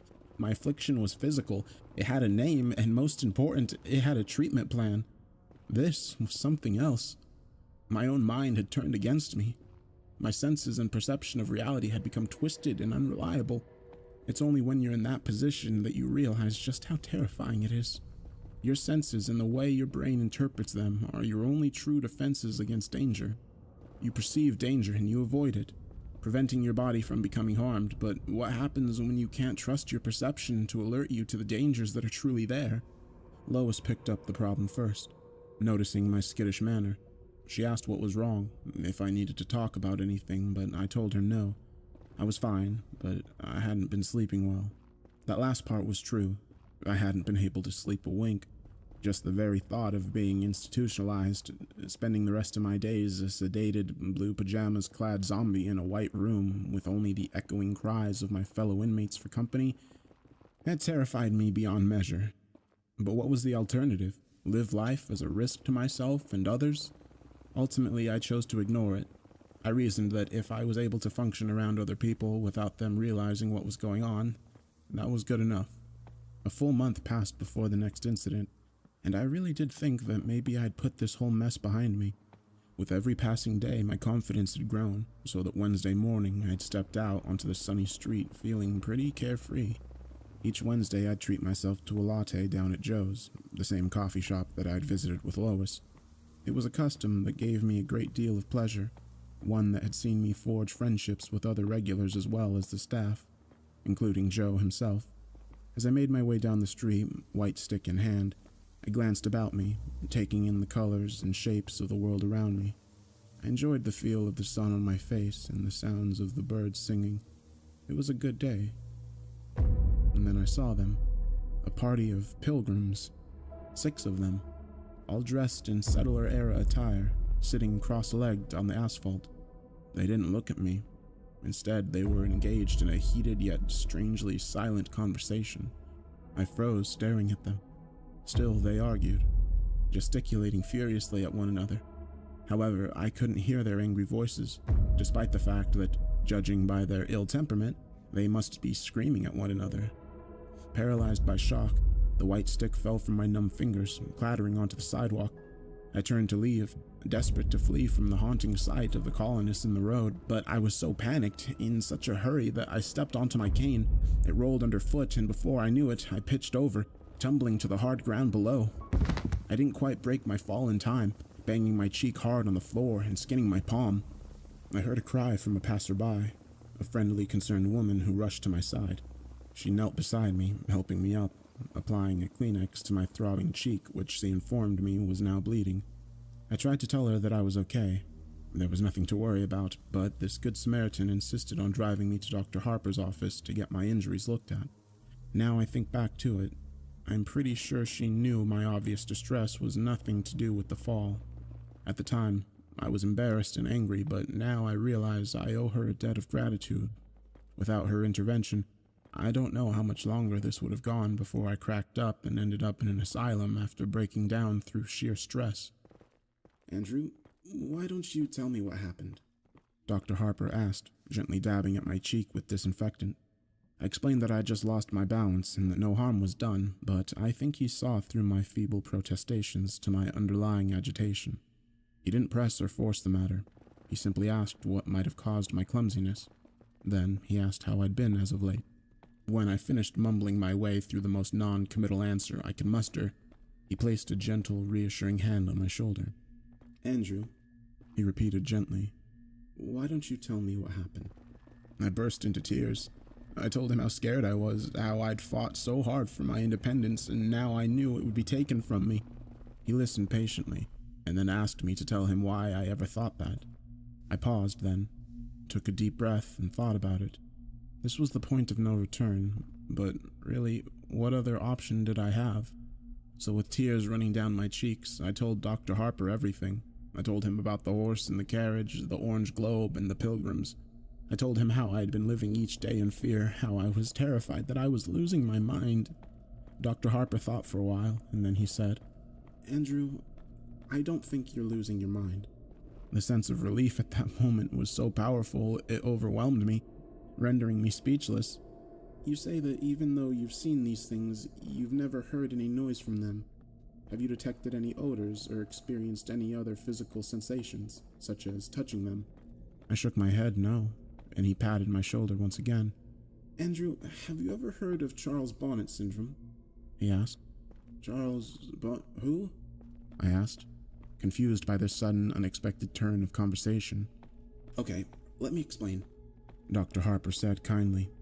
Charles Bonnet was a Swiss naturalist who was born in the 1700s. He discovered a curious condition in his elderly grandfather, who was nearly completely blind due to cataracts.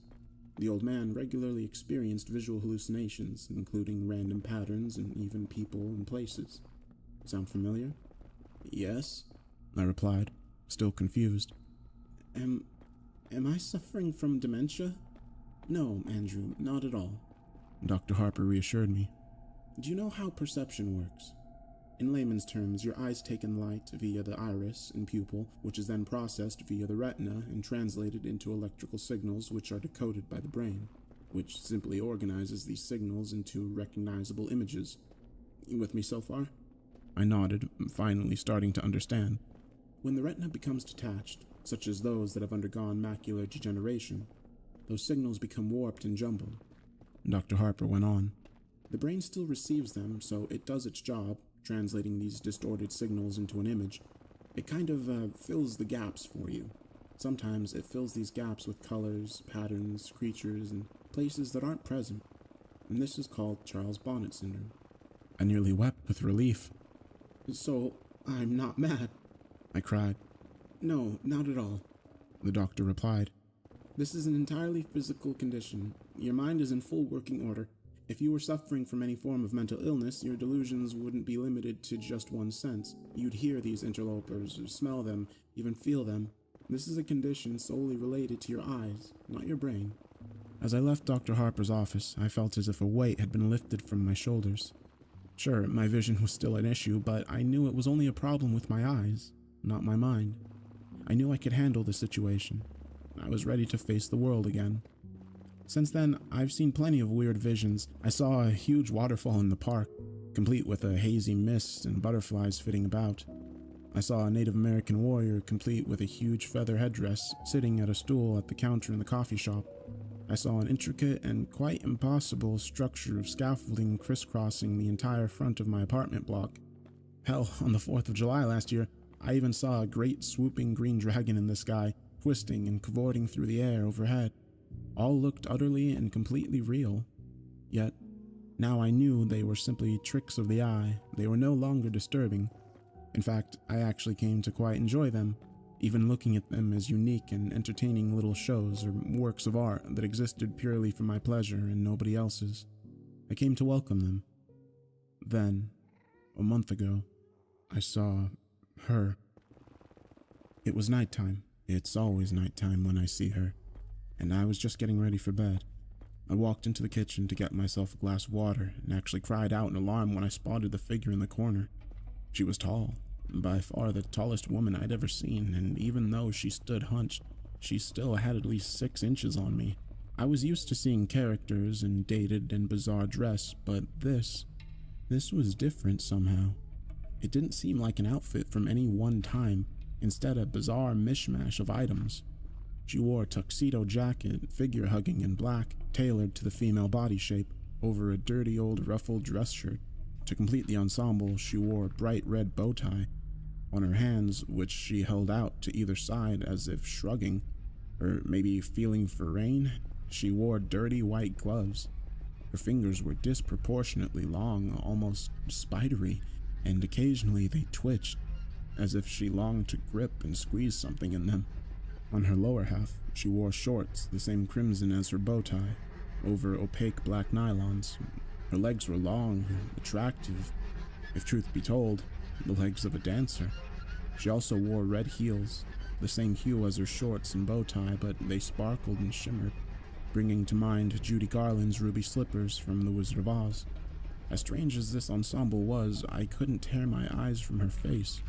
Most of it was obscured by a jaunty bowler hat, tipped and tilted to hide her eyes and nose, but beneath the brim of her hat, I could see the deathly pale skin of her face and a grin that sent shivers down my spine. It was wide, too wide, with entirely too many teeth. A smile is meant to be an expression of warmth. It's meant to feel welcoming and benevolent, but the look on this woman's face oozed malice. It felt much like the sort of glee I'd expect from a snake as it corners a rat. However, the thing that startled me most was that she had a third arm sprouting from her back. curled up and over her head like a scorpion's tail. It was longer than any arm should be, and the hand had only 3 fingers, like a claw. It was pointed straight at me, and as I swore in dismay and stumbled sideways, it seemed to track my movement. I stood, staring at the creepy figure for a few seconds, trying to get my mind around the situation. She just stood there in the corner, grinning back. Finally, I realized that this was just another of my hallucinations and breathed an audible sigh of relief. One of the tricks I've picked up over the months of suffering from Charles Bonnet syndrome is to break the line of vision towards whichever stimulant is causing my brain to interpret the images into the hallucination. Think of it like restarting a faulty computer, how refreshing the system debugs it. To this end, I close my eyes and count to 5. Then, when I reopen them, the hallucination is gone. So, as I stared at the horrifying, malformed figure in my kitchen, I knew that to make the image go away, I simply had to close my eyes. I'll be honest here. When I counted to 5, I hesitated a little before opening my eyes. If I'd opened my eyes and she'd still been stood there, smiling that wicked smile at me, I think I might have had a heart attack. She wasn't, and I breathed another long sigh of relief, fetched my glass of water, and went back to bed. The tall woman haunted my thoughts in the days after I saw her. She was different from the other visions I'd had. Somehow she felt more real. It was this agitation that my buddy Jason picked up on when we met for lunch the following Friday. Jason was one of those same friends I'd tried to drive away shortly after I lost my vision, yet he'd refused to give up on me, continuing to get in touch week after week. Good friends are hard to come by, but great friends, the ones that will be by your side for life, are even rarer. Jason, God bless his heart, is one of the latter. You gotta tell me what's going on, dude, he said, as we sat down over pizza. What do you mean? I asked, trying to brush it off. You're so distracted. It's like you're looking for something in here all the time. You've eaten like 1 slice of pizza in the time it's taken me to eat 4. So I repeat, you gotta tell me what's going on. Jason said, waving a slice of pizza around for emphasis. It's nothing, I replied, feeling a little stupid. I just had a hallucination a couple of nights ago that really got to me. I thought you were cool with those now. He asked, putting the slice of pizza down. Yeah, I am. I mean, I was, but this was different, I replied, resigned to talking about it. She scared me. She? Jason asked, his interest clearly piqued. Tell me about it. So I did. I described the tall woman and how she'd appeared to me. I explained that unlike any of the other hallucinations, she felt more real, and that she was the first to feature such a weird and unsettling mutation. Sure, I'd seen smaller versions of people in the past, a phenomenon referred to as Lilliputian by medical professionals, but the extra appendage and the impossibly distorted face were something I'd yet to encounter thus far. I think it was that, combined with the unnerving, expectant stance, that had disturbed me the most. So, Jason said after I'd finished, you say she had great legs? Shut up, you asshole. I laughed, throwing my napkin at him. No, seriously, I get it, man, Jason replied, passing the napkin back to me. If I walked into a room and a giant mutant was waiting for me, it'd scare the shit out of me too. But you know what caused you to see this. It's like the coachman and the waterfall you saw. It's a condition that you know you have, and it's one that you know how to deal with, okay? I know, I replied. Thanks, man. You're right. I did feel better too, so I smiled at him, took a big bite of my pizza, and changed the subject, asking him about his Psycho X, a conversation that he was all too happy to dive into.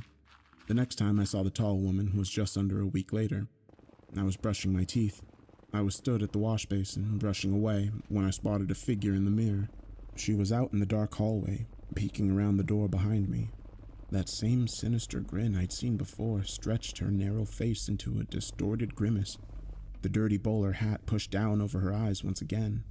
Each of those 3 long, spidery hands gripped the doorframe. As crazy as this sounds, it felt like she was trying to avoid being spotted. I cried out, spitting toothpaste foam all over the mirror, my toothbrush clattering in the basin. I spun around, my heart thumping in my chest, my breathing ragged in my throat. She wasn't there. Of course she wasn't. The doorway was empty. I tiptoed forward, hesitantly, trying to look around the door frame into the hallway without actually sticking my neck out into its shadowy confines. The seconds ticked by as I drew closer and closer. I couldn't see anything, so finally, with a whisper of self-affirmation, I stepped out of the bathroom. The hallway was empty, as was the rest of my apartment. I was shaken again. This was the first time I'd seen a hallucination in a reflection, and I wasn't even sure that I'd actually seen it. Now, as I sit here, recording this, knowing what would follow, I think I thought like that to try to protect myself, to shield myself from the truth. I was an idiot. A full fortnight passed without incident. Sure, I saw a flash of color one day, a dancing yellow lightning bolt that zigzagged back and forth on the street outside my apartment, but that was exactly the sort of thing I'd come to expect from my condition. It was exciting, otherworldly, but it wasn't scary. Not like she was. In retrospect, that fortnight was blissful, and it was a reminder of what life could be like. The existence that I'd carved out for myself since my diagnosis. Life was good. The night that changed the way I viewed the tall woman. Last night, I'd been out and had a couple of drinks. I'd met the other guys with visual impairment for dinner, and we'd ended up at a bar afterwards. I wasn't hammered, but we got through plenty of beer between us, and by the time I stepped out into the cool night air, I felt decidedly lightheaded. It took me a while to make it home, laughing and talking to a couple of the other guys from our group as we strolled along. It had been a great evening. It was probably the last truly good one I'll ever have. I bid the other guys goodnight, and fumbling with my key, let myself in. With swaying steps, I strolled into my hallway, slamming the door a little too loudly behind me. I took off my jacket, hung it on the hook by the door, and then hit the light switch. She was waiting at the end of the hallway, all three hands held aloft into claws, reaching for me. That same maddening, malevolent grin on her pale face. I swore again, louder than ever, actually jumping back a step, recoiling from the impossibly tall and terrifying figure lying in wait in my own home. The tall woman didn't move. She stood there, staring and smiling at me. I stared back, but I sure as hell didn't smile. Jesus Christ! I muttered under my breath. You know how you can feel a little paranoid after a few beers? That feeling of non-specific post-alcohol dread? Imagine that combined with a giant grinning mutant woman suddenly appearing in your home. Suffice to say, it was very, very, very uncool. I don't need this. I sighed and closed my eyes. 1, 2, 3, 4, 5. When I opened my eyes, her face was just a foot from my own, grinning wider than ever. She dashed the length of the hallway and was now stood so close that her long, grasping arms were either side of me. Her fingers twitching and clawing at the air around my face. I could see her chest heaving as if she were actually laughing silently at my attempts to dismiss her, as if the thought that I could ever be free of her was amusing. I screamed, a full-bodied shriek of terror, and actually dropped to my knees, covering my head as if to fend off an expected blow. It never came. Finally, I lowered my hands, grasping for breath, shaking. The hallway was empty. The tall woman nowhere to be seen. I stayed there, on my knees, for a moment, grasping for breath. Then I was on my feet and I turned and ran, out of the apartment, out of the building, and into the street. I stood there, shivering, terrified beyond reason, without a clue as to what I'd do next. Finally, I pulled my phone from my pocket and I made a phone call. Hey, Andy, what's up? Jason asked. Jason, I need you to come here, I said, sobbing. Jason didn't ask why. He didn't complain. Instead, he simply replied, I'm on my way. Less than 20 minutes later, his car pulled up outside, and he dashed over to the steps outside my building where I was sitting, shivering. He threw his jacket around my shoulders and asked what happened, his voice filled with concern. She's in there, I stammered. The tall woman, she's back. Okay, he said, gently helping me to my feet. Come on, man. Let's go in there and check it out. I wish I could say that I was brave when we went inside, but I'd be lying. I cowered behind Jason, one hand on his shoulder as we made our way through my home. Of course, we didn't find a thing. We're talking a giant mutant woman in a pokey little one-bedroom apartment. Where the hell was she going to hide? Finally, after we checked every single room twice, I had to admit that she was gone. I'm so sorry, man. I apologized, feeling genuinely stupid. I got scared. I'm sorry, man. Hey, forget about it, buddy, Jason said.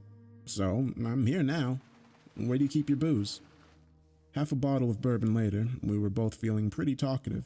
She's, just kind of different, I tried to explain. I get it. It's like you saw something bad and you feel bad, and that's bad. He didn't get it.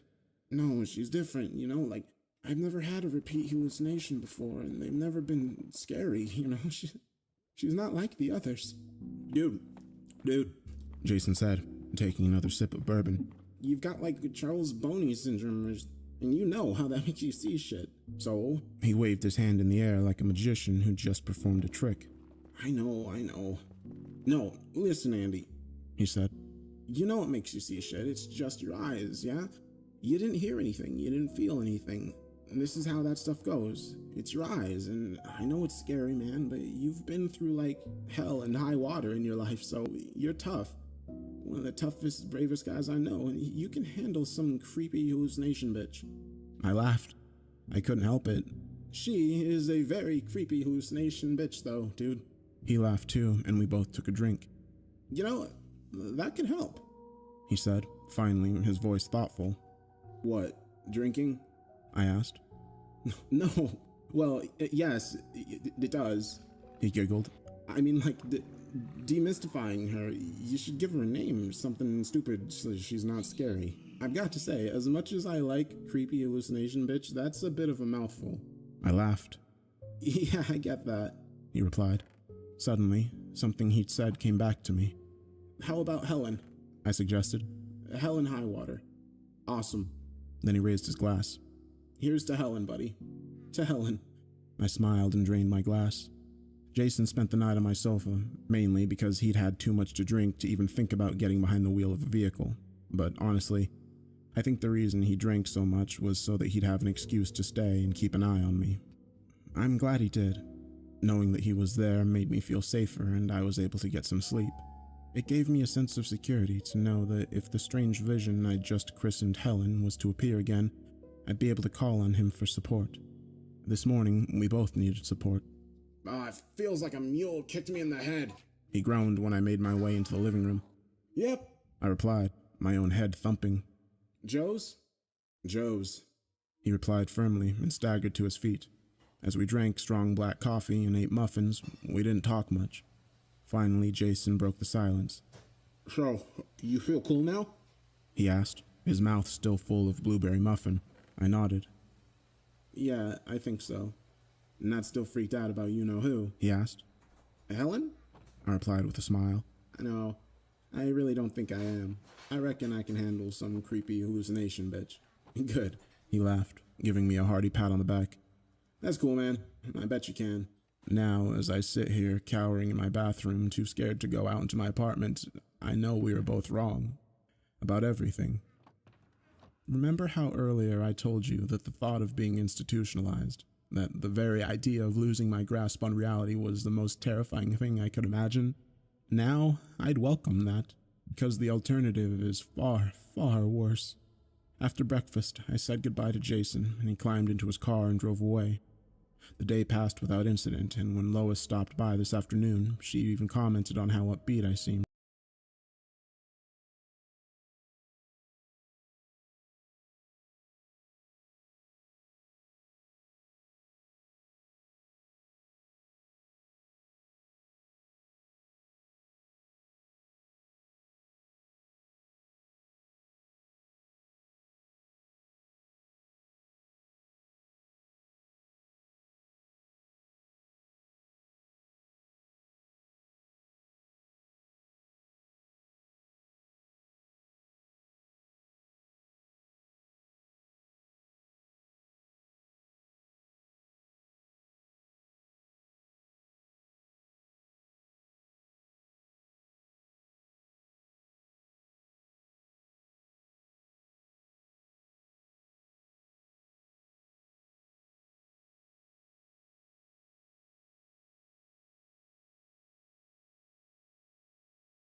she asked casually.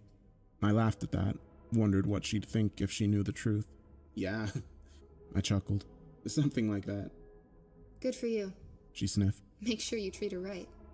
That tickled me even more, and I had to bite my lip. Sure, I replied. I'll do my best. Tonight, still a little wiped from the exertions of the previous evening, I decided to turn in early. I brushed my teeth, washed my hands and face, and got changed. Finally, I fetched a glass of water and walked into my bedroom. I climbed into bed and instantly felt so relaxed. Within mere seconds, I was ready for sleep. That sudden, overwhelming drowsiness that comes when you've spent a whole day keeping sleep at bay. I decided that resistance was futile, and I sat up to switch off the light. I nearly didn't see her, but as I reached for the switch, I caught a glimpse of something out of the corner of my eye. My heart leapt into my throat as I turned to the foot of my bed. The tall woman was crouched there, her grinning face staring at me from just beyond my feet. So many teeth. Her long, slender fingers spread out over my blankets, twitching slightly as she gripped at the end of the bed. Slowly, excruciatingly so. Her third misshapen arm came into view over her shoulder, joining her other hands on my bedding. I froze, utterly petrified. I was at a crossroads here, arriving at a pivotal moment that had been coming for some time. But this time, I'd had enough. You don't scare me anymore, I said, my voice filled with defiance and anger. I'm not letting you do this to me. I reached across to the light switch. Good night, Helen, I said triumphantly, then flicked it, plunging the room into darkness. I lay there, a sense of tremendous pride surging through me, and I grinned to myself in my warm, comfortable bed, overjoyed at the emotional victory of overcoming my own fear. And then it happened, the thing that led me here, something that turned my blood to ice water and my bowels to jelly. Good night, Andrew. Her rasping voice hissed from the darkness.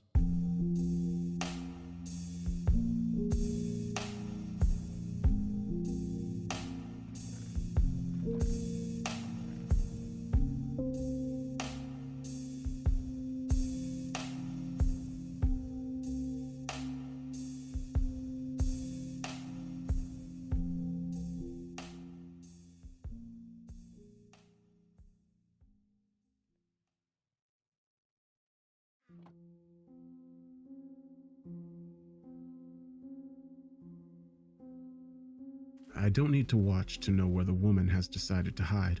It's always one of 3 places, and out of those 3, it's usually one specific spot. It's all so predictable. I wouldn't be doing this if I didn't absolutely need to. If I could avoid it, I would. That's always the case. The problem is that I can't, not when my condition reaches this point. I really thought I was going to make it this time. That happens more often than you might think. I managed to get through the past 2 cycles without having to resort to this. I was so close to making it this time as well. Yesterday, my hand started shaking though, and that was soon followed by the sensation of itching in the back of my skull. I knew then that I was out of time. There's no point lamenting what isn't to be. I retrieved the pair of knives from the table.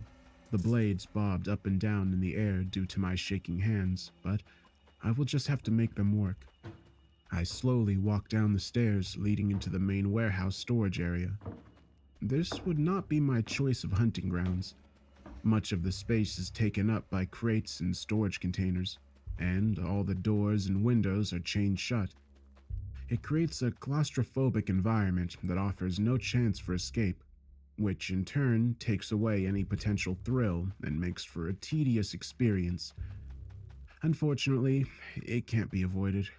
I can't take any unnecessary risks, even if that means everything has become repetitive and dull. There was a time that I would have tried to drag this out for as long as possible. That was back when I still believed that I could make all of this mean more than simply fulfilling an unavoidable physical need. I thought that I could force satisfaction from it through ritual. Maybe there was a time when that did work, or at least when I could make myself believe that it did work. Now, though, there's no point. I just want it to be over with. I make my way over to the large stack of crates with the opening between the bottom ones. This is where the majority of people choose to hide once they realize the escape isn't an option. If she isn't here, I'll move on to the storage container with the broken door, and from there, the small office near the large metal doors. Those are the only 3 places in the warehouse where hiding makes sense, so inevitably, one of them is chosen. It's all so predictable. I don't have to check the other 2 hiding spots, because I can see the woman crouched down in the shadows between the crates. I sigh. Of course she is. This isn't some random woman. She is the chef and owner of one of the best restaurants in town. I stopped in to dine there earlier in the evening, and the pork I had eaten had been exquisitely prepared. The meal had been the highlight of my evening. I had hoped that I would be able to spare her. She had sent her staff home when she had closed the restaurant for the night, though, and she had stayed late alone to do the final bits of cleaning.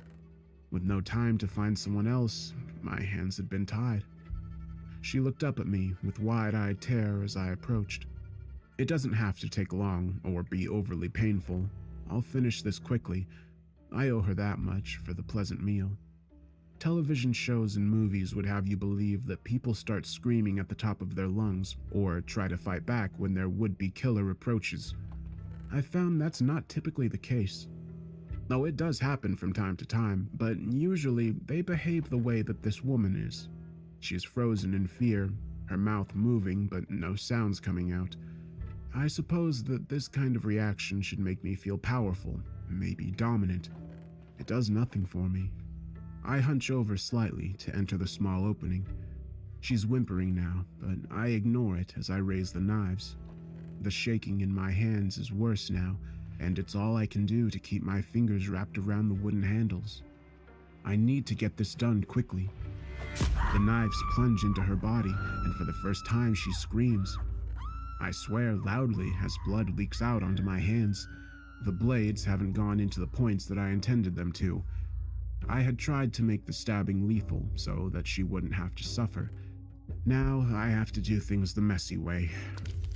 I pull the knives free. I've waited too long and my hands are shaking uncontrollably now. I have to forget the original plan and improvise. Tossing one of the knives back behind me, I wrap both hands around the handle of the one that I'm still holding. This is a bit better. I definitely have more control over the weapon, even if I can't hold it perfectly steady. The woman is still stunned from the initial attack. I don't think it's registered through the shock that she's been stabbed. She stares at me blankly as her hands press against the pair of wounds. Before she can recover, I thrust the knife forward, and this time my aim is true. The metal slides into her chest, and I feel it pierce through her heart. I make sure to remove it instead of leaving it in. That way, the bleeding will increase, and death will come faster. I sigh again as I back out of the space between the crates and walk away. She's not dead yet, but she will be in just a few minutes. I've been doing this long enough to know when a wound is fatal. There's no point in standing around and watching the inevitable. I hold out my hands in front of me. They're still shaking, but the tremors are smaller and easily managed. The itching is gone from the back of my head. It's an improvement, albeit a minor one. It's just so unsatisfying. It never feels the same way that it does during that incredible final night of the cycle. My dissatisfaction is quickly being replaced by anger. Why can't it ever feel the same? One night of an incredible, indestructible, unmatched high, and nearly a month of rock bottom and just trying to exist until the next one. How is that fair? I force myself to calm down. The answer is that it's not fair, but there's nothing I can do about it either. Besides, the end of the cycle is almost here. I just have to make it until tomorrow night. The smart thing to do would be to clean up the mess that I had just made and go back home and get some rest. I know from experience that I won't be able to sleep though, and I'm not in the right headspace to make sure that I take care of any crime scene properly. Both those things will just have to wait. Pulling a set of keys out of my pocket, I removed the locks from one of the doors and pulled the chains free. I tossed them off to the side in a small pile and go outside. The cold winter wind immediately assaults me, and I grip my teeth as I wish that I hadn't left my coat inside. Before I leave, I go around the side of the warehouse until I reach a spigot. I turn the valve and freezing water starts pouring out of it. As quickly as I can, I wash the blood off of my hands and dry them on the legs of my jeans. I let the water run long enough to allow the ichor to flow into a nearby storm drain, then close the valve once again. A light drizzle begins to fall as I walk towards town. The warehouse that I use is located at an old dockyard that hasn't been in service for years. I don't own it, and the various cargo items inside aren't mine, but somewhere along the way, the actual owner stopped caring about it and left it to rot. I look around at the other buildings that I'm walking past. They're all in various states of decay. I often wonder what happened here to make so many people walk away at the same time and leave so much merchandise behind.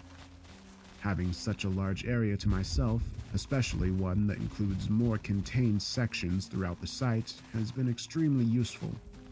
No one is in the area to hear any noises from either myself or my guests, and there's no security that might accidentally stumble onto my activities. It's basically the perfect environment. I grit my teeth. Except it isn't perfect, is it? If it was, maybe I wouldn't feel so hollow when I treat my condition.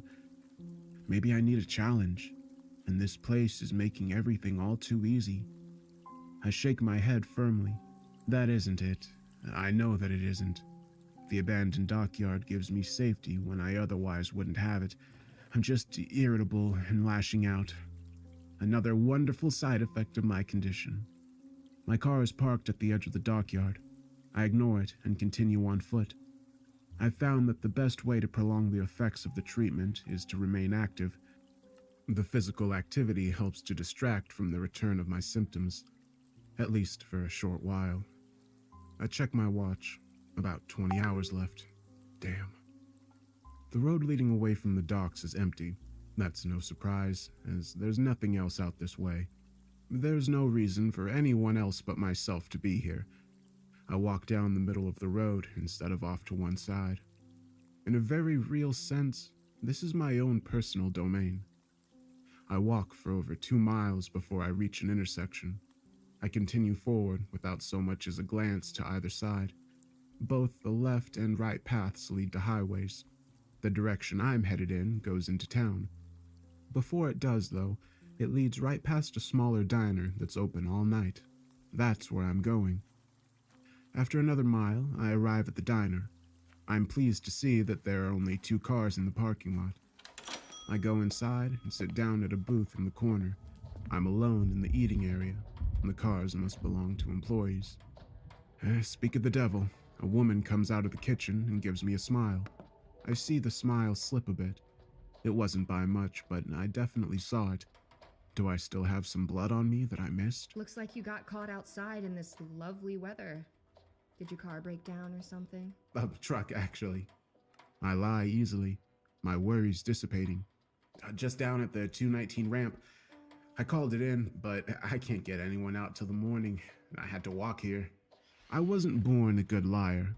Quite the opposite, actually. I was terrible at it as a child, and every time that I attempted lying, I would be caught. I've developed the skill over the years. It's been a necessity that I do so. Now I do it as needed without even thinking about it. I order a cup of coffee to start before asking to see the menu. I smell a fresh pot brewing somewhere nearby, and my walk through the cold and rainy night has chilled me to the bone. I avoid caffeine most of the time, but I'm willing to make an exception on this particular occasion. When the waitress returns with the drink, I order something off the menu. It's some sort of sandwich, but I'm not sure which one. I just point at a line, and she nods before going back to the kitchen. I'm not actually hungry. I know that I need to eat, though. My body needs as many calories as possible during the final phase of the cycle. The coffee helps get the chill out of my body. That, combined with time having passed since the kill, makes me feel more like myself than I have in days. It won't last. It never does. But for the moment, I don't want to focus on that. I sit in the uncomfortable booth for a little over an hour, slowly eating my rather mediocre chicken sandwich and drinking progressively worse cups of coffee. Eventually, it's time for me to go. The diner is only a few miles from the dockyard, and I don't want to leave too much of an impression on the waitress just in case something happens down the line. The waitress brings me the check, and as she does, she offers to give me a ride back to my non-existent truck. I give her a smile and politely decline, telling her that I've been stuck inside all day and it feels good to be able to walk around and stretch. She glances out at the still falling rain and asks if I'm sure. I assure her that I am. As she's walking back towards the kitchen, I feel the familiar itching in the back of my head. No, this is too soon. I've never had the itching come back just hours after making a kill. It's always a few days at the very least before I start to notice it. I sit still in the booth, the pin-like pricks working their way up and down my skull. Something is very wrong. Usually the itching starts out so faintly that it's barely noticeable. Over the course of 2 or 3 days, it gradually increases in intensity until it's so strong that it pushes me to the point of insanity. That isn't happening now. The sensation is already intense, and I can feel it growing steadily as each second ticks by. I don't understand. This doesn't make any sense. Did I do something wrong? Change something about the kill? I shake my head. That doesn't make sense. There's no ritual or anything like that. Make the kill, satisfy the need. That's all there is to it. It's not goddamn rocket science. Calm down. Breathe. Maybe there was something different about the woman that I had chosen. All that had mattered before was the killing, but I guess that it's possible. There's no way to know for sure. Focus, just focus. None of this matters. What matters is what I do now. There's no way that I'm going to make it until the end of the day. I look at the clock hanging on the wall. The sun won't even be up for another hour. At the rate it's going, the itching will reach its peak soon. When that happens, the pain will begin. It will feel like spikes being hammered into every inch of my body. I'll be so blinded by the agony that I will no longer be capable of rational thought. The last and only time that it got to that point, I regained my wits in the family room of a house that I didn't know. The remains of 3 people, torn apart and barely recognizable as being human, surrounded me. Every inch of me was covered in hot blood. All my symptoms were gone, but I had no idea what had happened and where I was. It had solved one problem and created a multitude of others. I can't risk that sort of thing happening again. There's an odd thumping noise. I dismiss it as a noise coming from the diner's ancient-looking heating ducts. It continues, however, and it doesn't seem to be coming from above me. I look down and find that my hands are shaking so violently that they're banging against the top of the table. I stare at them for a long moment. I hadn't even noticed that they were trembling. I wrap my fingers around the edge of the table and grip it as tightly as I can in an effort to stop them. I've come to a decision. I don't know when I started working my way towards one, or how I had arrived at this particular conclusion, but I know what needs to be done. Taking my wallet out of my back pocket, I pull a few bills out and place them on top of the check the waitress had left me. I know that she is watching me through the small window that looks out from the kitchen into the dining area. After all, I'm the only customer, and I'm not going to be ordering anything else, and she's already earned whatever tip that I decide to leave. At this point, she'll just want me gone so that I'm out of her hair and she can get back to doing nothing. I allow myself a small, imperceivable smile as she immediately comes out of the kitchen. Some people are just too easy to read. I don't have a plan. It doesn't matter. I don't need one. I've taken so many lives over the years that it's instinctive at this point. She reaches the table and puts her hand out to pick up the check and the money. As she does so, my arm lashes out like a snake and my fingers dig into her brown hair. Before she can react, I'm slamming her face into the edge of the table. Her scream is silenced almost as soon as it begins. She slides to the tile floor, unconscious. I know that she's not dead. Instead of tending to that, I slide out of the booth and immediately head towards the kitchen. The waitress isn't going anywhere, and even if she wakes up, she won't be in any condition to leave or present a threat to me. There's one more person in the diner, though, and I can't take the chance that they heard her short cry. The door to the kitchen begins to open just before I reach it. I grab a steak knife out of the basket of silverware behind the counter before kicking the door back towards the person emerging from the other side. There's a loud grunt as it smashes hard into someone. Pressing my momentary advantage, I throw open the door and thrust the blade at the large man standing behind it. The knife isn't nearly as sharp as the ones I keep at the dockyard, and the slightly serrated blade is designed for cutting rather than stabbing. I wasn't expecting the person to be quite so tall either. The knife digs into his flesh, but it's not much more than a flesh wound. Ducking my shoulder, I ram it into his chest to knock the wind out of him. He really is big. He's got at least 6 inches and 50 pounds on me. This is the danger of not planning things out before killing. I find myself in situations like this where I can't fully control what's happening. At the end of the cycle, this wouldn't matter, but until then, these kinds of risks are extremely dangerous. He's temporarily winded now, though, and he's been wounded. Judging from the expression on his face, he's also unsure of what's happening. I can work with that. I take a quick glance around me, and my eyes fall on the skillet on the stove to my right. Its contents are sizzling from the heat underneath it. I pick it up by the handle and swing it like a tennis racket at the man's head. It impacts hard with his forehead.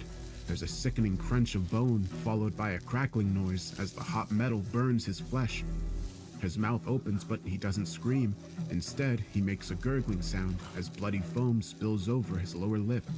Thick red fluid also starts to drip from his ears and the corner of his eyes. The skillet makes a sucking sound as I pull it free from his face. It tears skin off as I do it. It sticks to the pan like burned leather. I swing the skillet for a second time, and he immediately slumps over onto his side. His right eye has come free from its socket, and it lays across the bridge of his nose with the optic nerve trailing back into the gap. He's almost done. I have to give him credit for surviving the 2 blows with the skillet, even if he did so with quite a bit of brain damage. I allow the skillet to fall to the floor as I step over the man to reach a microwave sitting on the shelf. Unplugging it from the wall, I carry it over to him and take one last look at him as he twitches and convulses. I raise the heavy appliance over my head before bringing it down as hard as I can. His damaged skull provides little resistance and his body goes still. There's a sound from out in the dining area. I hurry out through the kitchen door, worried that a customer has walked into my killing zone. Instead, I find the waitress struggling to get up. She's leaning up against the side of the booth seat, the salt shaker she had knocked over with her hand lying shattered on the floor next to her. I get another knife from the silverware basket and cross the distance between us. She looks at me with glazed over eyes, and I doubt that she can even see me. I adjust the grip on the knife and cut her throat. Blood bursts out from the gash. The small piles of spilled salt on the ground become sticky and clumpy as it covers them. The itching has stopped. My hands are as steady as rocks. I sit down on a stool at the counter and sigh in relief. For the first time since the symptoms have started this cycle, I feel human. With the relief comes a familiar bittersweet. No matter how satisfying a kill is, it never has the same pleasure and overwhelming satisfaction that one does during the final night of the cycle. It's infuriating. It's like some higher power has decreed that I'm only allowed to be happy one night each month, twice a month every 2.5 years or so. I allow myself a minute to sulk in my anger and disappointment before I force myself to put it aside. There's a pressing matter to attend to. I've got 2 dead bodies and all the mess they've created to deal with. It won't be long before people start to arrive for breakfast. I have to figure out what I'm going to do before that happens. It doesn't take me long to realize that I've made a hell of a mistake. No matter what I do, this place is going to end up being a crime scene. Since it's only a few miles from the dockyard, the police are bound to search it. When they do, they'll find the woman that I killed earlier, likely along with evidence of previous kills as well. I don't have any choice but to abandon the dockyard and move on to somewhere else, probably another state entirely. I look up at the ceiling. Definitely another state. Fine, if that's what I have to do, it's what I have to do. Going back around the counter, I open the cash register and take the small amount of money it contains. I also go into the kitchen and take the money from the cook's wallet, as well as a set of car keys from his other pocket. It doesn't end up being much in total, but it's better than nothing. I just have to make it through the day. If I can do that, I can end the cycle tonight in a different place before continuing on my own in the morning. I just have to make it through the day. The kitchen provides me with the answer I need for covering my tracks. There is an exposed gas line that runs through the kitchen, covering my mouth. I break a section of the line before quickly making sure the pilot light in the stove is still burning. Good. I've broken a second line, not the main line. I leave the diner through the front door. There's still no one in the parking lot, and there isn't any traffic on the road either. I try the key that I took from the cook in the small white car first, but it doesn't fit the lock. It slides easily into the driver's side door of the red pickup though, so I get in and start the engine. The rain has stopped, and the first hints of the rising sun can be seen in the distance as I turn onto the road and head away from town. After less than a minute of driving, I see what appears to be the light of a second sunrise in the rearview mirror. I nod to myself. It won't be long before the fire at the dinner is completely out of control, if it isn't already. At the very least, it will take the authorities a couple of days to dig through the rubble and ashes. Even if they somehow manage to find enough evidence to piece together what happened, I'll be long gone before then. The only thing working against me is the truck that I'm driving. It won't take the police long to figure out that it's missing. If they do that fast enough, they'll be able to get word across the state with the make, model, and license plate number. That could lead to disaster. Luckily, I don't have to stay in this pickup for long. I drive back towards the dock, going as fast as I dare on the slick pavement. I reach my destination without incident and pull the truck up to the edge of one of the concrete docks before putting it in neutral and getting out. I try to push the pickup off the edge of the dock, but I'm barely able to get it to budge. I get down lower and press my back up against the tailgate as I push as hard as I can. It eventually starts rolling forward. There's a crash of metal as the front wheels go over the edge. I nearly fall as the weight of the front end does the rest of the work for me. The truck slides into the dark water and sinks below the surface. I give myself a few moments to rest before dusting myself off and hurrying over to the car that I parked at the dockyard earlier. It's a black four-door sedan, the kind that countless people drive in every city in the country. I check to make sure that my backpack is still in the passenger seat before opening the truck and retrieving a duffel bag. I change out of my blood-stained clothes and into fresh ones before getting into the car and leaving the dockyard. This time, I turn right on the four-way intersection instead of continuing towards town. My plan is to put as many miles between here and me that I can by mid-afternoon, then find a place where I can complete the cycle. I fish my phone out of the car's glove box and bring up the map app. The phone is a prepaid one, of course, and I purchased it under a fake name. There are a dozen other ones in the car trunk and one in the backpack, all of which still have their packages and are listed under different names. The map confirms what I already thought. If I stay on the highway and don't make any stops, I can be out of Minnesota and into North Dakota by 9 o'clock. That should give me more than enough time to get myself oriented and figure out where I would spend the night. So that's what I do. Ignoring the fatigue that creeps in, I drive towards the state border, making sure to keep my speed at or under the limit to avoid the possibility of being pulled over. I have to resist the urge to go faster. While I know sticking to the speed limit is the smart play, I'm anxious to reach my destination. I almost nod off twice during the drive. Now that the symptoms of my condition are gone, at least for now, my body is more relaxed than it has been in quite a while. It isn't helping that the roads in this part of Minnesota are mostly just trees and open land with nothing to break up the monotony. It's with more than a little relief that I reach the state border.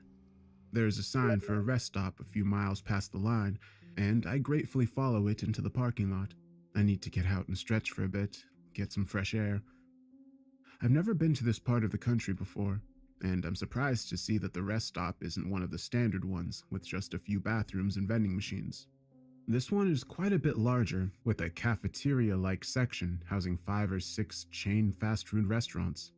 There's also a small arcade, as well as a side room with a dozen leather massage chairs. I'm mostly interested in the kiosk just inside the doorway. It contains racks of maps and brochures, both for specific landmarks and for North Dakota in general. I take a few of them and tuck them under my arm before I buy some lunch. Once I have my burgers and drink, I pick a table in the corner away from the other people and open up one of the maps. I'm looking for a town to use for the night. It has to fit some specific criteria, though. It needs to have a large enough population to be worthwhile, but also not so large that it has a major police presence. The police aren't a concern during the final night of the cycle. I'm worried about what could happen the next day. I also prefer the towns that are isolated. The more that things are contained, the better. There don't seem to be many options that meet my needs. I'm starting to think I'm going to have to go with something less than ideal. I've had to do that in the past. Never on this short of notice, though. I don't like going into something blind. It's not looking like there's a choice, though. Wait, there. A small town about 100 miles from where I'm at, with enough clustered streets on the map to imply at least a decent-sized population. I pulled the town up on my phone and confirmed that this is indeed the case. Broken Bend, North Dakota. Finishing my food, I toss the wrappers and map in a trash can. I make sure that I have the directions to my new destination before I leave. As I hold the door open for an elderly man, I notice a newspaper rack off to the side. The story on the front page of the newspaper on the top had the title, "The Planets Align." I fish 50 cents out of my pocket and buy the newspaper. I return to my car and open it. According to the article, over a roughly 18-hour period, the Earth will be going in and out of alignment with multiple planets. It's extremely rare for this to happen. Normally 3 or 4 planets align for a short period of time, then move along their orbits until they're no longer in line with one another. This is different because of where the planets are at in their orbit around the Sun currently. The Earth has been and will be moving in and out of different alignments with different planets. 2 of these events will involve the Moon as well. That has to be it. That has to be why my symptoms return so quickly. I've always known that the lunar cycle is tied in with my own. Something about these planetary alignments must be throwing things off. There's nothing I can do about it. I toss the newspaper into the back seat before getting back out onto the road. It doesn't really change anything anyway. I still need to reach Broken Bend and get myself situated before dark. The path to the town I've chosen takes me off the main highway and onto smaller state routes. The roads are in much worse condition on these, and I have to slow down to make sure that the car doesn't bottom out in some of the larger potholes. The forests are much thicker along these roads as well. The trees are taller and closer together, and their tops reach out over the road like a canopy. Even though it's the afternoon on a sunny day, I have to turn on the car's lights to see where I'm going. It's like I'm driving through a tunnel. 2 hours after I leave the rest stop, I pass a sign with the words, "Welcome to Broken Bend," painted on it. Just beyond it is a wooden bridge that spans over a river. The car bounces uncomfortably as I pass over the boards. A few minutes after leaving the bridge behind, the trees thin out and I arrive in town. I've found that most towns this size tend to look the same, and Broken Bend is no exception. The downtown area is comprised of local businesses and a couple of churches, a few government buildings, and a gas station on both sides. As I drive beyond that, I find that most of the older homes are on fairly large properties. There are also some newer-looking developments with the houses much closer together. Past the residential areas are parks and nature preserves. I smile slightly. This is perfect. I begin to make plans. There's a closed construction site just outside of downtown that I can hide my car in overnight. It's in both walking distance to the various shops and businesses, as well as at least 2 of the housing developments. I can park the car, go into town until dusk, come back to the car to get ready, and head for the housing development as night falls. I pull the car into the construction site and maneuver it around the equipment and park it behind a long trailer. I take a moment to make sure that I have everything that I'll need. It isn't much, since I'm going to be coming back to the car before nightfall. I only really need my wallet. I get out of the car and feel the cold air against my skin. My wallet and coat. I open the trunk and retrieve my heavy coat. While I do so, I also take out a large pocket knife. Typically, I don't carry a weapon with me. As strange as it sounds, it's safer that way. I don't have to worry about metal detectors, or, as has happened a few times in the past, being frisked. Besides, it's not like I really need it. I can be quite creative when it comes to figuring out ways to hurt people. This is a new town that I'm not familiar with, though. It doesn't hurt to take extra precautions. My short trip into downtown Broken Bend is uneventful. Only a few cars pass by as I walk along the side of the road, and none of the drivers pay much attention to me. I'm not in any particular hurry. At this point, I'm just looking to waste time until sundown. When I reach downtown, I slowly walk past various businesses and shops. A number of pedestrians greet me as I move down the sidewalk. I nod and smile at them in turn. These people have no idea what is coming for them tonight. That thought causes my smile to become even wider. It's been a long day, so it's a relief when I come to a bar. The painted window proclaims it as Rock Creek Tavern. I open the door and head inside. That's where I spent the next couple of hours. The food is surprisingly good, and the beer is pleasantly cold, and the patrons leave me alone. I've had worse afternoons. I'm struck by the need to go to the bathroom. As I stand up to head to the restroom, I check the time on my phone. It's just past 5. That's plenty of time to do my business, have one last beer, and start back towards the car. It's a single toilet bathroom. I lock the door before I relieve myself. Once I'm finished, I wash my hands and look at myself in the mirror. I'm feeling a bit warm. I suppose that shouldn't come as a surprise. It's been a long day, and I've been on the road for most of it.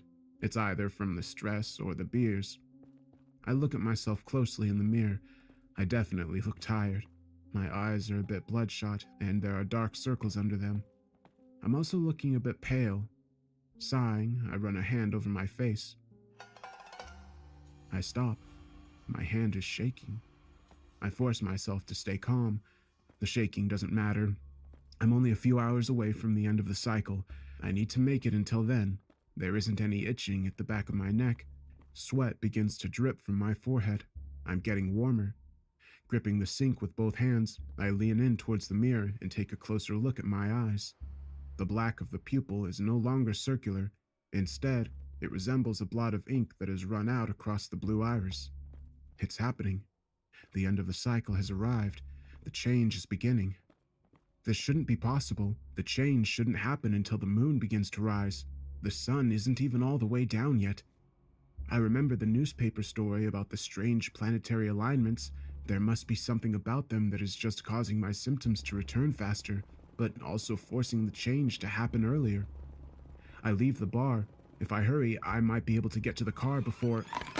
There's an audible snap as my right cheekbone breaks in half. I gasp at the sudden blossom of pain. It's too late. It's happening now. As quickly as I can, I strip off the clothes that I'm wearing. I normally have time to pack away any clothing so that I can come back for it after the night is over, but I doubt I'll be able to retrieve them this time. It's still best to take them off. The less restrained my body is during the change, the better. I feel pressure in my upper back. This signals that one of the worst parts of the change is coming. I sit down on the bathroom floor and slide my belt off my pants. Putting it in my mouth, I bite down on the soft leather. Mere seconds later, my arms slide forward in their sockets before dislocating completely. It's terribly painful, but not as bad as what comes next. I lean back against the wall and close my eyes. My jaw pressed into my belt so hard that my gums hurt as my leg bones jerk out of place. I nearly black out as my spine pops and cracks, creating a steep curve near the top. Saliva and dark blood are leaking out around the belt from my mouth. More of it comes pouring out as the front of my skull starts breaking into pieces and my ribs pull apart further. I feel like I'm on fire, but I know that the worst is almost here. During this part of the change, my pain is doubled.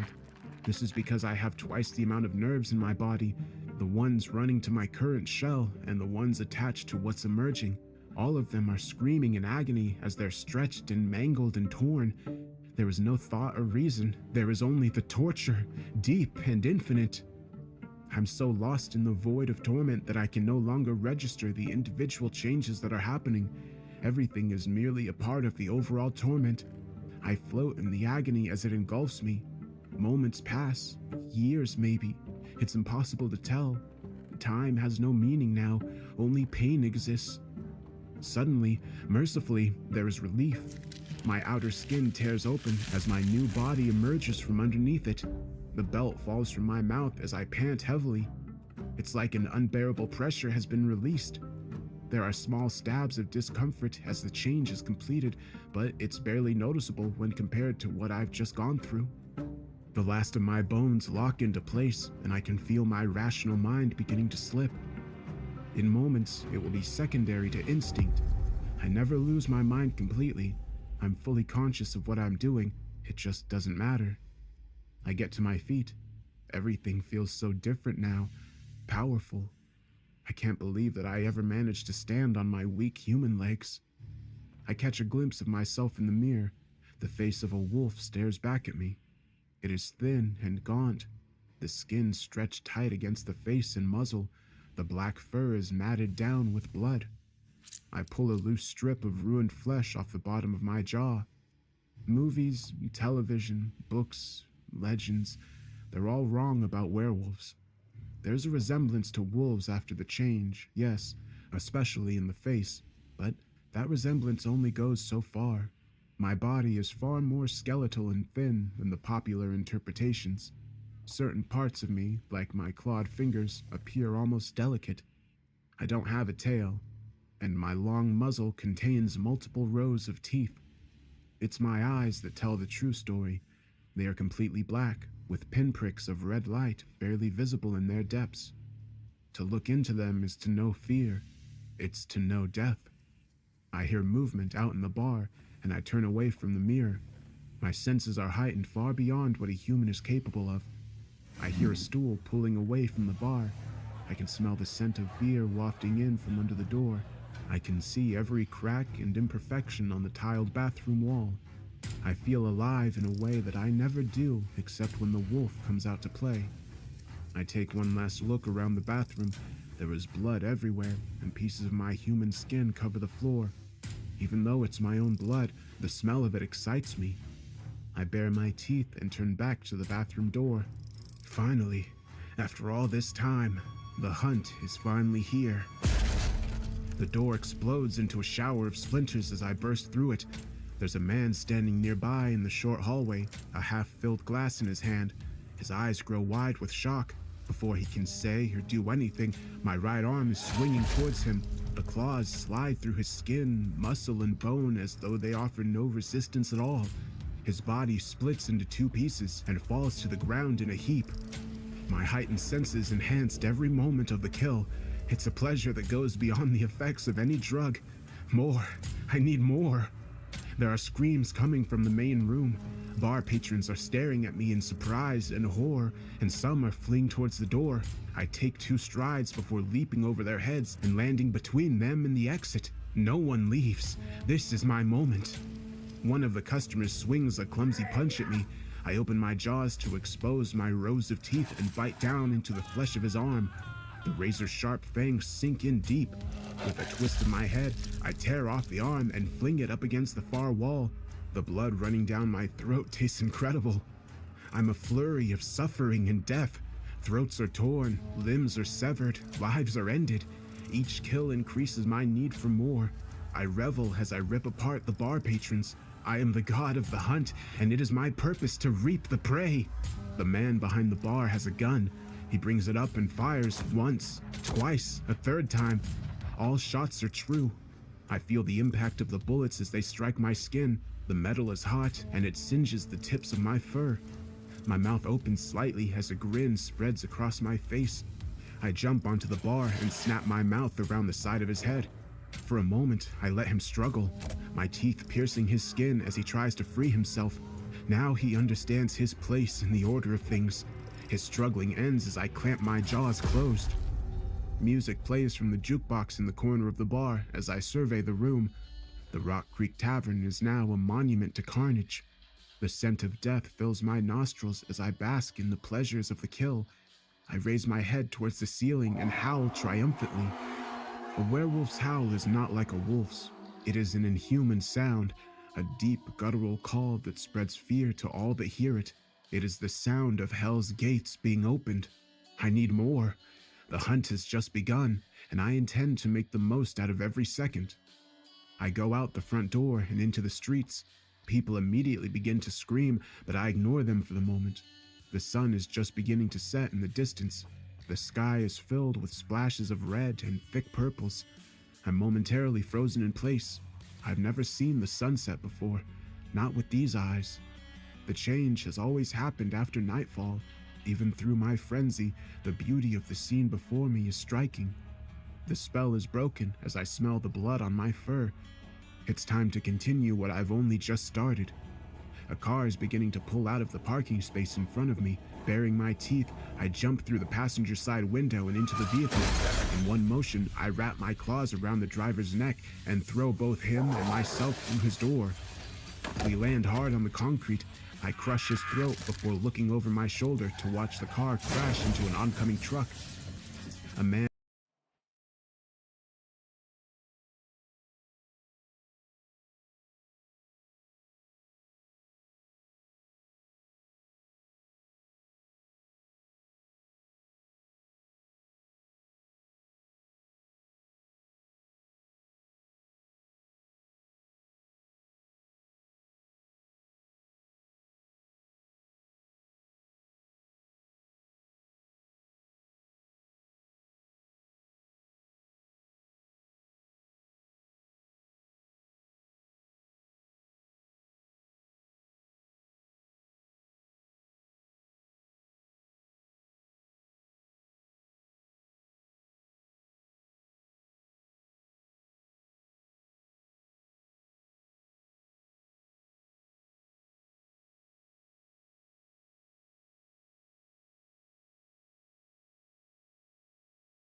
Hey everybody, I hope you're having a good day.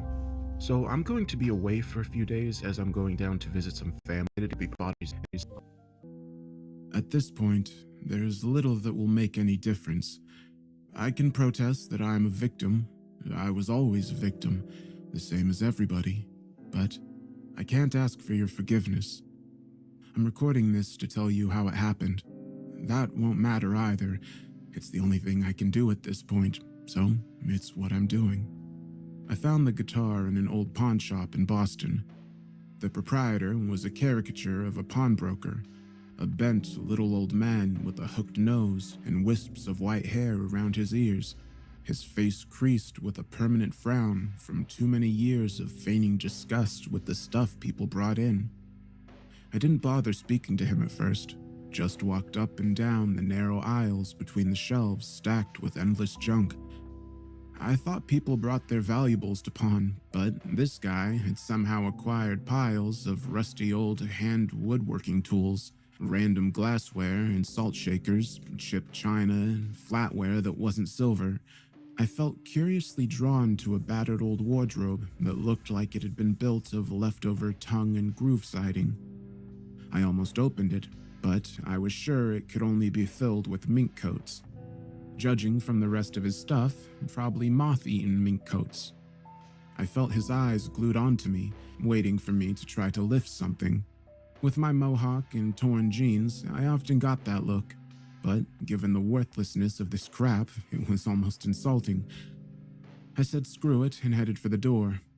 "Can I help you with something?" he said, husky and suspicious. I looked him straight in the eye. "I doubt you have a guitar?" He almost smiled. The corners of his mouth twitched, but then I think they couldn't remember how smiling worked and gave up on it. "I might have a guitar," he said, "for the right price." This didn't sound promising. He didn't say any more. I wondered if he were expecting me to fork over money sight unseen. "Well, do you or don't you, old man?" "I do, kid," he said, which I had to respect. After I'd called him old man, it was only fair he called me kid, but I like how he said it. Deliberate. To be clear, he was giving me back what was mine. "Look in the wardrobe right behind you. Don't open the case, just bring it over here to the counter." It was the wardrobe I'd almost opened. I did, now, and found it contained nothing but a dusty, rectangular guitar case. I humored the old man, carried it over to the counter. I put it down so it would open toward him, since he obviously didn't want me to handle it until I'd bought it. He turned it around, flicked open the clasps, and pulled it open, shrinking down behind the lid. Later, I would note that the maneuver protected him from the sight of the guitar.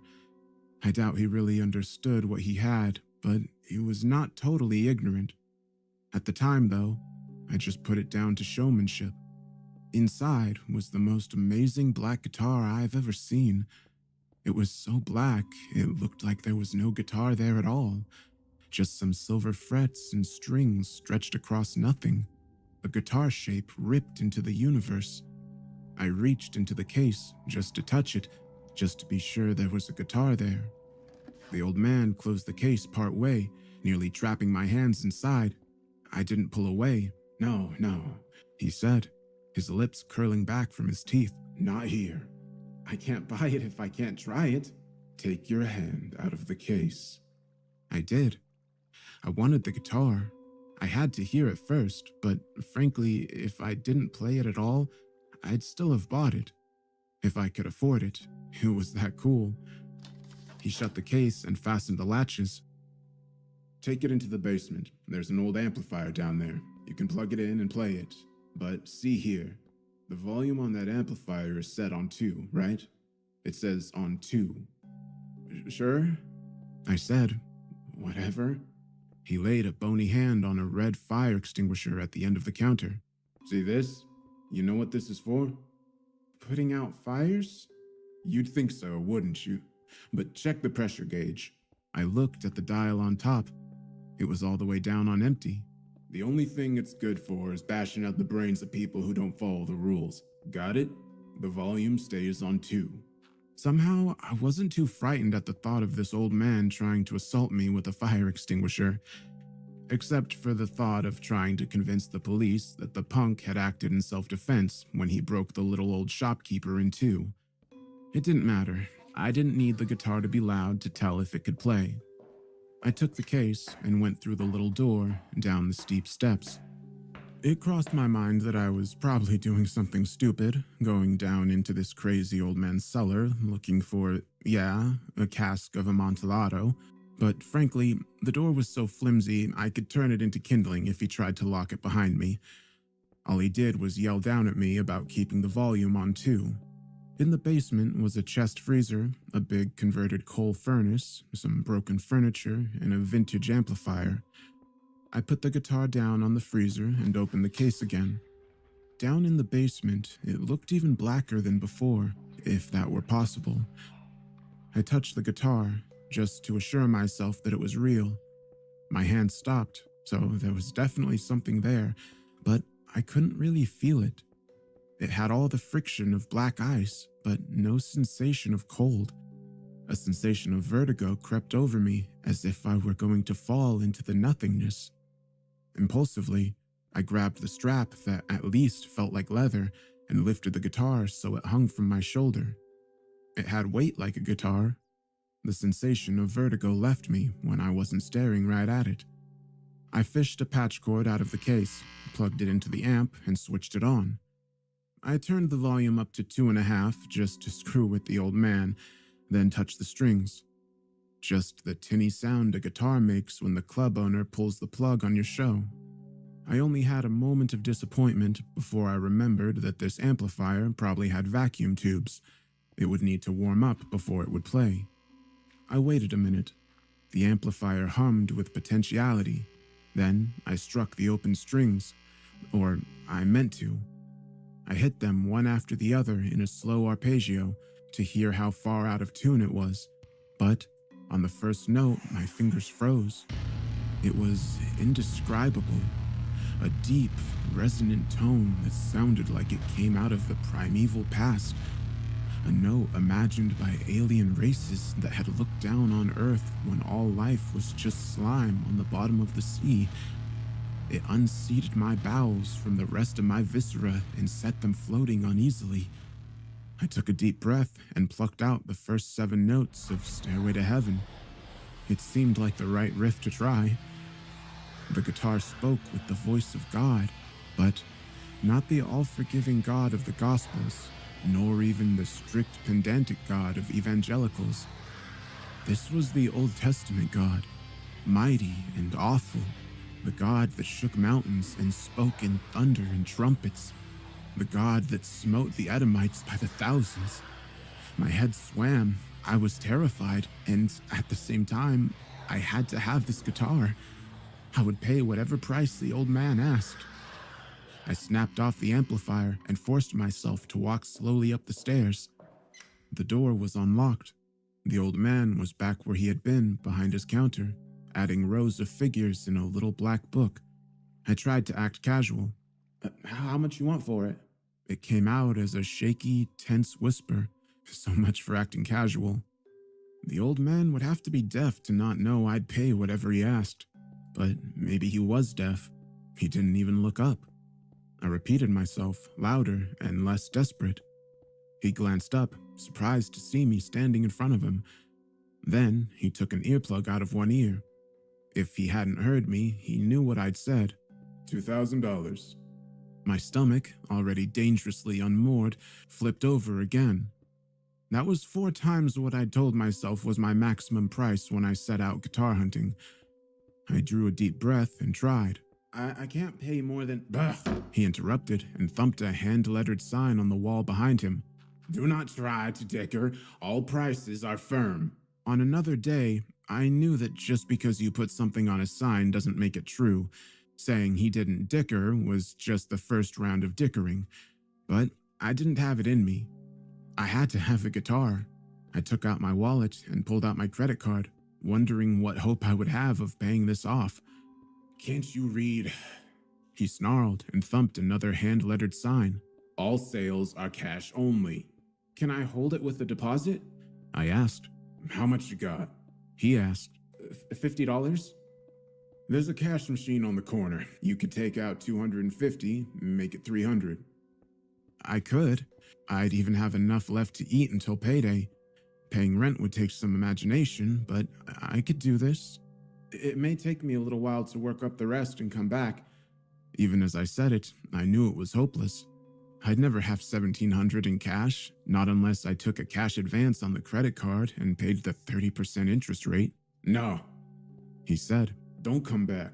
If you walk in my door again, I'll bash your brains out with this fire extinguisher. But $300, he said. in cash. Go get it now, then take your guitar and get the hell out of here. If I see you again, I'll kill you.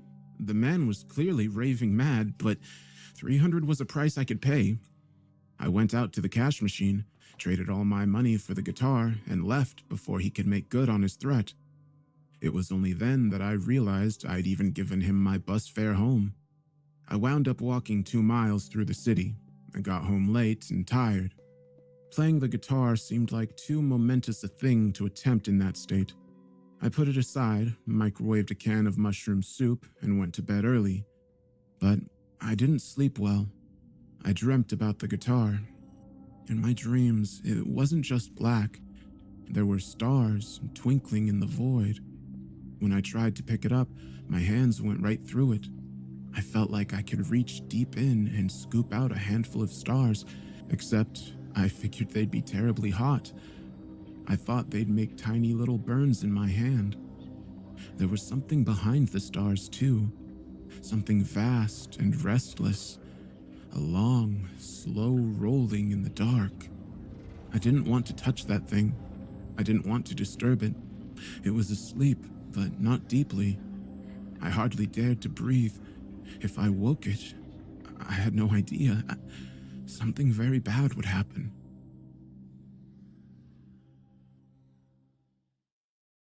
I was miserable the next day, and the day after that, so I never took the guitar out again until the night I rehearsed with the band. We called ourselves Chthonic Circus, splitting our meager earnings just 3 ways. Leslie fronted the vocals and defined our sound with a loud, rumbling bass. She was a scary little thing, a knife of moodiness under a big mop of black hair. She disappeared under layers of black canvas and orange striped tights. On the drums was Ethan, an underfed stick of a man with big frog eyes. Every once in a while, he put off shaving until he had half an inch of see-through whiskers on his chin. No one could ever call it a beard. Then he gave up and cut it off.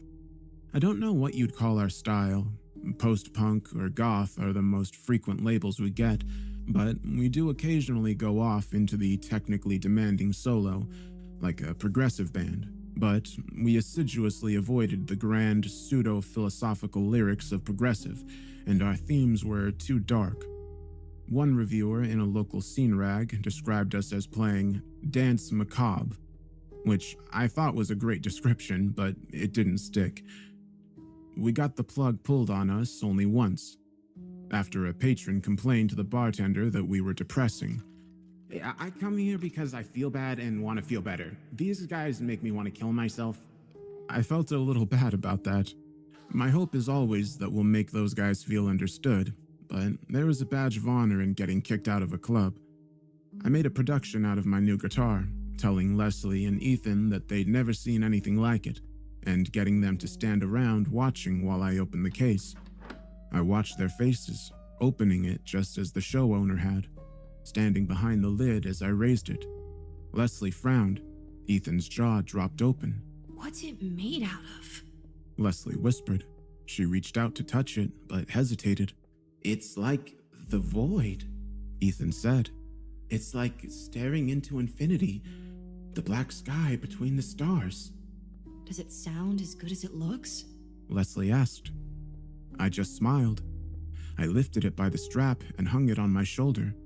For some reason, I kept my gaze averted from the guitar, as if I expected to see the thing from my nightmare still rolling beneath the blackness. I patched it into the amplifier, turned the volume to 7, and struck an E minor chord. It vibrated the windows. It was a full, dark sound, but it wasn't the voice of God. It was just an electric guitar. Disappointed, I tried hitting the strings one at a time as I had in the pawn shop. Just an electric guitar. Good enough, Ethan said. Damn, that hurts my eyes. It's like it's pulling your eyeballs out of their sockets. Leslie said and turned away. She busied herself setting up her bass. Ethan continued to stare. Maybe it was the volume. Maybe that was why the proprietor had insisted I keep it on volume 2. Maybe it only sounded that good when it was quiet. I turned the volume down and plucked the strings again. Still, just a guitar, only quieter. It sounded a lot better in the shop. Sounds great to me. No, it sounded like it came out of the abyss. I still remembered the sound of those few strings I'd touched. I hadn't imagined it. They were burned into my memory. Maybe it was something with the acoustics where you were. I heard this podcast about these guys who were trying to reproduce the acoustics of ancient cathedrals. They turned this ordinary chorus into the voices of angels. It couldn't have been. I was just in this guy's basement with a big old furnace and a freezer and concrete walls. Could it have been? Could there have been some freak perfection of the dimensions and objects? It didn't seem possible. Could there have been an effects block patched into the amp? Ethan asked. He was still staring at me. He hadn't moved towards his drums. I don't see how, I said. It was just an old tube amplifier. Well, oh, that's it. That vintage sound. I've heard Neil Young still uses a tube amplifier because he likes that vintage sound. The thing costs a fortune nowadays because no one makes the tubes anymore. I thought about this. I knew everything Ethan had said, but I doubted an amplifier could make that much difference. If tubes could make a guitar sound like what I'd heard, no one would have invented solid-state electronics. Hey, Ethan, put your eyes back in their sockets and get on your drums. No matter how beautiful his guitar is, we still gotta play music. I don't know, Ethan said. They might book us just so people can look at that guitar. It took him 3 tries to tear his eyes away and sit down at his drums. The practice didn't go well. I was distracted by my disappointment, and my bandmates were distracted by my guitar. Twice, Ethan lost the tempo, slowing down while he stared at my belly. Then, in the middle of the 3rd song, Leslie screeched and stopped playing. Sorry, she said, shaking her head. Most of the evening, she had been avoiding looking at me, but then she took a long look at the guitar. Sorry, I swear I saw something moving in your guitar. It was like it was a window into somewhere, and there was something moving. I think it's alive, Ethan said, staring at me.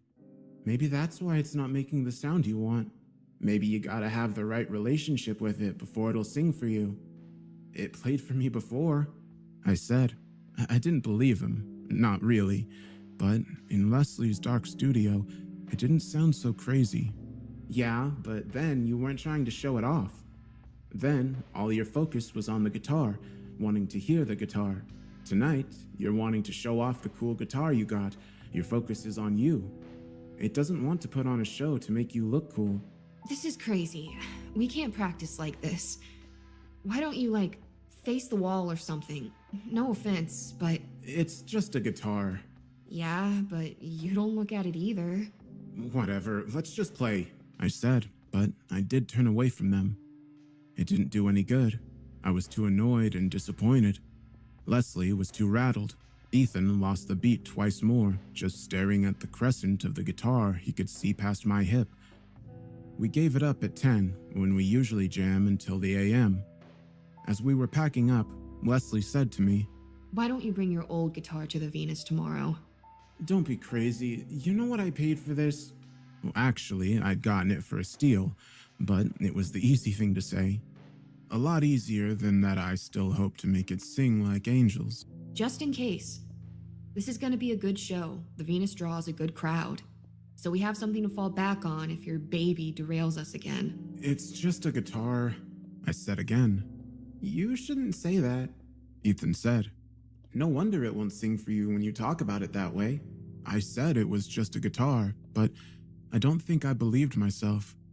I mustn't have, because on the bus home, I talked to it. I'm sorry if I was trying to show off with you, I said. Tomorrow night, I promise, I won't pay attention to the crowd. I'll just listen to you. I want to hear you sing again. the way you did when I first played you. The guitar, of course, had nothing to say, neither did my fellow bus passengers. Late at night, on city buses, nobody talks to the people who talk to inanimate objects. You should have a name, I said, then reconsidered. You probably have a name. I shouldn't make up a name for someone as important as you. If ever you can let me know what your name is, I'll use it. At that moment, the man next to me put down his newspaper and stood up to get off the bus. Most of the paper was obscured by an ad for great bargains at Walgreens, but I could see just a few words and half of a headline. Has-ter. A cold dread crept up my spine. It was coincidence. Coincidence and imagination. I moved the ad circular to expose the full headline. Cemetery killer suspect has turned himself in. See, it wasn't an answer to my question. What was I imagining? That there just so happened to be the exact headline in the newspaper named for Has-ter to show me his name when I asked? Or maybe he had mystically transformed the newspaper. He could just as easily have scratched his name into the seat cushion. That would have been surer than giving me a word and a half to guess at his name. Or maybe he reached across space and time, made the killer turn himself in, made the publisher compose the headline so this would happen here, now, when I asked. Has-ter, the king in yellow, the vast, tentacled creature who drives men mad just to be looked upon. Or maybe a man dropped his newspaper and my imagination scared me. If Has-ter is your name, I said softly, give me a sign. Make something green land in my lap. I held my breath. I'd been specific about the sign I wanted because I knew how easily occult swindlers could suck people in. I ask for a sign and something happens. Anything. A dog barks. A bus goes over a bump. The old man across from me laughs. Something is always sure to happen. The sign. Nothing happened. Nothing landed in my lap, green or otherwise. See? No omnipotent elder being was reaching out of the void to introduce himself to me. Occam's razor. The simplest explanation. I was scaring myself. I'd arrived at my stop. I stood up to get off. As I stepped on the first stair, the driver called to me. Hey, son. I looked back. Matthew 4, verse 7. Uh-huh, I said. Matthew 4, verse 7. It will answer your question. What question? I asked. How should I know? Look it up. Have a good night now. You too, I said and stepped off the bus. If you've lived in Boston as long as I have, you probably have had random strangers quote Bible verses at you. You probably never look them up. I never had before, but I was feeling weird, and it was a weird exchange, and it usually isn't the bus driver who does it. I took out my phone and looked it up. Jesus said unto him, It is written again, Thou shalt not tempt the Lord thy God. My gut got that floaty feeling again. I'd asked for a sign, a specific sign. Instead, I got rebuked. This was ridiculous. I strode off for home. The line in the Bible was, Do not tempt God. It was about how to treat God. The rule did not transfer to any other supernatural being, but this righteous denial did not even last the short walk to my apartment. As Antonio said in Shakespeare's Merchant of Venice, the devil can cite scripture for his purpose. I locked my door carefully that night. Then I put Has-ter in the foyer closet, as far from my bedroom as I could. Even so, I had weird dreams. I dreamt that my old girlfriend Amelia had been transformed into a guitar. My right hand, plucking the strings, my left, on the fretboard, was squeezing her neck. The strings were her carotid arteries, and I pinched them closed against the frets, cutting off the flow of blood to her brain. When I played a bar chord, she could not breathe at all. After a few F-sharp power chords, the sound from the guitar grew weak and fluttery. After a few more, it stopped making any sound at all. I kept playing her dead body. I woke near 11 a.m., groggy and annoyed. In the light of day, it all looked stupid. My guitar was possessed by the spirit of an ancient evil force. Not just any ancient evil force, a fictional entity made up by H.P. Lovecraft to spook Victorian gentlemen, while implicitly reassuring them that they were the guardians of civilization against the unknown terrors of the past. What was Lovecraft but an attempt to modernize medieval fears of witches and the devil? Instead, you had cultists and cosmic entities, so much more scientific. I'd had bad dreams. Of course I'd had bad dreams. They weren't caused by the malign influence of the entity in my guitar. They were caused by my imagining an entity in my guitar. My night terrors banished by the cold light of reason, I turned my powerful intellect to the question of how to recapture the sound I had first heard. There were two possible explanations suggested to me: that it was the acoustics of the basement, or that it was the amplifier. Neither sounded likely, but I knew which one I wanted to be true. If the sound had been a quirk of the acoustics of the basement, I'd never recapture it. Not unless I persuaded the pawnbroker to let me give concerts in his basement. But if it was the amplifier, I could, in theory, get the right amplifier.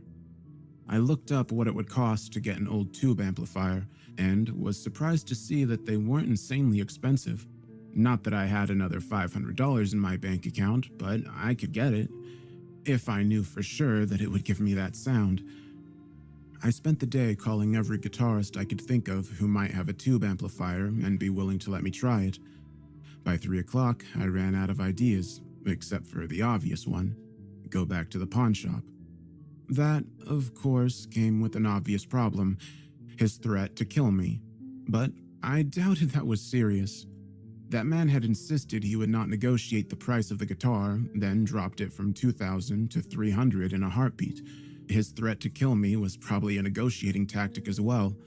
He hoped I would come in afraid. I'd walk in the door with a fistful of cash leading the way. Suddenly, I saw it all. He hadn't dropped the price of the guitar. When I came back and asked for the amplifier, the price would be $1,700. He'd threatened to kill me, so I wouldn't come back until I had that $1,700 in cash in my hand. Which was I to do? Drop a load of money and hope that it would be the right thing, or raise 3 times as much, but no. At 7, I sent a text to Ethan, reminding him of our show that night. He hadn't forgotten a show in a long time, but the couple times he had were bad scenes. In those days, we played short sets in small pubs where the owners were used to the occasional no-show and disappointing performance. This venue was a big venue, and the owner had a reputation for vindictiveness. He owned clubs in several cities and had lots of friends, or more likely, had a lot of dirt to blackmail other club owners. Bands who screwed him got screwed. I had heard of one band who produced documentation that 3 out of the 4 of them had tested positive for COVID. The manager had told them the only doctor's notes Mr. Hawkins will accept is one signed by a coroner. As the hour of the show drew closer, my sunny courage began to wane. I didn't really notice at first. I threw both guitars into Leslie's truck, but I told myself it was because she'd asked me to, because it would promote band comedy and all that. But still, I thought of my new guitar as Hastur.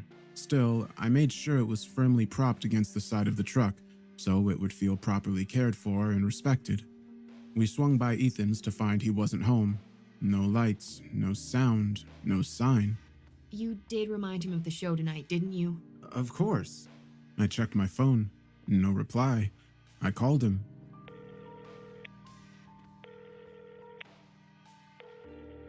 Hey dude, I'm either on my phone or can't find it. Leave me a message.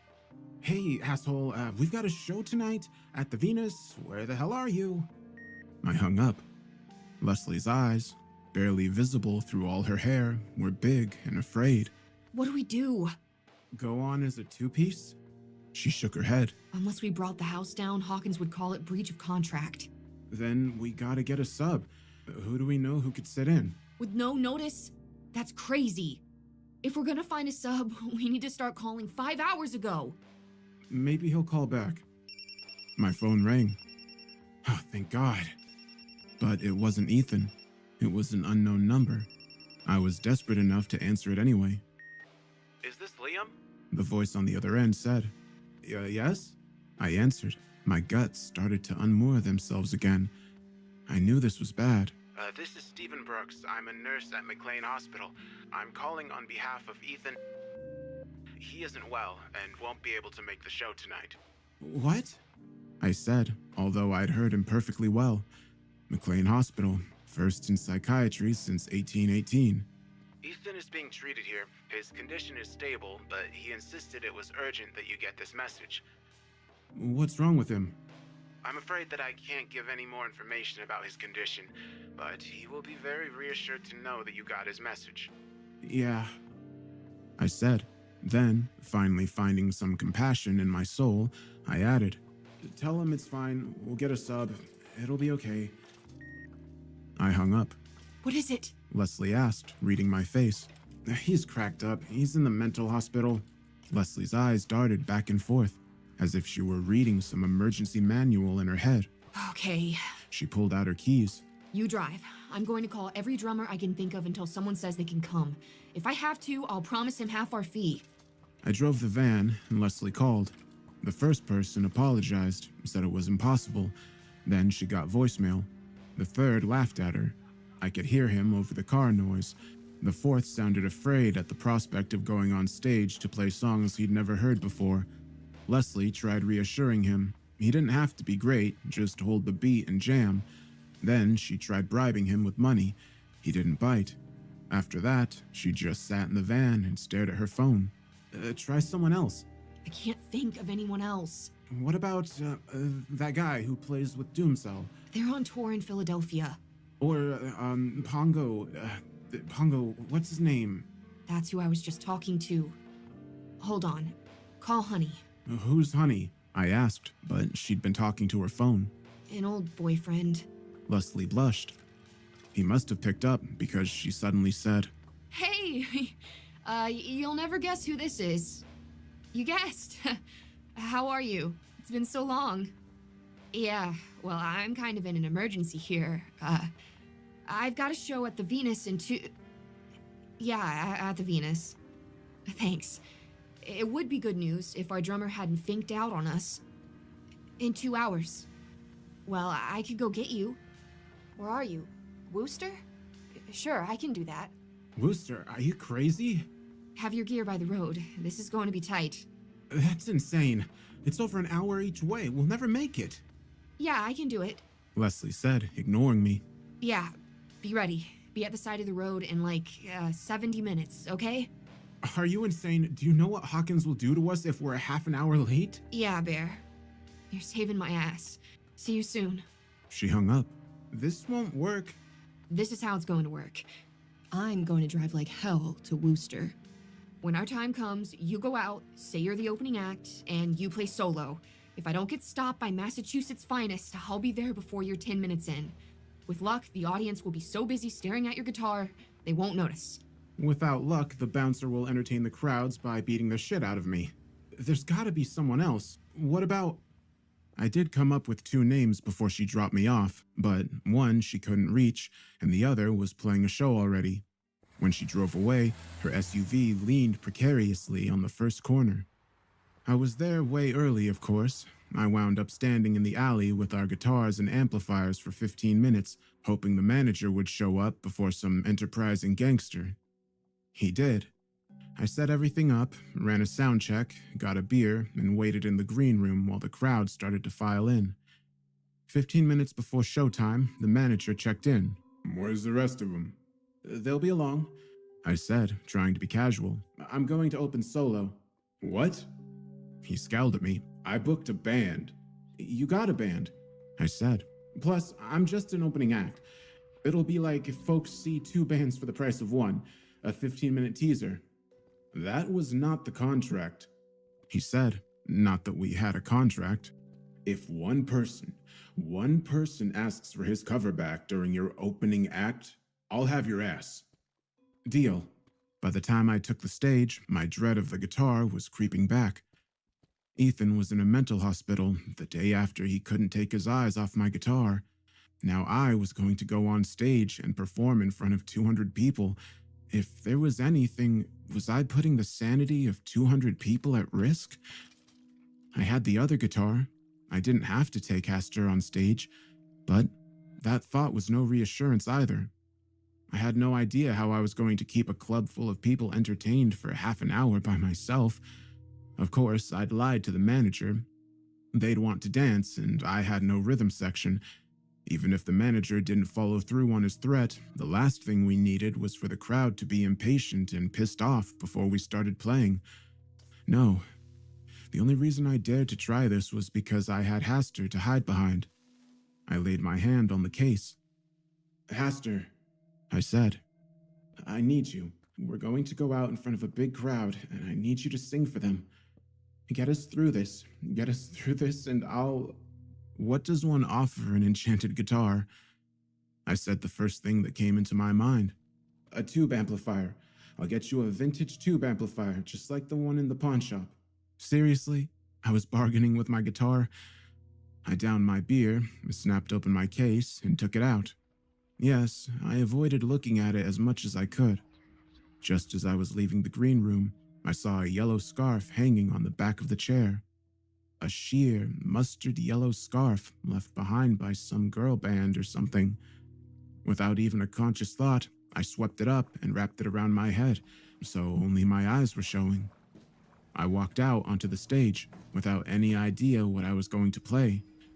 I took comfort knowing that whatever happened, it wouldn't be associated with my face.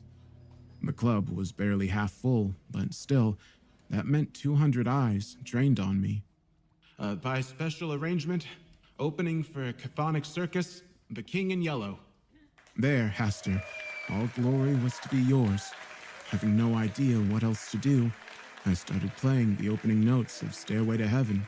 A lame choice. Every bar band in the amateur cover league played Stairway to Heaven, hoping to cop some of its glory. But it was the official song you always play to try out a new guitar. It did sound better. There was a difference. I got the feeling that Hastur was trying as hard as it could, but it wasn't half the glory of the pawn shop. It needed the tubes, vacuum tubes. Glass globes containing a tiny piece of the void where Hastur himself, not the guitar, was imprisoned, restlessly sleeping. It needed to touch the void to give full voice. Whatever, it was enough. The crowd stood, transfixed, unable to take their eyes off of me. I didn't sing. I can sing. I often fill in harmony and counterpoint vocals with Leslie, but I didn't want Hastur to have to share the stage. When I thought the instrumental stairway couldn't go on any further, I morphed into the opening riff of Heart's Barracuda and played that for a while. I didn't see any movement in the audience.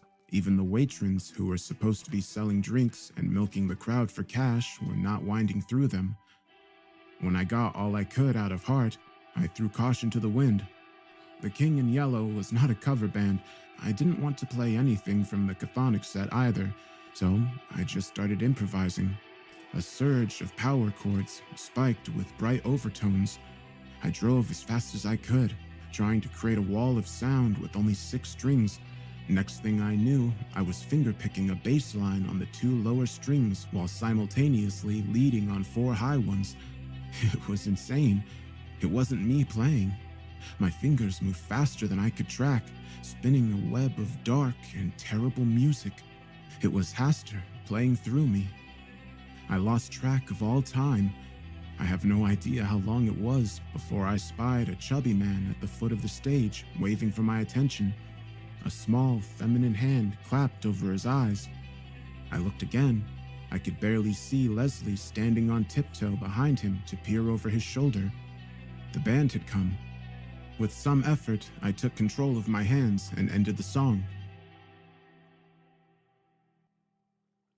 Back in the green room, I put Hastur in his case and unwrapped the scarf from my head. Leslie stuck her head in the door. Is it safe? Yeah, I said, not even thinking what a crazy question that was. She came in, breathless. Fuck. When I told you to open, I didn't think you'd upstage us. I didn't know what I was doing. The doorman didn't even look at me when I told him I was in the band. He just kind of grunted. Bruin came to a dead stop when he saw you. I had to cover his eyes and guide him down the stage. Where is he? Setting up his drums, of course. Are you ready? I think I'm gonna switch to Gus. That was my old guitar. Yes, I named him when I was 16. Gus, the guitar. That might be best. I don't think I want to share the stage with that thing. It would be like singing a duet with Aretha Franklin or something. A knock sounded on the door. Leslie cracked it open and peeked out. There's a guy here from the meme. Says he wants to talk to the King in Yellow, the manager said. Who? Yeah, send him in. Leslie gaped at me, then rolled her eyes. In walked a slick guy in designer jeans and professionally styled sideburns. He glanced at me. Are you the King in Yellow? Let's say I speak for him, I said, in case Hastur was listening. I want to book you for the meme this Saturday. Saturday? Leslie gaped. Saturdays at the meme were for bands with record contracts, professional musicians on the tier below Arena Rock. There are 3 crying girls in the lobby right now while the bouncer calls them a cab, Mr. Slick said. The doorman just walked off the job, saying he was going to do something with his life while he still had a chance. The bartender can't sell drinks fast enough. You aren't playing anywhere else between now and then, are you? No, I said. I know a guy in Columbia. I'm going to call him, and he's going to sign you. But he's going to sign you at the meme. You're going to be discovered at the meme, understand? I need an advance of $1,700. I said. I was as astonished as everyone else at the words coming out of my mouth. The man chuckled uneasily. Don't get cocky. Columbia will be happy to throw money at you, but first you've got to do the show. I need an advance of $1,700 to do the show. My voice said again. Then, since I was talking so cool, I decided to act cool too. I picked up Gus and turned to Leslie. You ready to go on? Wait, the man barked. He took out his cell phone. Yeah, hi Cindy, this is Mark. Listen, a guy is going to come by the club tomorrow morning and call himself the King in Yellow. I want you to give him $1,700 in cash. I'll take care of that when I get there. Hang on. He looked at me. What time will you be there? 1? 1 in the afternoon. That's right. He hung up the phone and glared at me. All right. You can take your $1,700 and head off for Mexico if you like, or you can show up Saturday, play my show, and walk into the life of a rock star. Your choice. He walked out, leaving me with Leslie staring at me like I had betrayed her. Like all this time I'd been pretending to be a regular person, and now it turned out I was secretly a god. She thought we were friends, but she was only a stepping stool to stardom. The fuck? She said. She looked on the verge of tears. Come with me. It doesn't have to be a solo act. I probably need some help out there. She shook her head. I think I'd only hold you back. Come on, if this is going to be the last show for the Chthonic Circus, let's make it a good one. It wasn't. Our heart wasn't in it. Bruin was able to fit himself in well enough, but it wasn't like having a real drummer. He couldn't add to the songs. Leslie was heartbroken. I was confused. If we'd been any other band, we'd probably have been booed off the stage. But with Chthonic Circus, well, Leslie was able to leverage the heartbreak into our songs easily enough, so we held it together. After the first set, I thought about getting out Hastur again, but I didn't dare. I didn't think he'd want to share the stage either. The next day, I collected my $1,700 in cash and headed back to the pawn shop, Hastur in hand. Just to keep him from asking for even more money, I kept $500 in my wallet and another $500 in my sock. I didn't doubt he would ask for as much as he thought he could get, but I thought $700 in my fist was enough to stave off homicide, and we could bicker about the rest. The pawn shop was gone. I don't mean it was closed, it was gone. The stone facade still stood. Through the shattered windows, I could see charred timbers and a few metal remains. There was a metal ladder bent out of shape by the heat of the fire, balanced on the blackened floor joists. Yellow police tape stretched across the windows and warned everyone to stay out. I stopped in at the flower shop next door and asked the lady there. Good riddance, too. He made the whole block creepy. How did it happen? Arson. They think he probably said it himself to collect the insurance money. The police picked him up in Mexico. He won't see a dime. The lady wanted to say more about the intelligence of someone who tries to pull off an insurance scam while simultaneously skipping the country, but I had to check one thing. Fire burns up.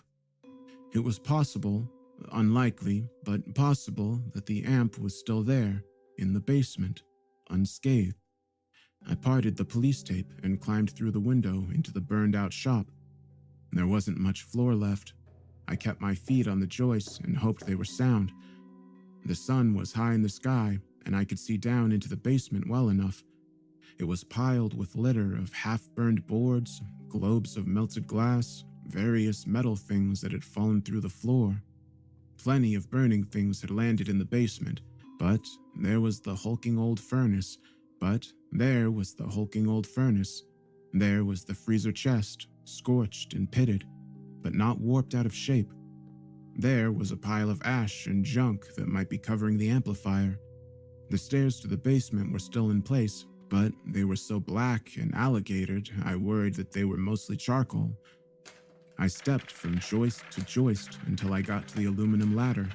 Slightly twisted, but it seemed sound. I used it between two joists and jammed it against the junk in the floor. It was so bent, there was no way to brace it at all four corners. I got both feet on the floor and one side of the top braced and called it good enough. I held tight to a joist as long as I could, just in case, but it got me to the bottom intact. A cloud of ash floated up around me. I floundered across the wreckage, flung aside the frame of a flexible flyer and a broken panel of sheetrock, and there it was, unburnt, undamaged, barely a scorch mark on her.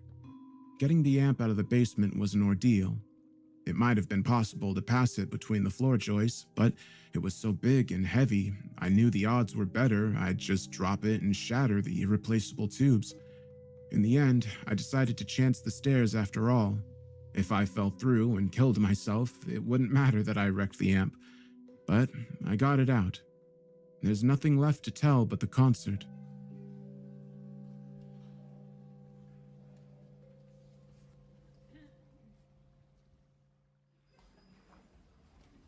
The meme was not very crowded that night, maybe 100 folks, including the guy from Colombia.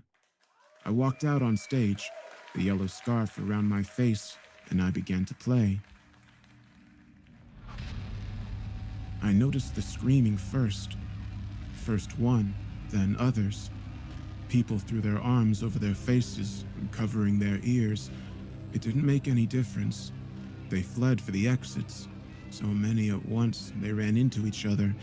The first probably made it out, but when they jammed in the doors, others tried to climb over them, trampling, crushing, tearing. I saw one man try to smash through the wall with his head. Either that or he was trying to kill himself. I could no more have stopped playing than grow wings and fly. Somewhere along there, the tentacles began to reach through. I think they first came out of the storm sewers, but in parts of Boston, the storm sewers connect with the municipal sewage, so soon they burst out of the drains and restrooms and basements. By the time they were reaching into the concert hall, most of the people were already dead. The remainder were pulled apart and disappeared into an engulfing mass.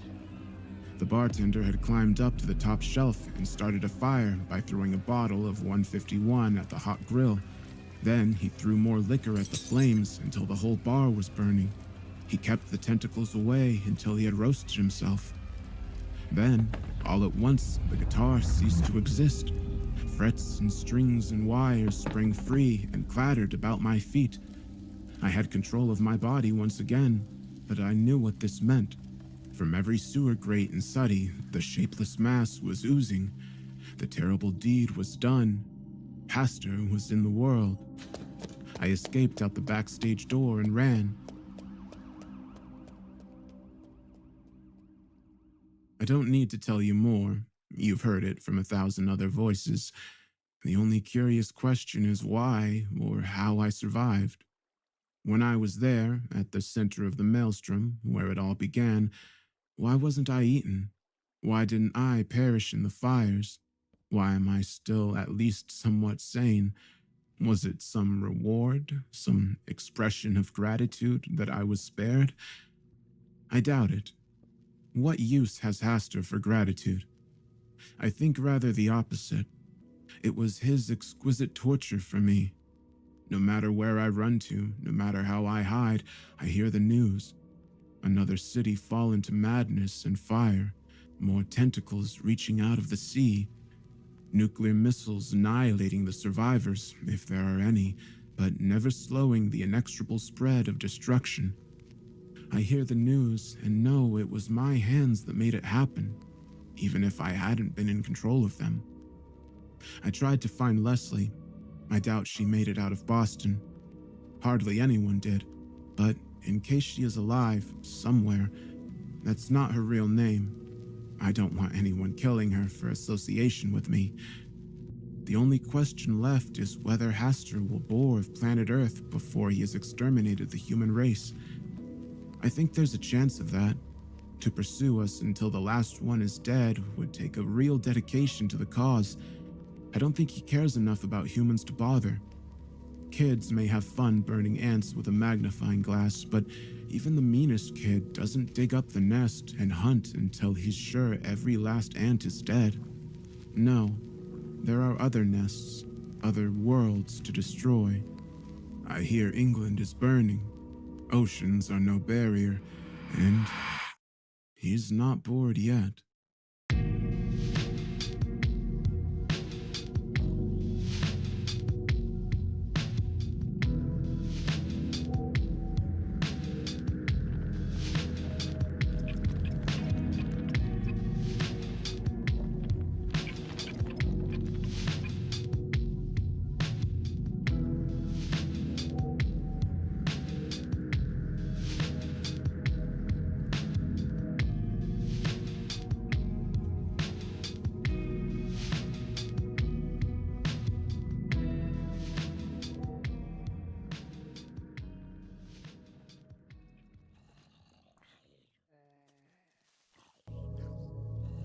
It was a long time ago that I heard the tale. I was deep in the desert with only myself and a man I had hired as a guide. He found a small oasis at the bottom of a valley and set up camp for the evening. Later that night, under a moonless sky, we sat around the campfire. My guide was carving something from a piece of wood while I stared out into the desert. "Do you know of any good campfire stories?" I asked. He looked at me from across the campfire for a moment with his bright blue eyes, and then gazed into the fire. He nodded. "There is one I know," he said. "It is a very old story, and not one that many people know." "Well, let's hear it then," I said. "Preferably before the campfire goes out." He smiled at me and began to tell his tale. "Millennia ago, there stood in the desert the great and ancient city of Zatan-Nataz, the Oasis City, home to tens of thousands. It was beautiful in the sunlight, with its polished sandstone buildings shining brilliantly. Its streets were full of life and color, with merchants shouting at the pedestrians, the children running through the courtyards, and the priests and scribes going about their business. The buildings everywhere were adorned with garishly colored tapestries and murals, most including the Golden Frond, the symbol of the Oasis City. Brightly painted statues stood guard at all gates and on the corners of the temples. Each of the city's quarters held a massive fountain spraying water high into the air. At the center of all of the roads was the Tower of the Moon, rising into the sky above the city. At its base stood the Great Crypt, the sanctuary of the priesthood and the heart of Zatan-Nataz. A high and impenetrable wall surrounded it all in a near-perfect circle. But things were far from perfect in that ancient city. Just before sunrise on the night of every new moon, a young hunter named Asser climbed onto his roof to view the monthly spectacle.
As the first light of dawn came over the horizon, all activity in the city ceased.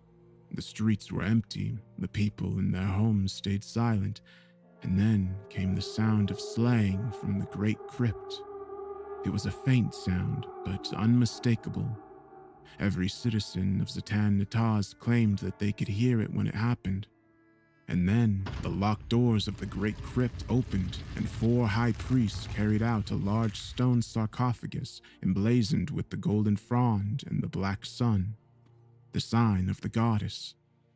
While all others hid in their homes for the duration of the ceremony, peeking out of their windows if they were brave, Acer crouched on his rooftop and watched them as they went from the center of the city to the southern gate.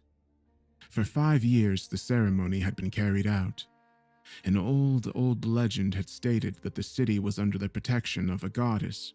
One day, it said a demon would come to destroy the city. On that day, the goddess would come, banish the demon, and usher in a golden age for Zatan Nataz. But the demon had come, and the goddess had not. The high priest slew the demon using ancient and forbidden magic, but its heart refused to die. They ripped the organ from its body, but a new body began to slowly grow around the heart. They could not destroy it, nor could they dispose of it. So they placed it in the deepest shrine of the great crypt and sealed the doors. Then they returned every month when the demon was nearly regenerated and cut out its heart once again. Then they placed the husk in a sarcophagus and carried it to the pit of Zacchus, which was said to be the entrance to the underworld, and threw the lifeless body into it, coffin and all.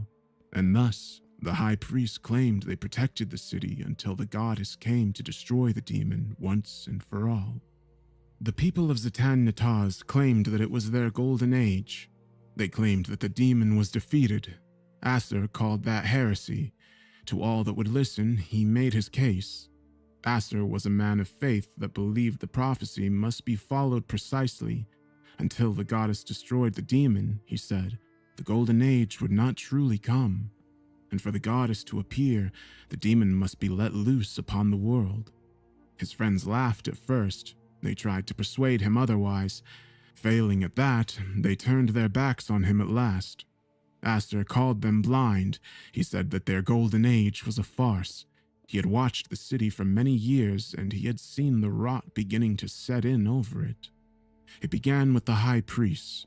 Beneath the banner of the Black Sun, they claimed that they were above all others in the Oasis City. They began to amass wealth, servants, and power beyond compare. He had heard rumors of them stealing from the city vaults and claiming it for the temple.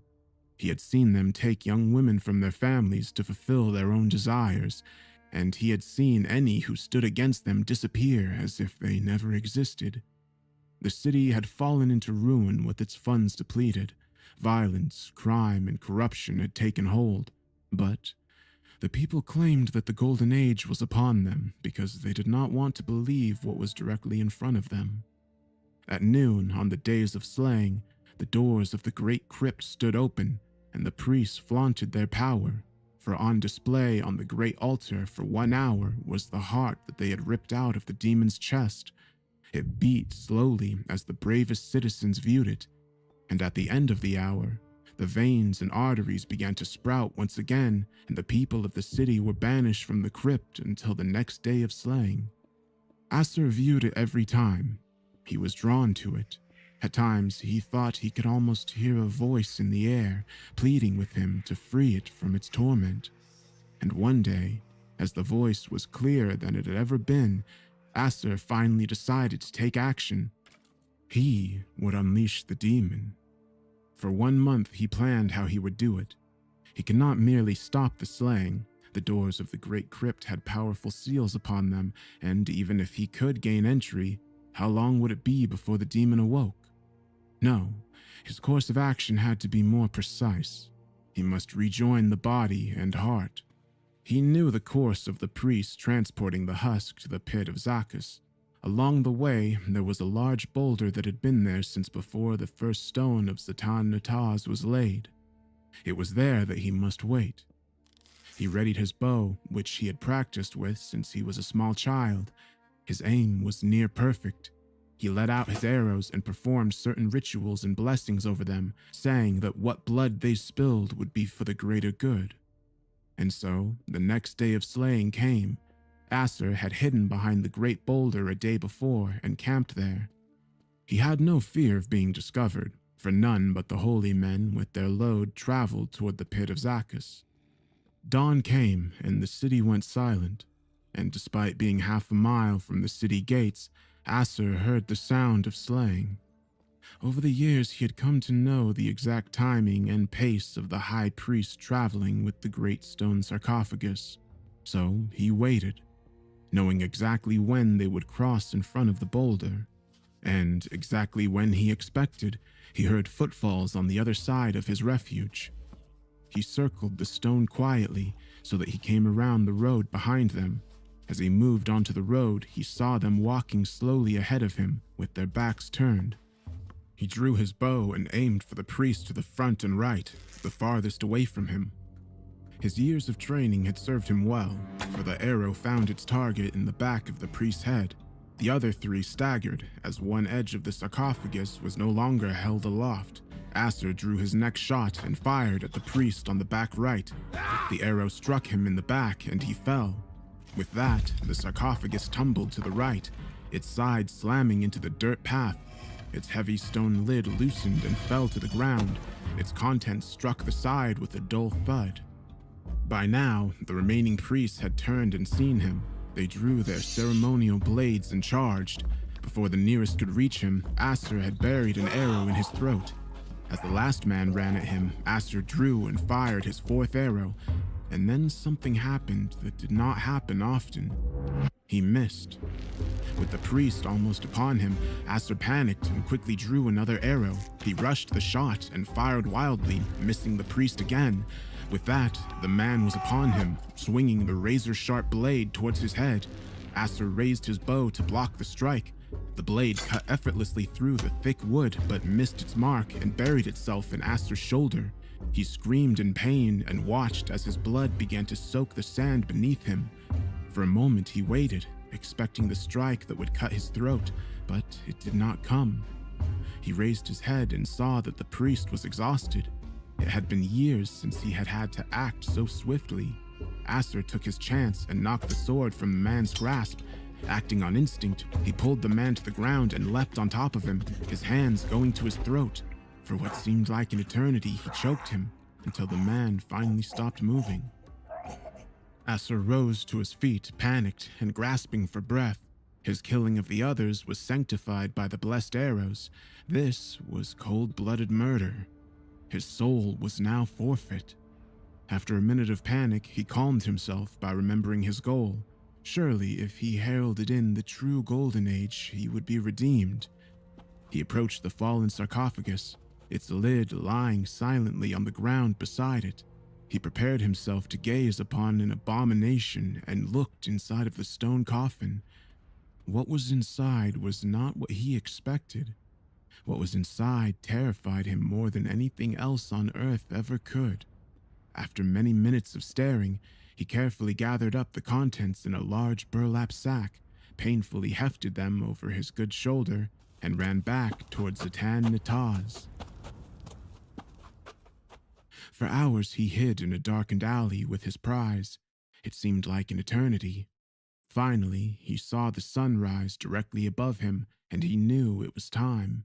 The priests would not be suspicious at first, for Acer was already present at the displaying of the heart.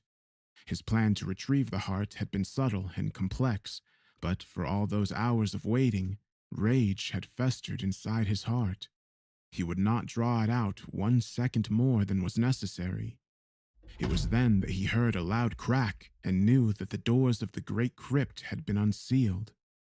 He threw his burden over his right shoulder once more and marched toward the crypt.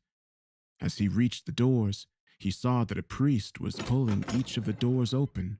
One of them smiled as they saw Acer, for they had seen him every new moon for years. His smile faded as he saw the bag draped over his shoulder. As Acer reached the doors, he shoved the left door as hard as he could. The door struck the priest, and he fell onto his back, clutching his face. When the priest on the right protested, Aster swung around, one end of the heavy sack on his shoulder striking the man in the face and sending him to the ground as well. The ceiling of the crypt towered high above him, the sunlight filtering in through 100 small windows. He strode through the towering statues surrounding him toward the great altar in the center of the room. 2 priests were present, one on each side of the altar. Upon hearing the noise at the entrance, they had drawn their blades. Aster let the bag he carried fall to the floor with a sickening noise of dead flesh. The priest charged at him, but Aster was ready this time. He knew their aim would be poor and that they had no strength to their blows. He grabbed the wrist of the first to reach him and wrenched it until the blade dropped from his grasp. He placed a hand on the man's chest and shoved him into the second priest. They fell to the floor screaming. Aster saw red and knew that the second man's blade must have cut one or both of them. He didn't care. Aster stepped around the 2 men on the floor and made his way to the great altar in the center of the room. The light from the windows above made the golden altar shine brilliantly, but what Aster wanted was the lump of dull flesh sitting on top of it. A shudder ran through him as he picked the heart up off the altar. The beating was slow and faint, but there nonetheless. Aster closed his eyes and began to silently mouth a prayer. Before he could finish it, a hand roughly grabbed his wounded shoulder from behind. His arm exploded in pain as he was spun around. Opening his eyes, he saw a large man clad in leather armor towering above him. The dull leather was emblazoned with the symbol of the Black Sun. Aster had little time to react as a heavy fist struck him in the face and everything faded to black. Aster awoke in a room the likes of which he had never seen before. He had been seated in a heavy wooden chair. He did not seem to be bound in any way. In front of him stood a tall central stand containing a dimly burning torch. The light cut through the darkness around him, casting strange shadows on the walls. This was unsettling, as Aster could see nothing between the torch and the walls that could be casting the shadows.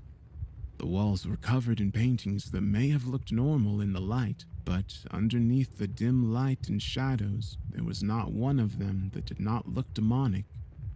Graceful figures became twisted and scarred. Beneath him on the floor was a carpet made from the hides of animals he did not recognize. Several seconds after he awoke, he heard a door open behind him. Soft footsteps approached his back, and he heard a low voice. "I presumed that my personal study might give us a bit more privacy than the cells in the dungeon," the voice said. A tall man, clad in the same branded armor, walked in front of him. He turned and stood directly between Aster and the torch, his figure silhouetted against the dim light at his back. Aster could make out nothing about his face except for a pair of flashing blue eyes that stared back at him. "Allow me to introduce myself," said the strange man. "I am Sukaz, head of the Guardians of the Priesthood. You won't have heard of us, of course. We take care to make sure of that. We find it makes our job easier." As Aster's head fully cleared, the rage returned, stronger than before. "What have you done?" Aster said in a low growl. "I have done nothing," said Sukaz. "You, on the other hand, have committed several acts of murder, put the people of the city into a panic, and almost ruined many years of hard work." "You know what I mean," said Aster. "What was that?" The rage was evident in his voice. He saw a flash of white as Sukaz grinned at him. "Ah, you mean what was in the sarcophagus, but you don't need me to tell you that. You knew the moment you saw it, whether you want to believe it or not." Aster thought back to the hours before, when he gazed into the great stone coffin. There was a corpse inside, but it was no demon. It was the body of a woman. She was tall, beautiful, and regal. He had seen the skin of the body shine faintly, bathing the inside of the sarcophagus with light. Aster said his next words slowly and deliberately, rage permeating every syllable. "You slaughtered a god." "Yes, repeatedly," said Sukaz. Aster leapt from the chair he was seated in, his hands going for Sukaz's throat. As soon as he had risen, the man's fist crashed directly into his jaw.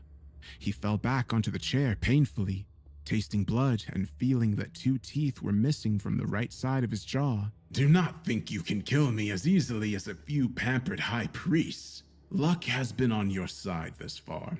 It will not be again. Aster drew himself back up in the chair, but remained seated. He glared back at the man in front of him, tears beginning to well up in his eyes. How in the name of all that is holy can you do such a thing? Asked Aster, his voice nearly breaking. To be fair, said Sukaz with a maddening tone of superiority, I have never killed her myself. You can credit your illustrious priesthood with that.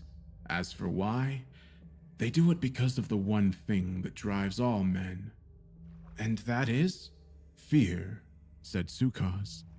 5 years ago, the high priests began to descend into a state of arrogance and decadence. They began to amass power, created the Guardians, and robbed the city blind. And then she appeared, the very goddess these priests claimed to work on behalf of. And on that day, those men that once thought themselves righteous feared judgment more than any. Sukaz laughed softly. I'm not sure who struck the blow, but before she could say one word to them, a priest drew his blade and impaled her through the heart. Then they saw the blood withdraw and the wound begin to heal. They had been afraid of judgment for their pride. Now they were petrified of judgment for the murder of a deity. And so, the cycle began. 5 years? Said Aster. 5 years? How many times has it been? How many corpses have been thrown into the pit? Why do they let this continue? He was sure that someone outside would hear his screams, but Sukaz just stood there and let him continue. When he finally stopped, the man laughed. Your people are cowards, said Sukaz. They cannot face what they see in front of them. Their city could be burning around them and they would not notice. The city is burning, screamed Sukaz. And you know it! How do you let this happen day in and day out? Because the world may be better off with it gone. The Oasis City is dead and rotting. It must be cut off like a gangrenous limb. The man's tone changed as he said those words. His voice echoed from the walls around them. Aster's rage began to dim. Fear began to replace it. Who are you? Aster asked, his voice lowered to a whisper. Sukaz crossed his arms and looked up toward the ceiling, as if trying to find the correct words to say. After a few seconds, he circled the torch in the center of the room until he came to a stop on the side opposite Aster.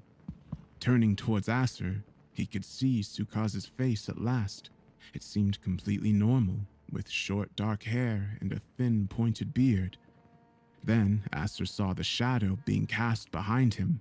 Though Sukaz was only slightly taller than Aster, the shadow loomed high above them both. The shadow's head appeared to have several horns jutting off of it at odd angles.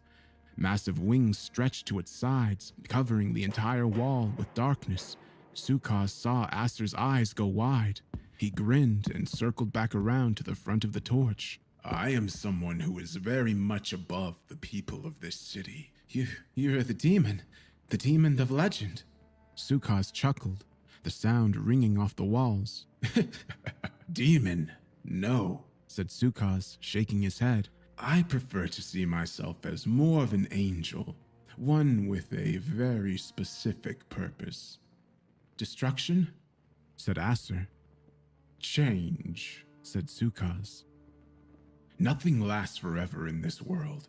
To try to do so is folly. He moved closer to Aster, who cowered in his seat. All men die, all cities fall to ruin, and all empires crumble. It is the natural order of things.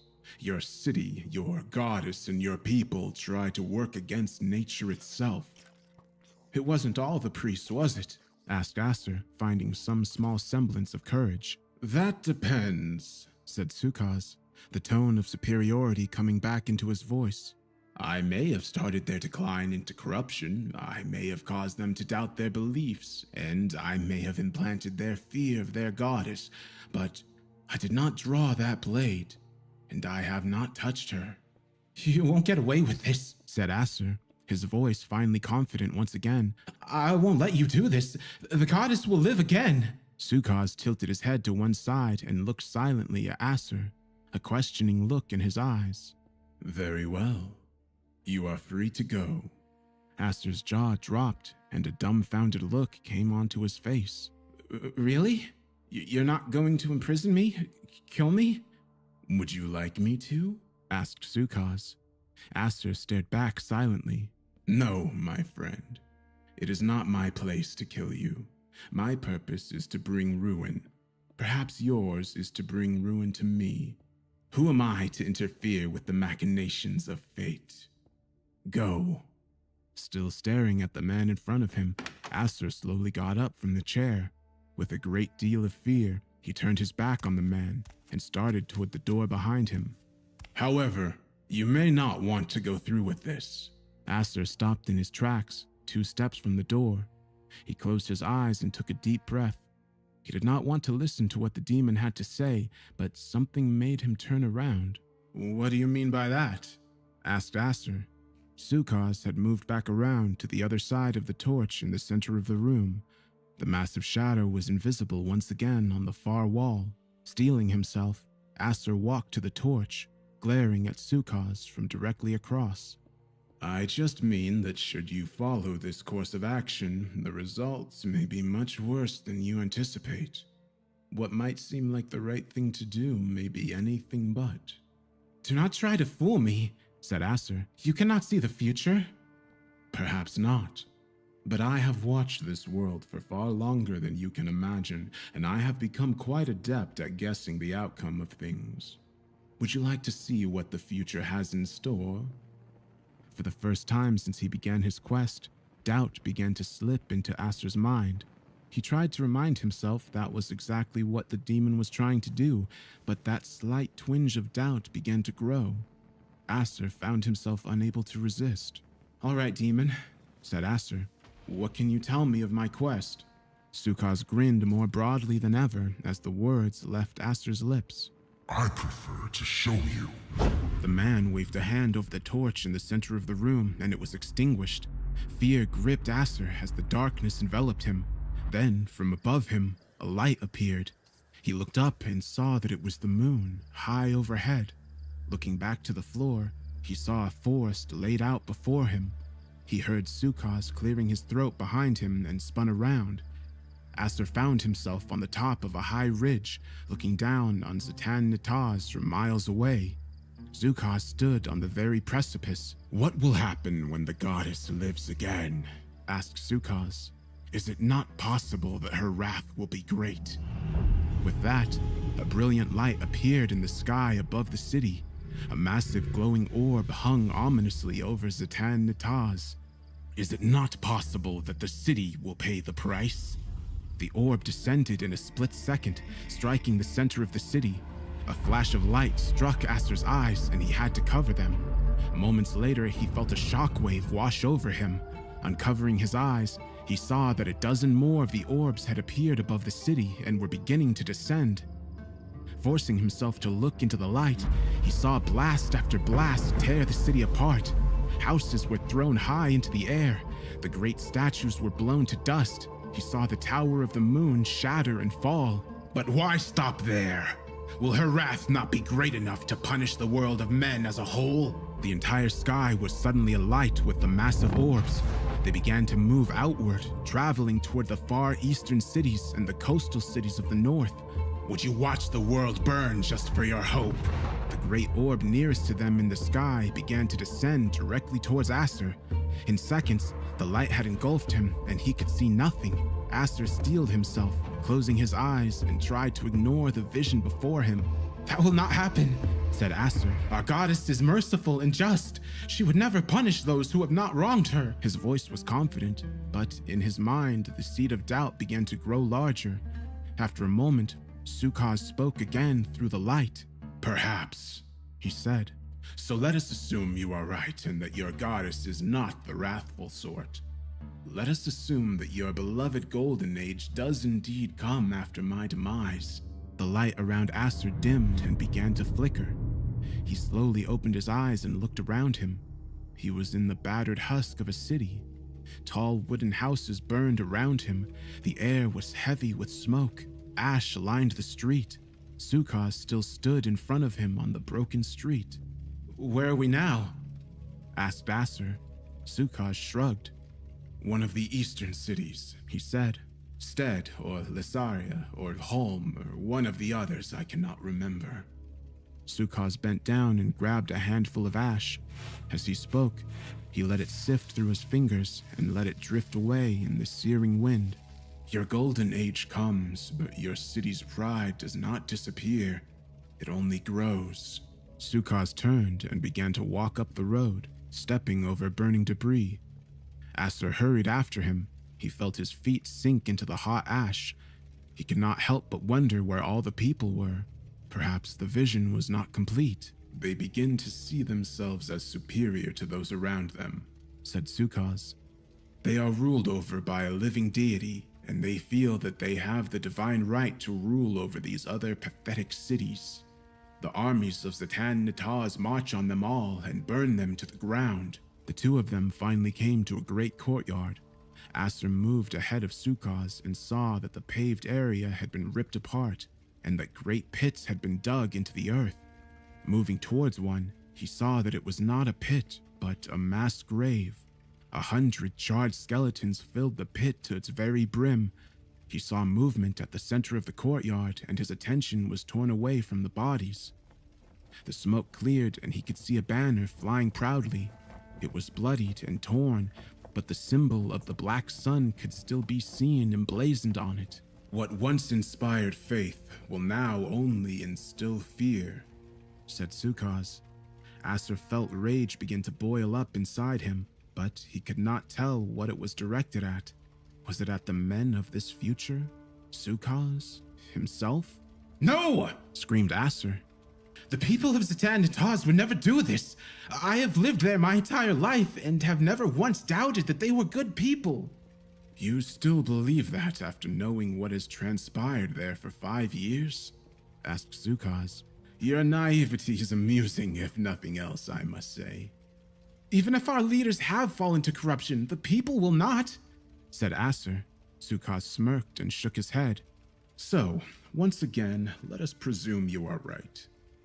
Your precious people are faultless, and they spend their golden age doing wholesome, peaceful things." Acer struggled to keep a calm facade in response to Sukaz's mocking tone. "Do you trust the people of the surrounding cities just as much?" As he spoke the words, the city around them blurred and changed. The sound of flames died down and was replaced with another sound. Metal striking metal. "The men of the surrounding cities see your great wealth and power. And as always happens, they are filled with envy and fear. They will try to crush you." As the scene around him finally stopped shifting, Acer found him and Sukaz standing in the market quarter of Zatan Nataz, beneath one of the great fountains. The water ran red. Among them, soldiers fought madly. The guards of Zatan Nataz were outnumbered and outmatched, but they struggled on, more falling each second. The soldiers attacking them had many different sigils on their armor. "They will succeed," said Sukaz. He motioned for Acer to look behind him. Acer did so and saw the body of the goddess once again. Her heart was removed and the body had been decapitated. Acer fell to his knees, seeing the streets of the oasis city full of death. He closed his eyes and lowered his face into his hands. The noise around him fell silent. He looked up and found himself in Sukaz's study once again, the torch shining dimly from its stand. Acer felt his head spinning. Sukaz stood over him, arms crossed, awaiting a response. Acer met his gaze, glaring back into the bright blue eyes. He rose to his feet and took a deep breath. "So," said Sukaz, "what is your course of action now?" It was almost a minute before Acer replied. "I believe in the goddess. I believe in the city of Zatan Nataz, and I believe in all people. I will see your downfall, demon, no matter the cost." There was no trace of uncertainty in his voice. There was not even any rage. There was only a conviction that brought a look of shock to Sukaz's face.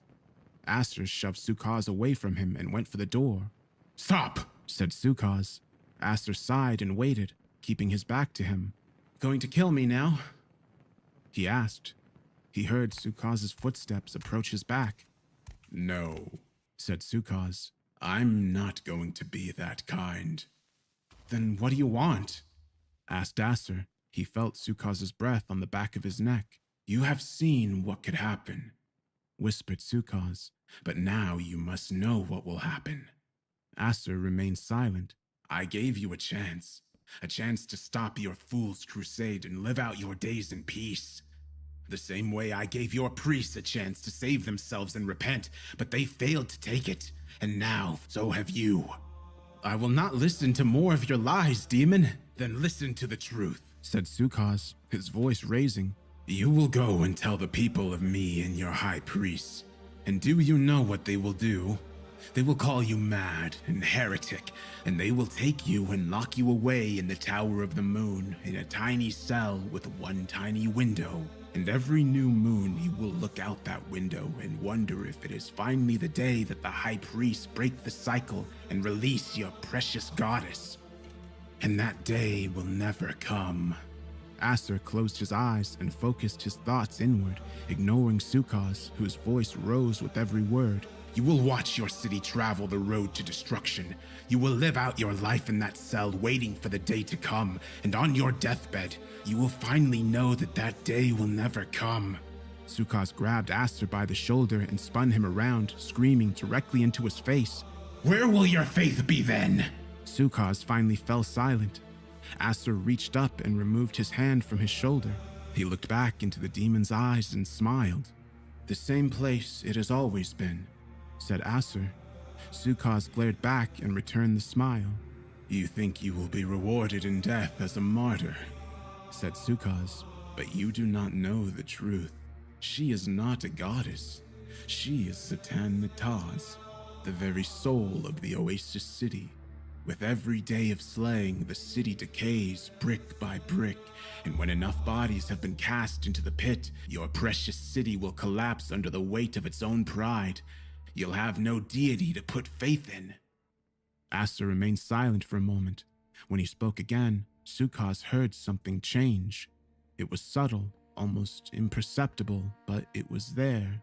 "I have learned something here today, Sukaz," said Aster. "I thank you. I really do, because if Zatan Nataz is only a city, then there is only one thing left to place my faith in. I believe in the people, and if this city does fall one day, the people will survive it, and you will know that you have failed.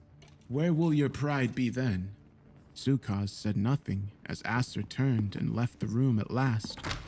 Sukaz thought quietly for a moment, and then smirked. "Good luck, man of faith," he said. "You will need it." The torch went out, and the room descended back into darkness. My guide stopped talking and began carving once again. I waited a minute for him to resume before speaking. "Well?" I asked. "What happened then?"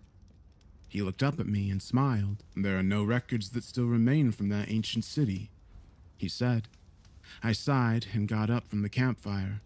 I grabbed a torch and stuck it into the fire. After lighting it, I walked toward the spring a short walk away from our camp. I kept talking as I walked away. "So, do you think the place even existed?" I asked. "There are certain relics that have been found that supposedly come from the Oasis City." I reached the spring, planted the torch into the earth beside me, and drank a handful of water. "And there are some that say that deep, deep in the desert, on cold and moonless nights, a strange man appears." I was about to turn back to the campfire when I saw something out of place beneath the water. A strange man with flashing blue eyes. I pulled the torch out of the earth and raised it higher, and they say that if you ask politely, he will tell you a tale. A large slab of stone lay at the bottom of the spring. The tale of the last man of faith in the great, ancient, and forgotten city of Zatan Nataz. On that stone slab beneath the clear waters, I could make out two symbols. a shining golden frond, and a large black sun. I turned back towards the campfire to call my guide over to see, but when I looked back, I found that I was alone beneath the moonless night sky.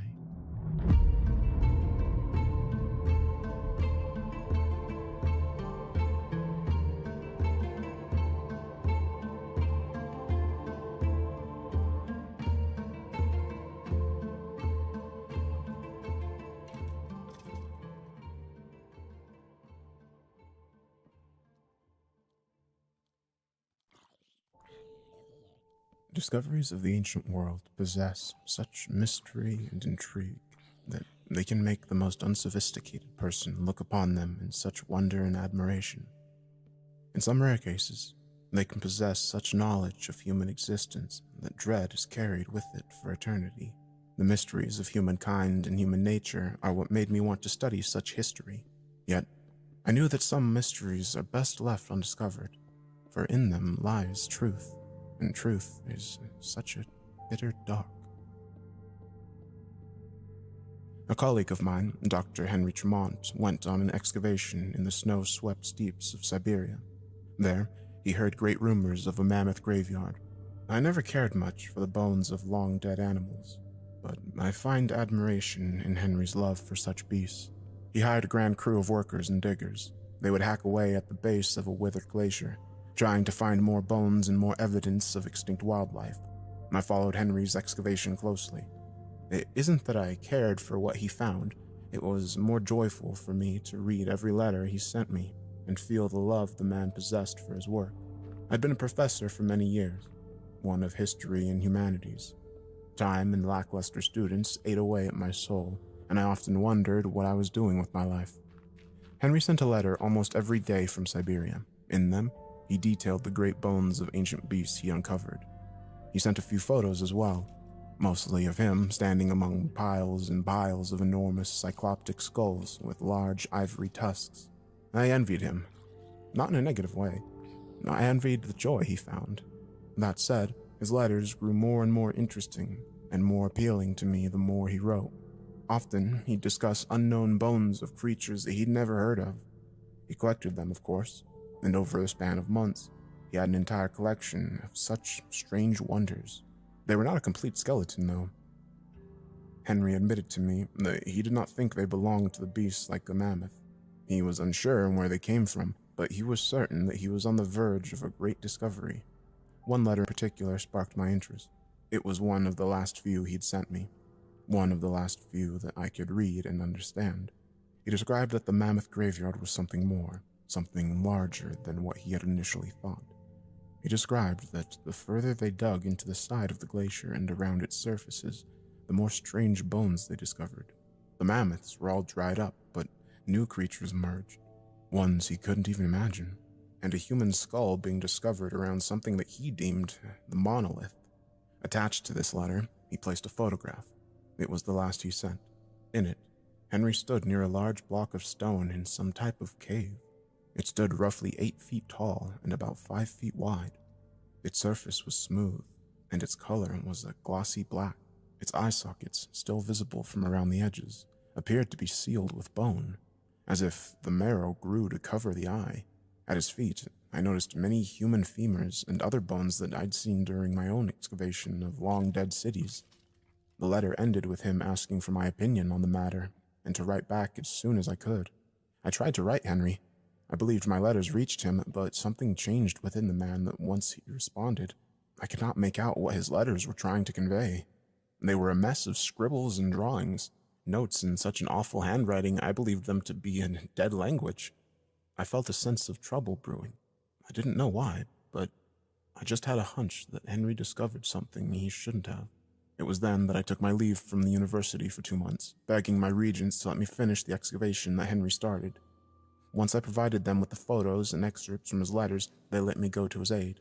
And to try, I hopped on the first plane to the foreign empire to try to save the mystery of the monolith. It took me a few days to arrive at Henry's campsite. I took trains, rode horses, and joined a caravan of traders when the opportunity presented itself.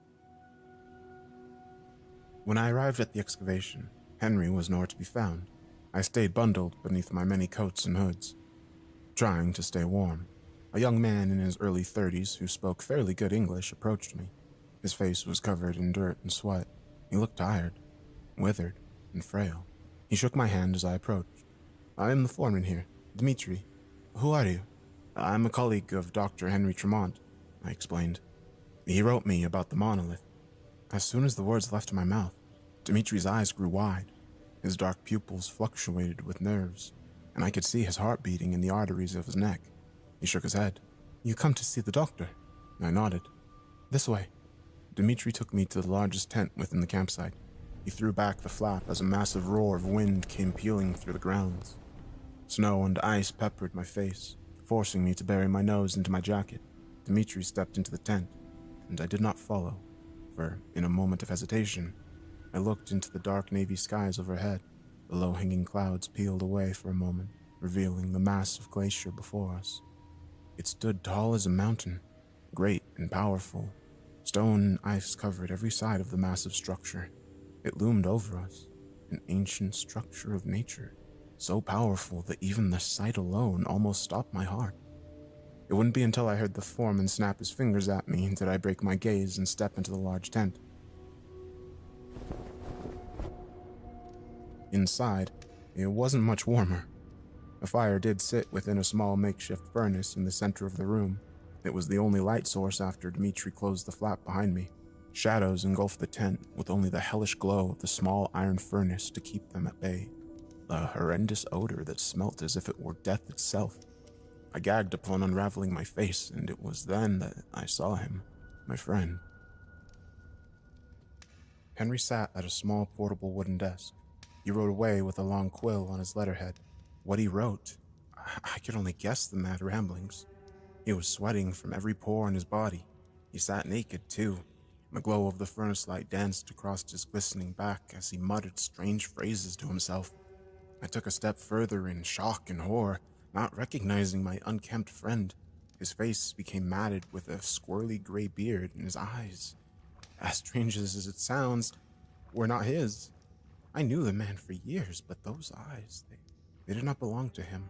He turned as I stepped forward. As I said to him, "Henry, are you all right?" "It calls, and I see," my friend exclaimed, staring up at the ceiling of the tent quickly. He then turned his head back to his writing and continued to scribble and draw. As I began to take another step, I felt a cold, gloved hand of the foreman rest on my shoulder, halting me in place. I turned to face the Russian, and he shook his head at me. "It is all he says." "That's it?" The foreman nodded. "When did this happen?" "He's the only one who survived. That is when it happened," the foreman explained. I became confused, shaking my head slightly as my eyes glanced to the dancing shadows of the tent. Survive? What did he survive? The touch of the shape. He demanded 15 workers help him move the black slab. They all perished. He survived its touch, the foreman said, shifting his gaze from me towards the naked doctor at his desk. He continued. They screamed wildly for a few moments before falling into the snow. Dead. All of them dead, but the doctor. He survived and only says that it called to him. I became even more confused. The monolith was nothing but a structure made of black stone. It had to be created by man, ancient man, and such powers were something that I never heard of other than stories from ancient desert treasures. I fiddled my fingers as I thought, trying to piece together some sort of rational explanation. It was then that I looked to the foreman and asked, "May I see it?" He shook his head. "I don't like to go there." "Why?" "It is such a discovery." The foreman looked at me, removing a hand-rolled cigarette from his jacket. He held it to the flames of the furnace before placing it in his mouth and taking a deep puff. Smoke flowed from his mouth as the glowing cherry drew my eyes. He said softly, "I think it calls to me, too." "Please," I said, taking the cigarette out of his hand and taking a deep inhale of smoke. I handed it back to him and explained, "I need to see it." He took the cigarette back. I could sense the nerves in his eyes as he looked around the room. He gave an oppressive nod. I felt a sense of shame. I cannot explain it, for I came to visit my friend, but upon the very sight of his unkempt state, I could not bear to witness him, for pity filled my heart. My friend, one of the most brilliant men of all, became nothing but a rambling mess. I thought of some of his great work, thinking fondly of his wisdom and knowledge. All the while, Henry continued to mutter in the corner. It calls to me. It calls to me, and I see. It calls to me, and I see. It calls to me, and I see. The foreman and I walked through the piles of bones and skulls of long-dead animals, the enormous skulls of mammoths all faced inward on a path towards the excavation site. Not a worker did their job. They all lingered about the camp. A few men sat atop the skulls, muttering to themselves and singing old folk songs, wondering how the hell they would get out of such a dreadful place. The glacier loomed before us, and at the end of the long, snowy path, I could see a small tunnel carved into the side. The surface before it sank in from months of digging. We walked along the scaffolds and other makeshift walkways just to get to the tunnel's entryway. Looking down into the dig site, I could see hundreds of bones. Most were animal. I knew that much. Others belonged to human, but I felt that some fossils belonged to the unknown. I told myself I was biased because I was going off Henry's crazy words. Yet, the twisted, gnarled bones did not fit any description of anatomy for any living creature that I knew of.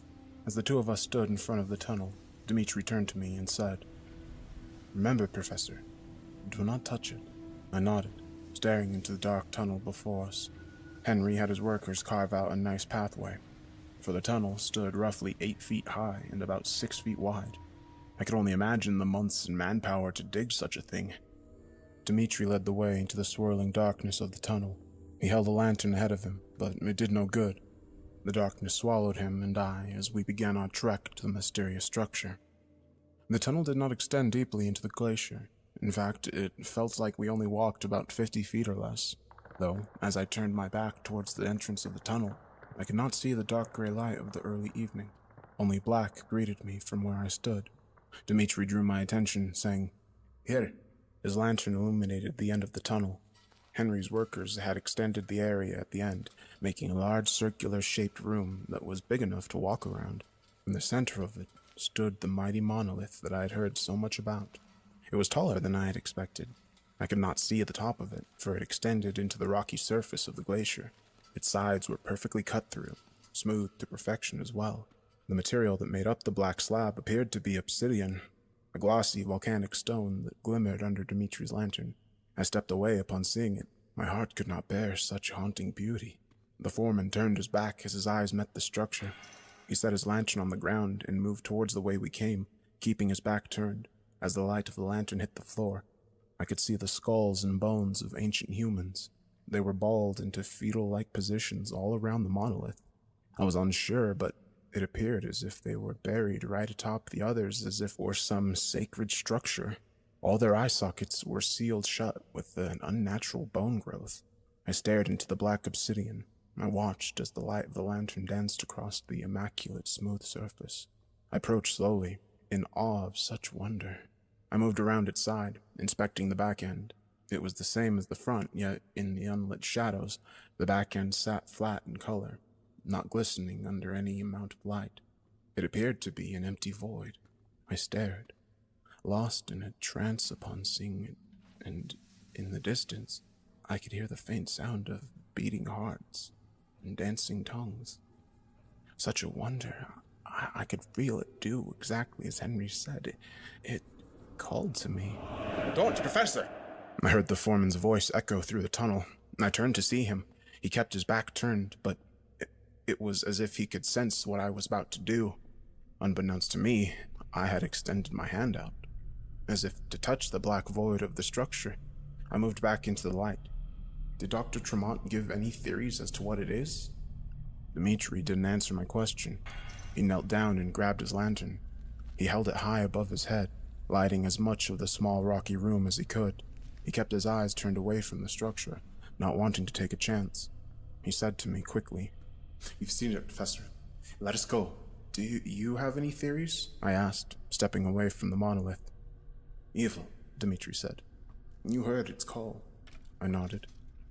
"Evil," he said, turning his back to me. He began to walk down the tunnel, the way we entered. I stood next to the obsidian stone for a moment, not wanting to peel myself away. It was as the light of the lantern vacated the room that I heard the call again. The dancing tongues and beating hearts grew louder with each step Dimitri and his light took. I felt a heat radiate from the stone monolith, and it was then that a panic began to set in me, for I felt the temptation yet again. If Dimitri did not call after me, I don't think I could have resisted. That night, Dimitri offered for me to stay in his tent. It was the second largest in the campgrounds. I obliged, mostly because I could not bear the sight of Henry. I did try to speak to him once more, but he shunned me. The man, my once beloved colleague and friend, was nothing more than a lost soul in a sea of snow and dread. The only friend I possessed from then on was Dimitri the foreman. The two of us sat up past twilight, eating watery soup and stale bread, talking to one another about the monolith. We had a fire going and many candles lit. We both feared the darkness. With enough pressing, Dimitri recounted the story of how the workers died. He was not there, he expressed, but he did hear the screaming and crying of the workers who tried to help Henry remove the structure from the tunnel. He said that himself and the others who were working in the graveyard quickly rushed inside to see the workers screaming in agony on the floor before perishing. He said that the doctor knelt before the monolith, his hand extended out, touching it. It took 7 men to peel him away, and once they did, he never left his tent other than to drop his letters in the box of the weekly courier. Dimitri expressed that he believed the doctor to be writing more people than myself, and feared that more would venture to see the obsidian wonder. Though you still hear its call? He asked. I shook my head. I don't hear it. You feel it, he said. He nodded, lighting up a cigarette and offering it to me. I felt it too, and with each visit, it grows stronger. He smirked. Some stay for pay, some stay because they cannot peel themselves away. A few men left last week with a few of the big skulls and large tusks. They came back with everything they took. They just wanted to look upon the wonder once more. I would not let them. But you? I asked. Why haven't you left? You know better than to stay. I tried. It's not hard enough, I said. He smirked, taking a puff of his cigarette. You will find it difficult after seeing it. The call extends across the land. It brought me back, as it will you. I'm sorry about it. Sorry? I warned you not to see it. You are cursed like the rest of us. I didn't touch it, I informed him. It wants you to.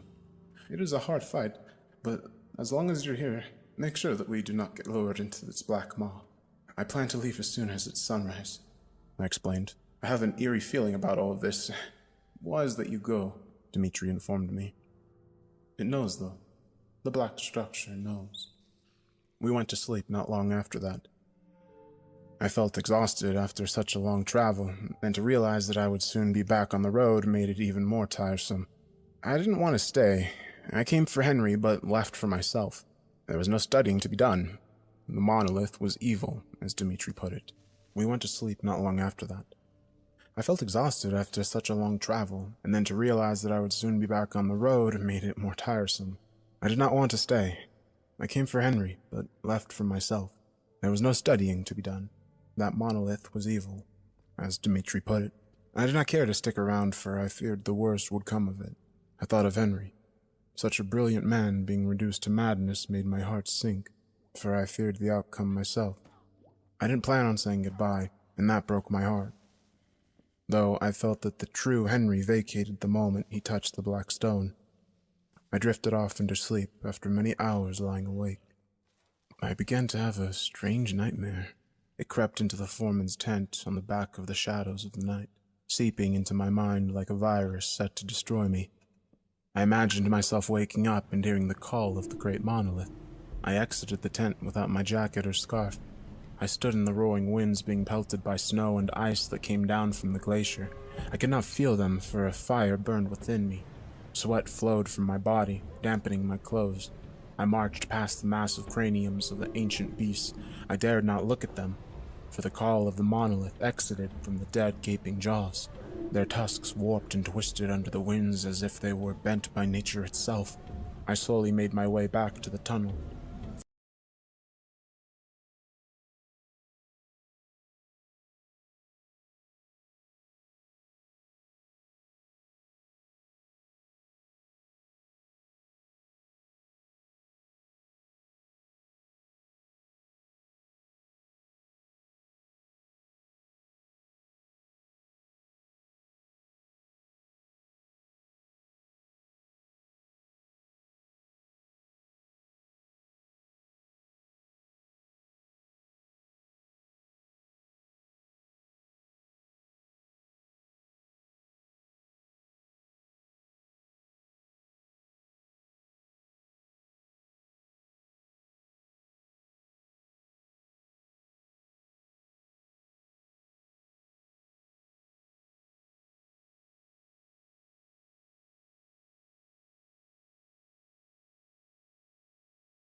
Fearful, yet desiring what sat at the back.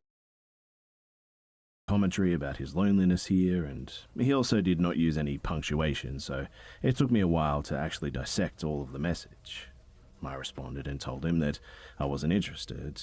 He was about 7 years older than me too. I was 20 at the time though, and tried to just say goodnight again. Then he responded with another novel along the lines of, "I don't think you understand. You are perfect for me. You were made for me. I'm sure of it. God speaks to me, you know. God wants us to be together, and we will be. One day, you will be mine." I'm trying to be polite because he was so nice earlier, and I guess I'm naive or something. I don't totally know, but I kept responding, trying to let him down easy. And here are some more of the highlights. He says, maybe not today and maybe not tomorrow, but God has decided this. Who are we to deny him of his plan? Someday in the future, we will end up together. You will realize it soon. We're going to have 3 children. I know their names, 2 boys, 1 girl. God spoke their names to me. I wrote them down when I was 7 years old, and I still have the paper. Do you know how I know you're going to be my wife? Because I wrote your name down with it. You will be my wife. Don't make a mistake. God is talking to me now. He's saying your name to me, and I can't let you leave. And at that point, I blocked and reported him, noped the hell off the site, and went to bed, all creeped out. Morning came though, and he had found me on Facebook, and he was going on and on and on, starting with comments along the lines of, "Where did you go? How could you do this to me? You're denying your fate." And he did it all night long, literally all night. I freaked out, told him to leave me alone pretty aggressively, and blocked him. I deleted all of the social media apps off of my phone for the next few days. I asked my roommates to stay at home with me. They agreed after I told them what had happened. And I was actually genuinely afraid that this dude was going to come and find me. I mean, he was local, and I had made nice conversation by telling him my major and some clubs I was in. He could have showed up anywhere, but thankfully, he didn't, and that was the end of that. For now, at least.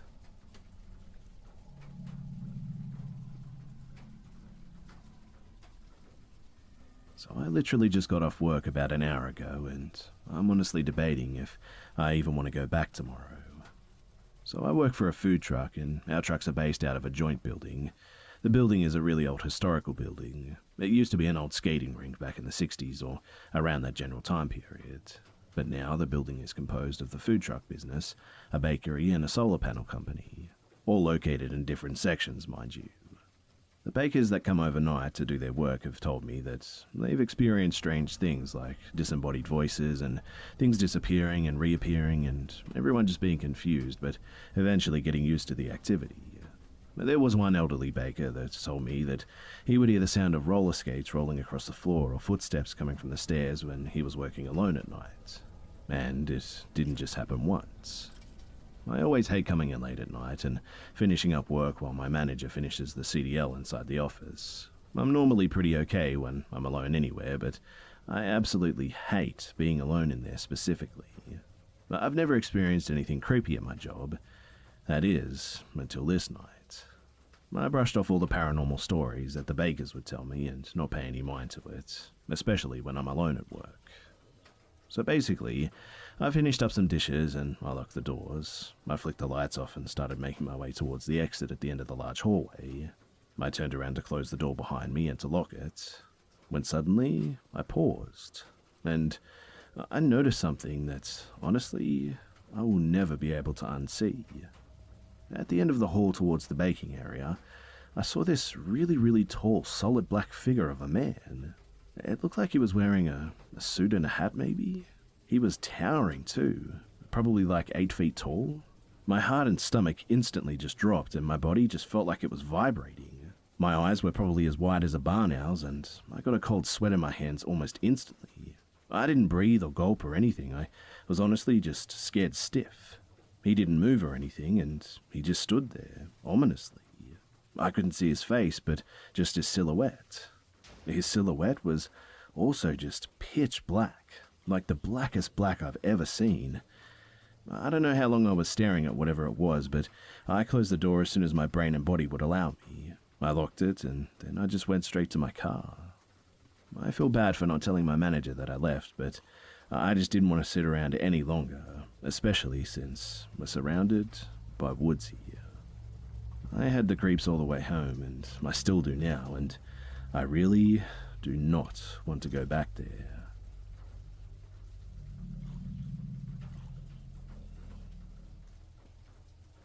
This is technically my mother's story, although I'm also in it. So when I was 4 months old in 1994, my mum and dad had been having some money issues, and as a result, he would often work late. One late Wednesday night, around 9 p.m, there was a knock on the door, and my mum put me down in the living room and went to see if it was Dad, having forgotten his keys. She opened the door without looking properly, and a man was standing on the doorstep. He smiled at her and asked if he could use our phone as his car had broken down. Flustered, she said yes and walked backwards a little to let him get the telephone that lived on the hall table. However, he didn't stop at the table, and he kept walking up the hall towards her. She asked him what he wanted, pointing at the phone, saying it was right there, and said that her husband was getting out of the shower. And this is where it starts getting really creepy. So he stopped walking, cocked his head to one side, said that he didn't hear the shower running, and then gave her a really big smile. He added that he thought it was just her home right now, wasn't it? Mum said at this point that all she could think about was trying to make it to me, maybe dropping me out of the window, trying to get us into the bathroom that had a lock in it, praying to any god or gods that were listening that Dad would pull up in the driveway, just anything. And then she heard a growl. Mum had been out getting the washing in from the outside laundry before she'd gone in to check on me in the living room and had left the back door open a crack. And our Doberman, Pride, had gotten in the house and had walked out of the kitchen into the hallway between Mum and this man. She started growling and showing all her teeth, and Mum told him to get out now, before she set the dog on him. Apparently, he freaked out and backed out of the house before taking off down the street. Dad got home about 20 minutes later. Felt like an eternity, according to Mum. The man was never caught, and we never saw him again. And I really hope that I never do, even though I wouldn't know him if I saw him. Pride lived till she was 13 and was the most spoiled dog ever after that. I really don't know what would have happened to Mum or me without her.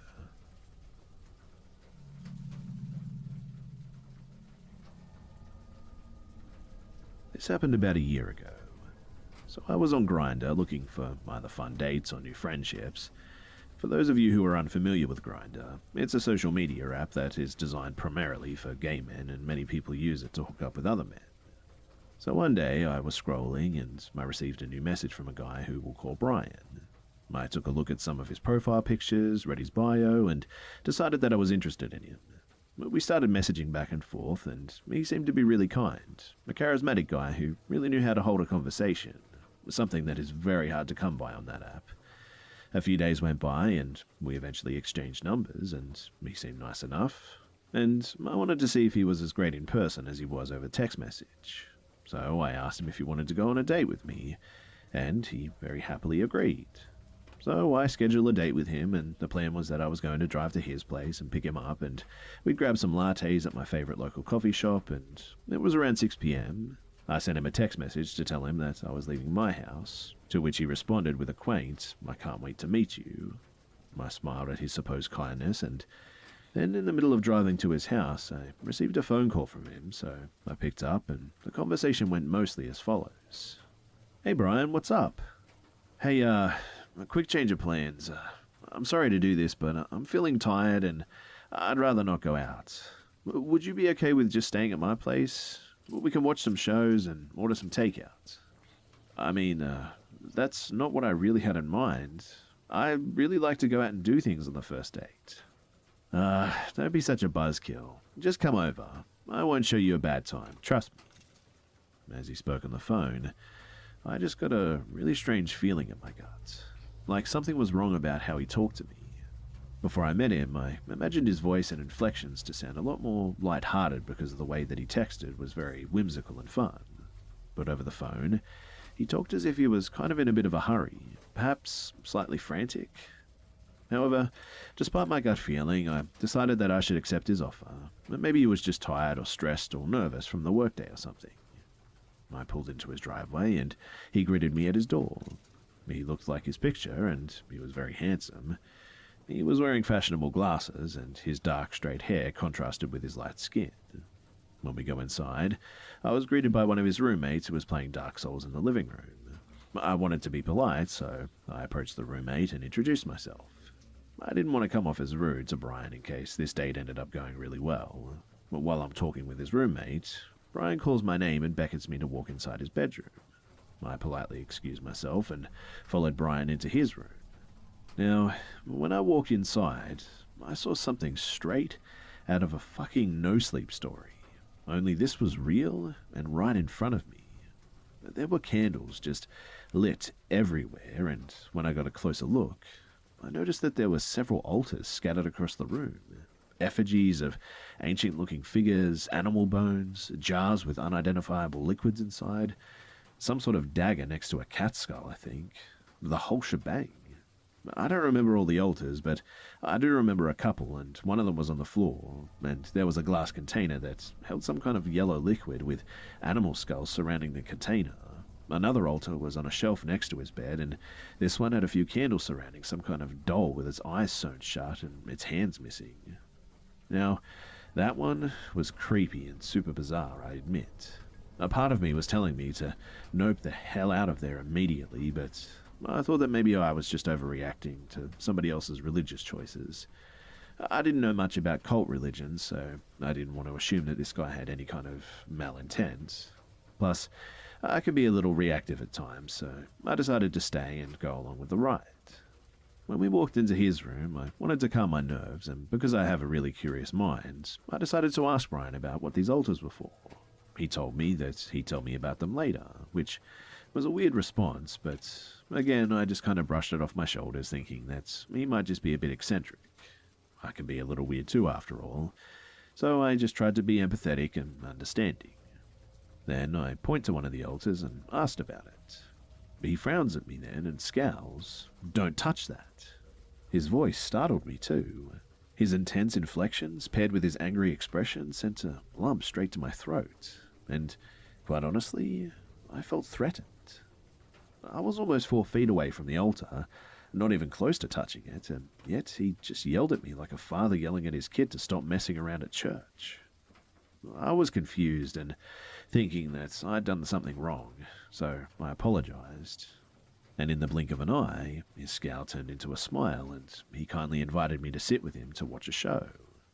But what really weirded me out was the fact that his smile looked and felt genuine.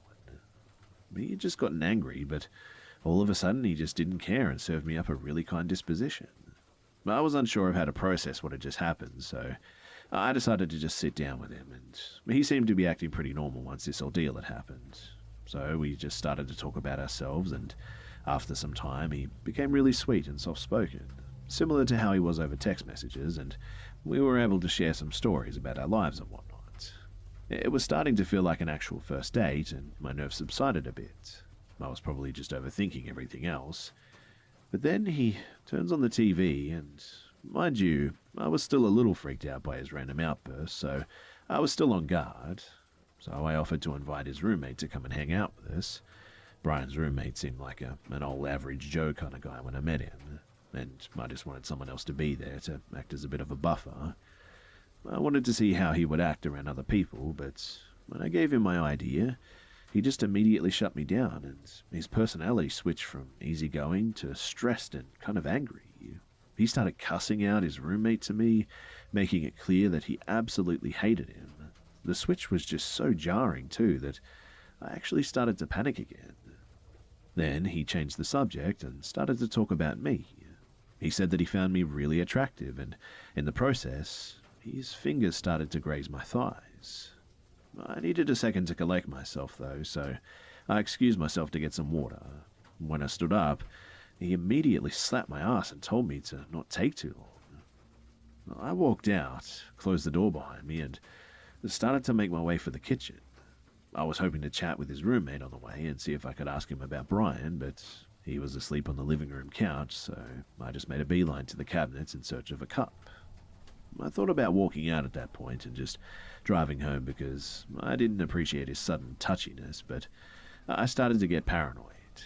I mean, he had all those altars and he didn't really tell me what the altars were for. I've seen some horror films about the occult and I truly had no idea what this guy was capable of. Yeah, he was sweet at times, I admit, but he was showing me some really aggressive behavior too.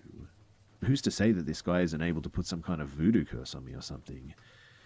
Dramatic, I know, but you can never really be too sure, right? So I grab my water and I cautiously head back to his room. Now, when I walked back inside, I saw him sitting on the couch with his legs crisscrossed and his eyes closed. When I approached him, I saw his mouth moving, but I didn't hear anything coming out from it. Weirded out by this, I called his name, but he didn't respond. That was weird.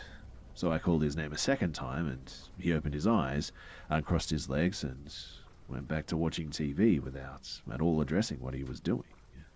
And I mean, what the hell, right? I was getting really worried at this point. I did what I could to keep my cool. I didn't want to do anything to upset him or make him lose his cool. So I sat next to him on the couch and we started talking. Once again, he was completely normal. Unnervingly normal, actually. It's like I was in the room with a real-life Dr. Jekyll and Mr. Hyde, except Brian was able to switch between them seamlessly. I needed to do something, but what the hell was I supposed to do? I couldn't call him out because he might lash out in some malicious way, but I didn't want to stay because he was freaking me the hell out. In the end, I just stay and try to devise some kind of plan to just get out of there without making him angry. At some point, he gets up to grab his phone, and I thought I would try dishing out the same kind of arse grab that he gave me when I went to get some water. Maybe it would release the tension that I was feeling. Maybe he'd like it, and I'd make him less aggressive. Regardless, I wanted to try something. I made my move and gave him a cheeky arse grab, and immediately he turned around and swatted my hand away and lunged at me. He had his hand curled up in a fist, and he flung it towards my face. His fist was inches away from making connection with my right cheek, but he stopped mid-punch. In that moment, I saw that his eyes were wide open and his facial expression was cold and emotionless. He was right in my face. My heart was beating so fast that I felt like I was seconds away from an aneurysm. He was looking directly at me, and my eyes stared back. And at that moment, I felt like prey to a predator. Then he uncurled his fist, put his icy hands on both sides of my face, and started to squeeze. He said to me, "You're just so cute." He pulled me in and forced a kiss, and I did absolutely not want to kiss him. But I was paralyzed and couldn't will myself to push him away. His words were patronizing, sort of like he was talking to a dog as well, and it felt even more like this because he had just scrunched my face against his. I felt disgusting kissing someone who had almost punched me in the face, but there was nothing I could do in that moment. Again, I didn't want to risk pissing him off and escalating the situation. He slowly pulled away, gave me another sweet smile, and sat down, pretending like nothing had just happened.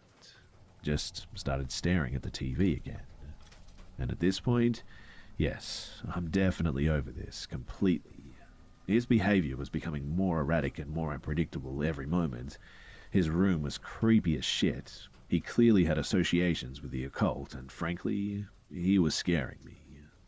I eventually decided that I'd rather deal with the voodoo-looking altars later on than stay in this house and have to put up with the immediate danger. So I snapped myself out of my anxiety-induced trance, stood up, and told him that I was starting to get sick and that I wanted to go home. He got angry and tried to convince me to stay the night, but I gathered my courage and insisted that it was time for me to leave. He begrudgingly let me, but it was clear that my decision pissed him off. Honestly, though, I didn't really care anymore. I said my goodbyes and told him that I'd text him later, thinking hell no to myself while doing so. I got in my car and drove home shaking and sweating. I felt relieved to get out of there, but nervous that he might try to do something in the end. The uncertainty of it all was what truly shaken me up, but thankfully, no actual harm came to me. But who knows what would have happened if I had actually stayed, though. After that, I blocked Brian's number as well as his Grindr profile, and Even now, I keep my own Grindr pictures private. I haven't heard from him since, but I still fear that he's going to try and come after me, somehow.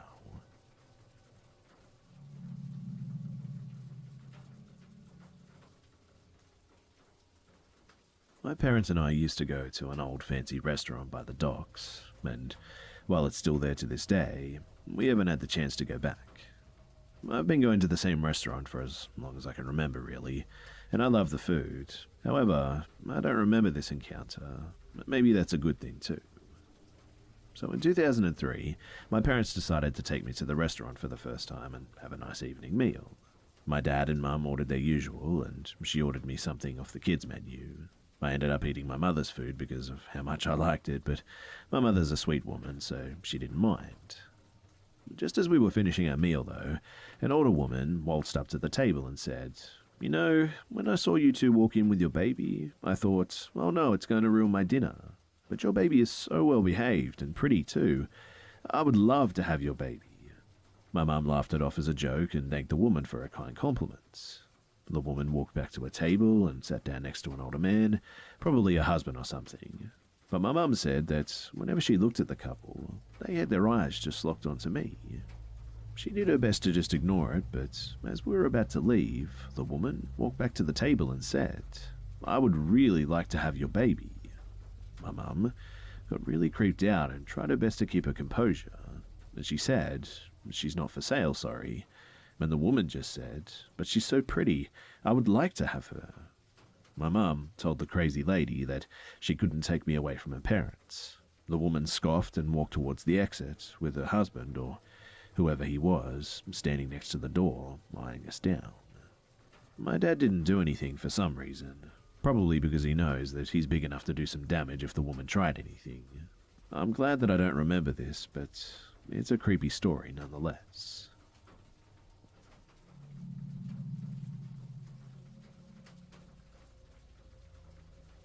So my experience happened about 2 months ago. A friend of my girlfriend asked us to watch her and her husband's house for 2 days while they were away for a wedding, mainly to feed their 2 cats, etc. The thing is, though, is that their house had a gruesome murder happen there a few years prior. The husband was killed with a blunt object in the garage, and his wife's throat was cut in the main bedroom by a former employee of them. And both of us knowing what happened in that house, we were already pretty freaked out by it. So the first night, me and my girlfriend had an argument, and she decided to sleep on the couch in the living room. Now, the position she was laying in, she could see into a small room that leads to a bathroom, but at the entrance of the room there was a PC desk with a chair and whatnot. I was getting ready to sleep on the other couch, sleeper couch, when I noticed she suddenly jolted up without saying a word and wanted to switch couches. Upon switching couches, she eventually fell asleep, and I was lying awake when I heard clicking noises in the storage room that you have to enter through the kitchen. It was an open plan house, so the living room directly led into the kitchen. I noticed the clicking noises and immediately got freaked out and went to go sleep next to my girlfriend eventually. The next morning I told her what I heard, and she said the reason she jolted up like that was because she saw someone sitting in the PC chair, but she immediately said that she may have just imagined it. That evening we decided to sleep in the guest room. No way I was sleeping in the main room where the woman was killed. Eventually, we settled in ready to sleep when I asked her if I should activate the alarm, but she said no because she might have to go and pee at some point in the night.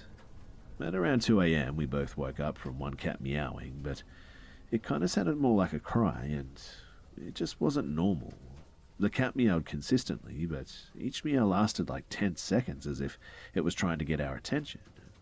I told my girlfriend to stay in the room, and as I was standing in front of the closed guest room door, I thought to myself that someone was going to be in the house, given its history with the murder and whatnot. So I opened the door quickly, living room clear, and as I turned left into the living room and started walking towards the kitchen, I saw the one cat looking really frightened behind a cupboard towards the storage room. As soon as I got next to the cat, I heard something move and bang really loudly in the storage room. I immediately yelled for my girlfriend to get the cell phone ready while I grabbed a folding knife that was lying on the kitchen table. I walked slowly towards the storage room, scared shitless, but ready to face whoever was in there. I took a deep breath and entered the room quickly, but to my surprise, nothing was there. The windows were closed, so it couldn't have been a wild animal or anything. The second cat seemed relaxed, while the other one was definitely tensed up.